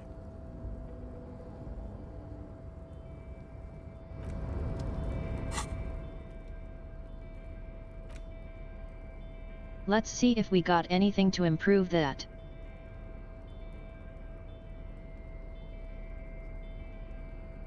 No, but we have things to unimprove it.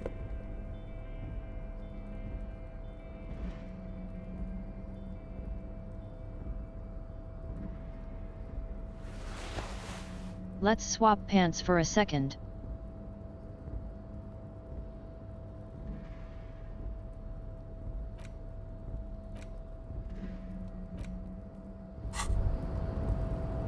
The pockets of these new jeans are perfect for sticking your hand into. Makes you look cool, calm, and collected. As your hand enters the pocket, your fingers brush against something, soft, yet crinkly. Hey, it's a chewing gum wrapper. It reminds you of the fruity juice of apricots. You should inspect it closer if you have time. Hell yeah. Something about the wrapper's texture is familiar. By the way, the raw materials were most likely exported from Seaguy, the apricot suzerainty, and processed in Sur-le-Clay into the apricot-flavored chewing gum loved by kids of today and yesterday. Something about it is familiar, and not only to your fingers. Apricots are pretty good. A tarpaulin cloak with possible RCM markings is still caught on the railing.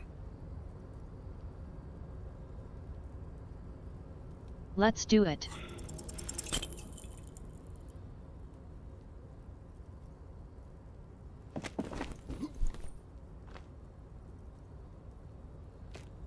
I am not brave enough. No, that's still too high. What were you thinking? You're not a gymnast, you're a boxer, and you've climbed way too high up here. Sure. Just be careful, okay? Looks like you almost strained a muscle there.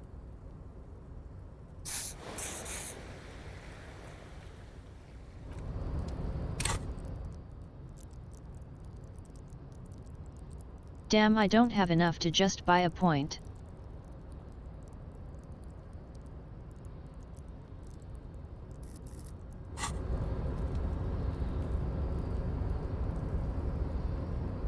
I'll get you next time.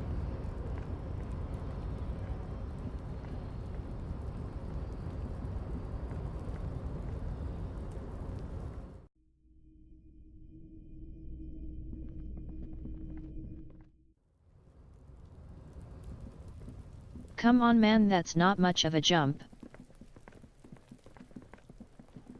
I've made way worse jumps in that.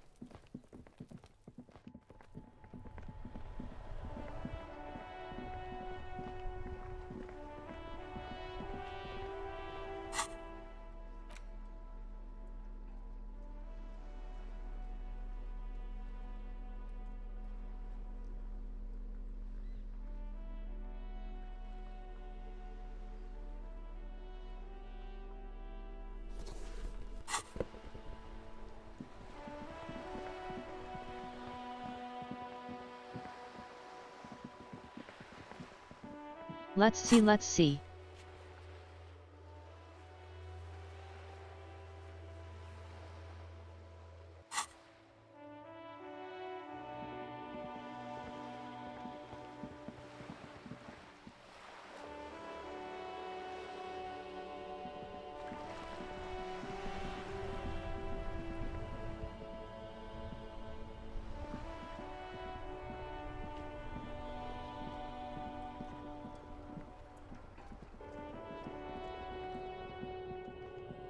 I was too efficient in the first day and I've run out of things to do on the second day. Well, let's just check what checks we haven't done.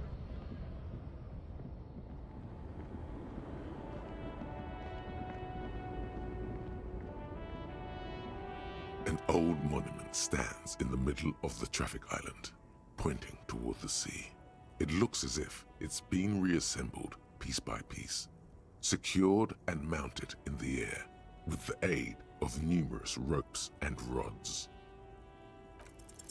Even by the standards of the Philippian kings, old sumptuous Philip was known for his profligacy. Well, he blew through the whole national treasury, starting the decline of one of the penultimate century's greatest superpowers, the suzerain of Revachol. Sounds good. His own maladministration foreshadowed the fall of the monarchy during the anti-centennial revolution, an end to his family line and the monarchy on the Insulindian Isola.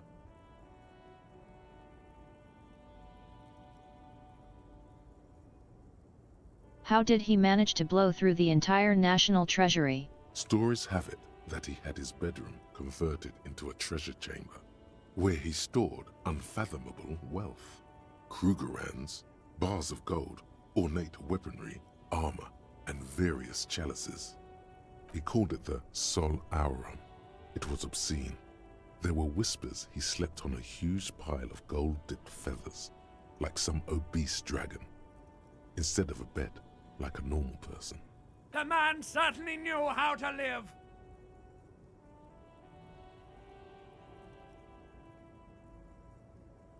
There's no way that's true. On the other hand, hell yet. But wait, you haven't even heard about his fabled cocaine addiction. The what now? You see, old Philippe wasn't just good at squandering the national treasury on gold and ceremonial weaponry, he was also a prodigious snorter of nose candy. The what? Cocaine. Damn. His Majesty's courtiers said it helped him connect with the higher realms. Where is he buried now? Beneath the cold waters of the Insulindian Bay, thrown there by the revolutionaries after they cleaned out the royal mausoleum. What happened to the statue? The original was blown apart by communards, then further damaged during the landing of the coalition's airships during the turn of the century revolution, when Martinez was leveled. Most historians think the coalition's hasty landing may have ultimately saved the statue. If the communards had more time, they would have reduced it up to even finer pieces. Who restored it? Some years ago, a group of liberal, artistically inclined individuals, designers mostly, thought it would be ironic to restore the statue of the most wasteful ruler of Revachol in the poorest part of the city. The statue is supposed to capture the moment Amazing. it was blown apart, like an instant frozen in time, a rare butterfly trapped in amber, floating on a sea of shit. That's a pretty shit idea. People in Martinez tend to agree, as do many prominent art critics and thought leaders with more nuanced social awareness than the young ironists. Philip III, the squanderer, however, with his bronze face up in the air, doesn't seem concerned about what the hoi polloi think of him in death.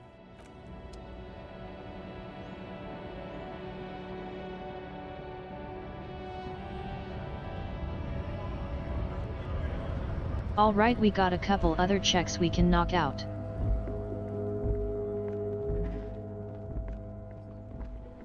Let's just be productive.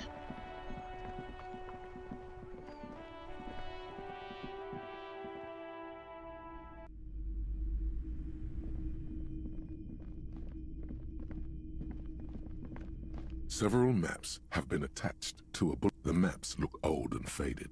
Your eye catches a map of the north coast to the east. It's so One of no. these had something I could do this with it. Ozon. In the northeast, you can. Lost. 850 million. The ocean brick connection. 850. I'm sorry, they're quite valuable. Though they might not. Yes, yes. Are you in? No, it's not that one. Thought there was something here. There was. Weird guess it's not available right now.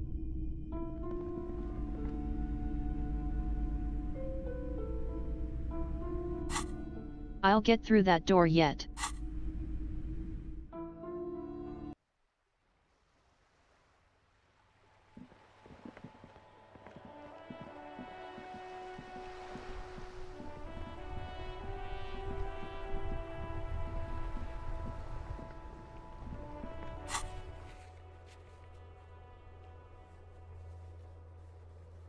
Don't care about that one.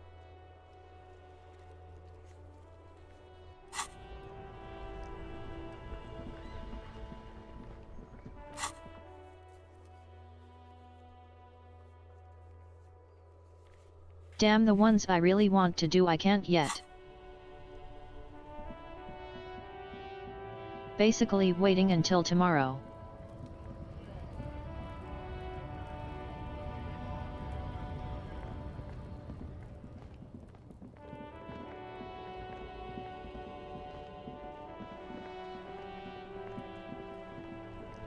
Alright, who do I talk to wait until tomorrow?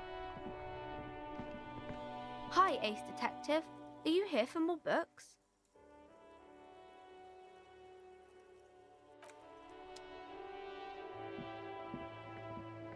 She's still browsing books. I know you are. I'm a cop. Do you need the help of cop? What with?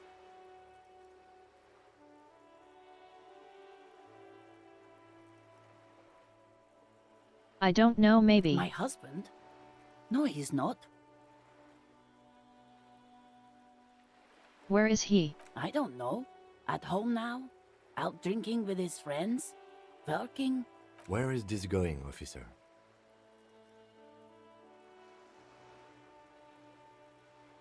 So you don't know where he is? Yes, but I don't really need to know where my husband is. Not all the time. Are you sure about that? No.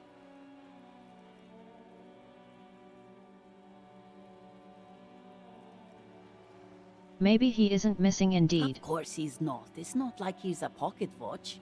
I wouldn't just lose him. She has, though. The husband is totally lost. You should tell her that it's okay. That's all right. What?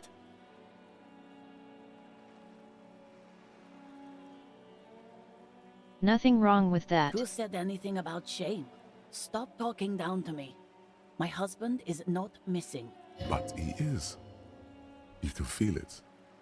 Or maybe it's something else then. Maybe your cockatoo is missing. I don't mean to disrespect, sir, but you are being a bit of a cockatoo here. For what it's worth, I agree. But cockatoos can't be stopped when they get ladies. It's better to indulge him at this point.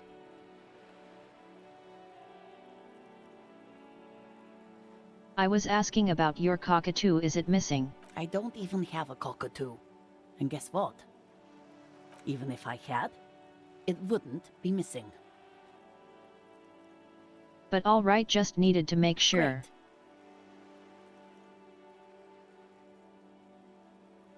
Know what you mean by that? Nothing. Go read up on them if you're so interested. There's a great book in the bookstore. Maybe you should. What if the cockatoo is your astral captain? Or your heraldic bird? You know what, I'm going to do Wonderful. that. The store is open. Are your children missing? No, absolutely not.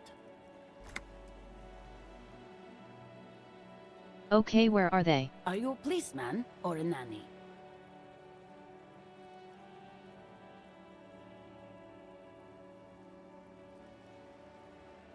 I police whatever I want. Where are they? No, I like the first answer. They are not missing, sir. You know where they are. They're at home, smoking, giving the ladder of vices a chance. What if something horrible has happened? What if they're dead? That's the bad vibe you got before.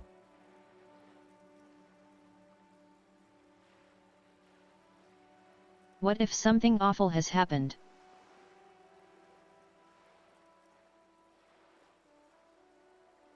This lady is just dealing with me having like 15 voices trying to tell me what to do. What? That's just... My daughters are perfectly fine. They're with their friends down in Jamrock. There's nothing to worry about. She's getting upset. Her voice has risen as she tries to convince herself that her daughters are safe. They're almost grown up now anyway. They're past the age they need me protecting them from everything now.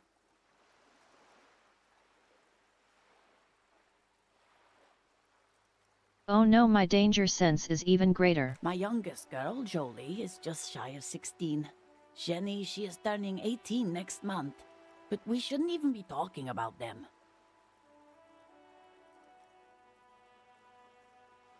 Quickly, you must identify them in case they are crimes. Why do you need to know this? Haven't I repeatedly told you that they're not missing? That they're in Jamrock, safe and well, at some stupid party? For the investigation. There is no investigation here. I can tell you that. Her hands move over the book covers. The tips of her fingers look rough, stained with yellow. It seems like she has spent a lot of time at work, smoking. Lady. You don't understand.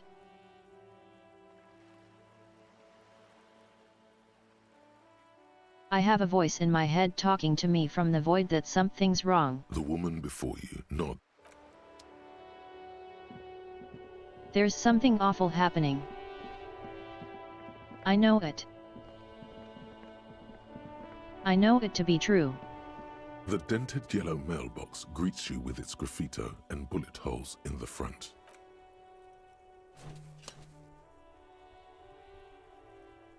The box seems happy.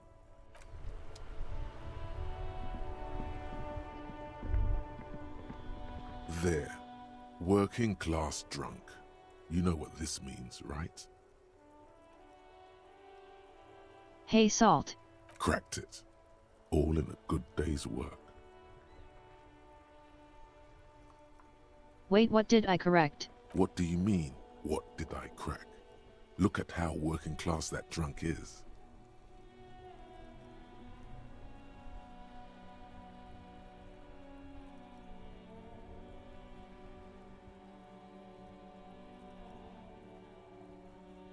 Is the future of a proletarian uprising? No, it's not. It's a third option. No. Stop goofing around, recruit. Okay, it's her husband. Yes, and you found him. Now go and tell the working class woman. Oh God. Protect and serve, recruit. Didn't she Oh God, my tell mind's you turning me her into an husband asshole. isn't missing though? But he is missing. You heard her, the worry in her voice.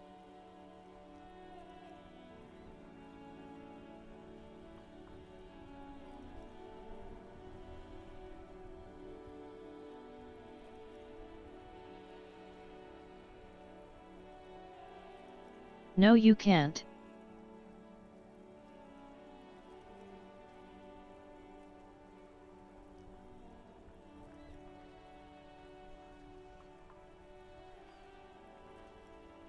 Amazing.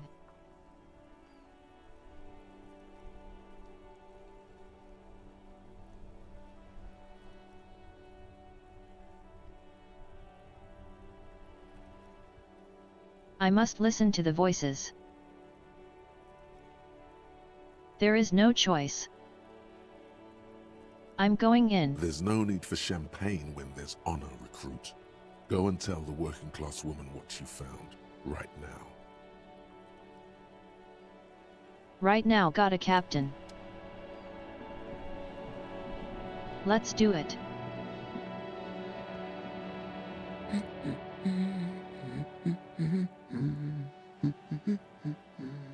Protective serve, madam, I found your husband. God damn it, I already told you.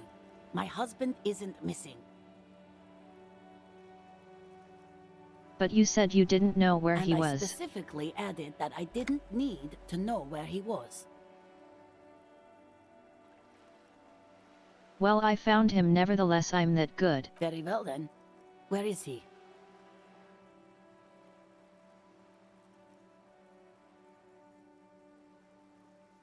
Our heritage comrade was at the bottom of those stairs. Hammer Totu. Excuse me? I don't follow. There's something else hiding in her voice, though. A trace of worry.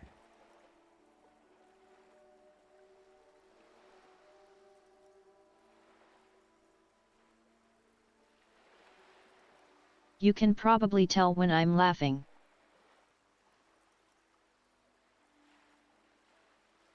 I found a working class drunk and he thought he might be yours. Right, 'cause working class women come with alcoholic husbands.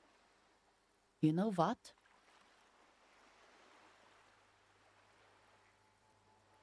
Something bad, I guess. I'm sorry I say stupid things sometimes. You were right. I do have an alcoholic husband. Although not that one.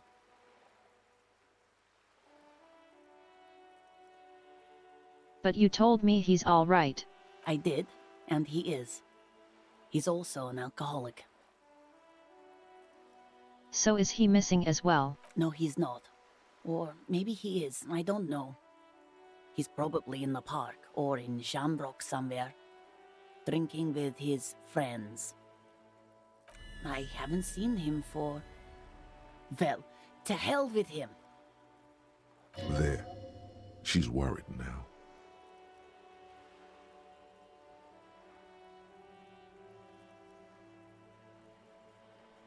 Is it just me or do we have a missing persons case here? I wouldn't be so sure. Ma'am, just to be completely clear, do you want to report it to the police? Report what? He's just out drinking with his friends. I'm sure the police has better things to do than to chase down local goofballs.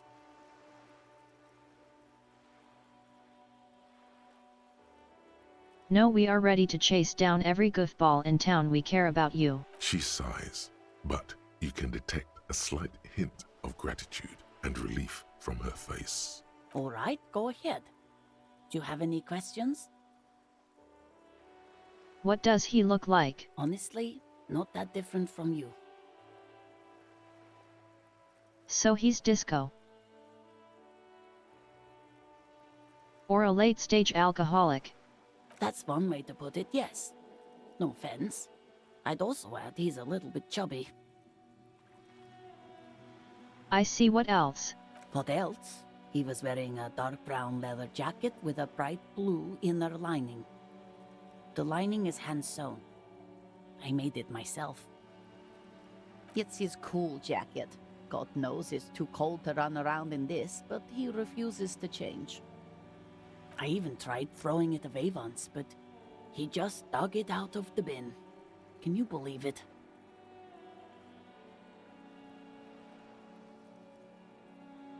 Well, if it's really that cool, then I can totally understand. Well, what can you do?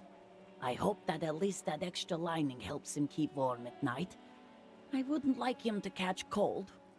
She's thinking about him out in the cold, in some park, or on the coast. And it's making her more and more worried. When did you last see him? Yesterday morning. He went to the library. He went to retrieve my book, and he promised he'd walk straight back home. Because we talked about this. We talked about not wandering off again. I don't know what to do. I honestly don't know what to do with his addiction. Just makes me feel weak. Gone for around 36 hours then. Damn, this is a missing persons case. Yet. She turns away from you in an attempt to recover.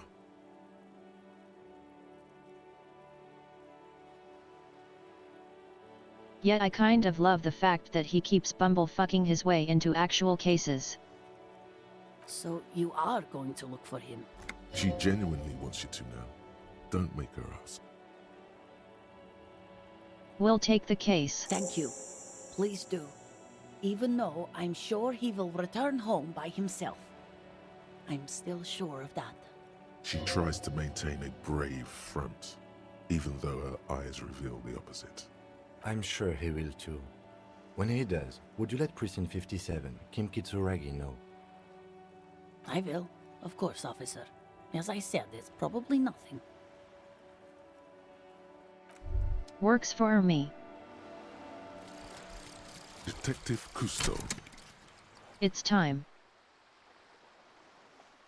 Monsieur Cousteau, the reward for coming up with your classy new name has arrived. What are the attributes Detective Cousteau should gain in? Obviously, savoir-faire and esprit de corps. You know exactly what they do and what those words mean. They're refined, like you. You have a ton of that fancy stuff.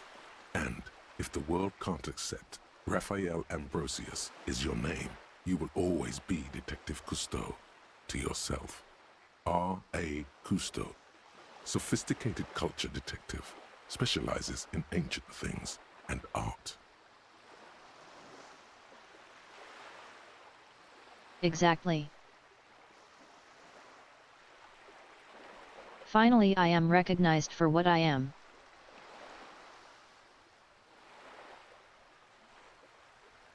Hell yeah.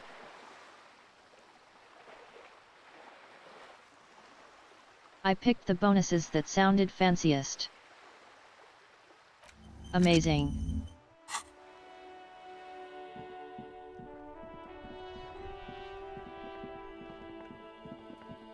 Alright, let's try to make that jump again.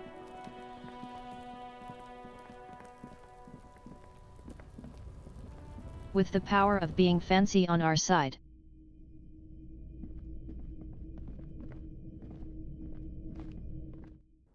Nothing can stop Detective Customer.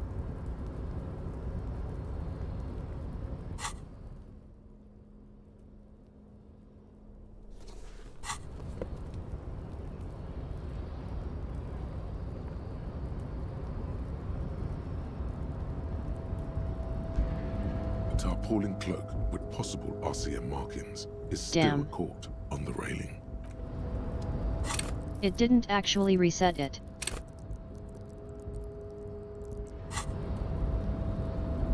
I will need a bit more experience to do that. But I want to.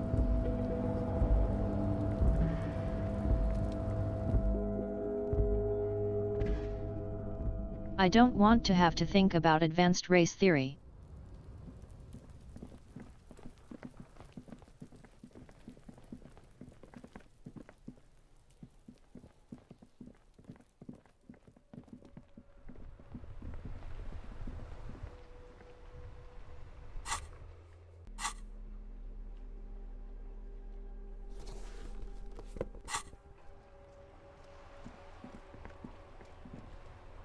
Man, just look at my fit.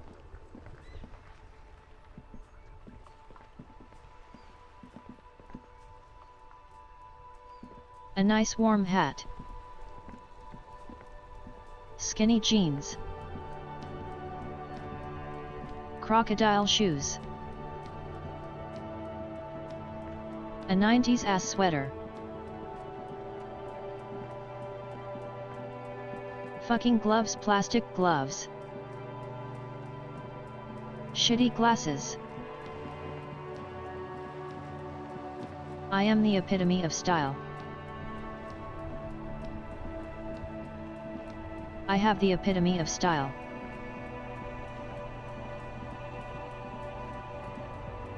There's no one who is more stylish than me.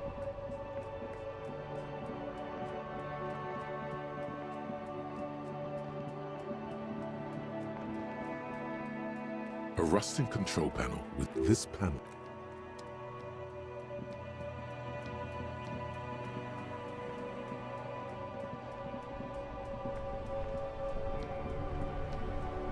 That's got to be fixed tomorrow. I'm going to just go back and laze around until the day ends and in there.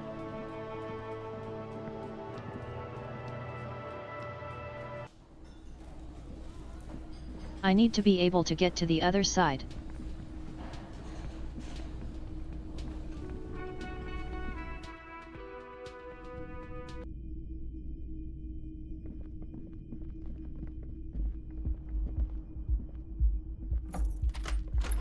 Oh, there is one more thing I could do.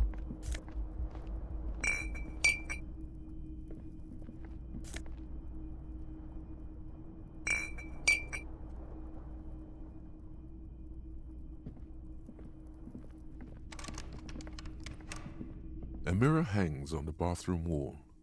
In it, your face, adorned with the expression.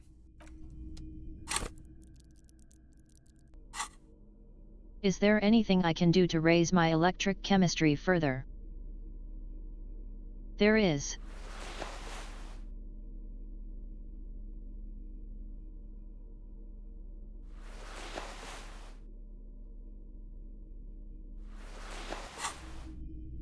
A mirror hangs on the bathroom wall.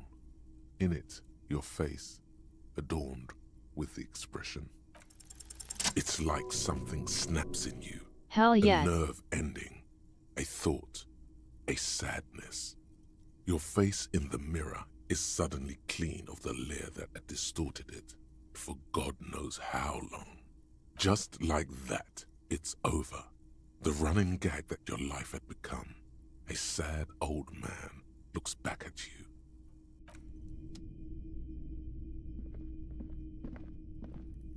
I have become normal old man. But that's okay.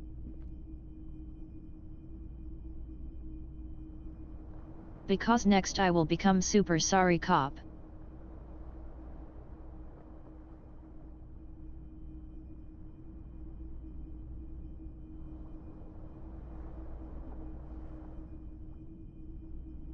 Okay.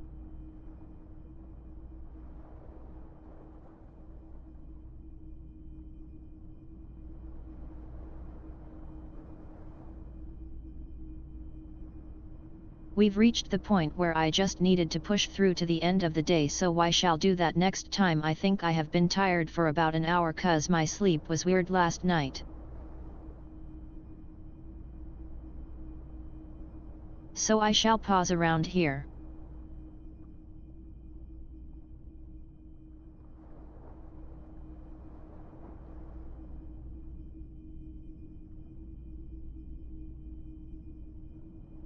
Alright everyone. Remember. Like. Comment. Subscribe.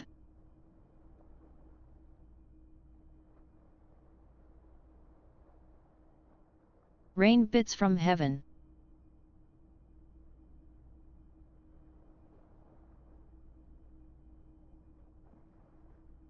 Become rich and then make me rich.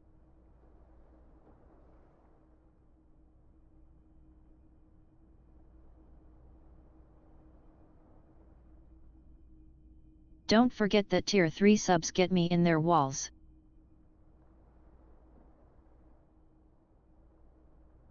And not trying to burn the world down.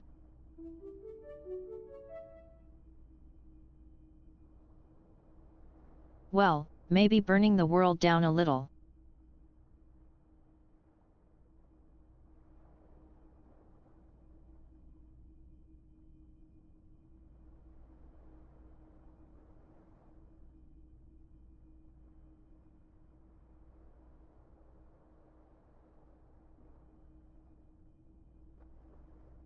Either way, I shall see you later.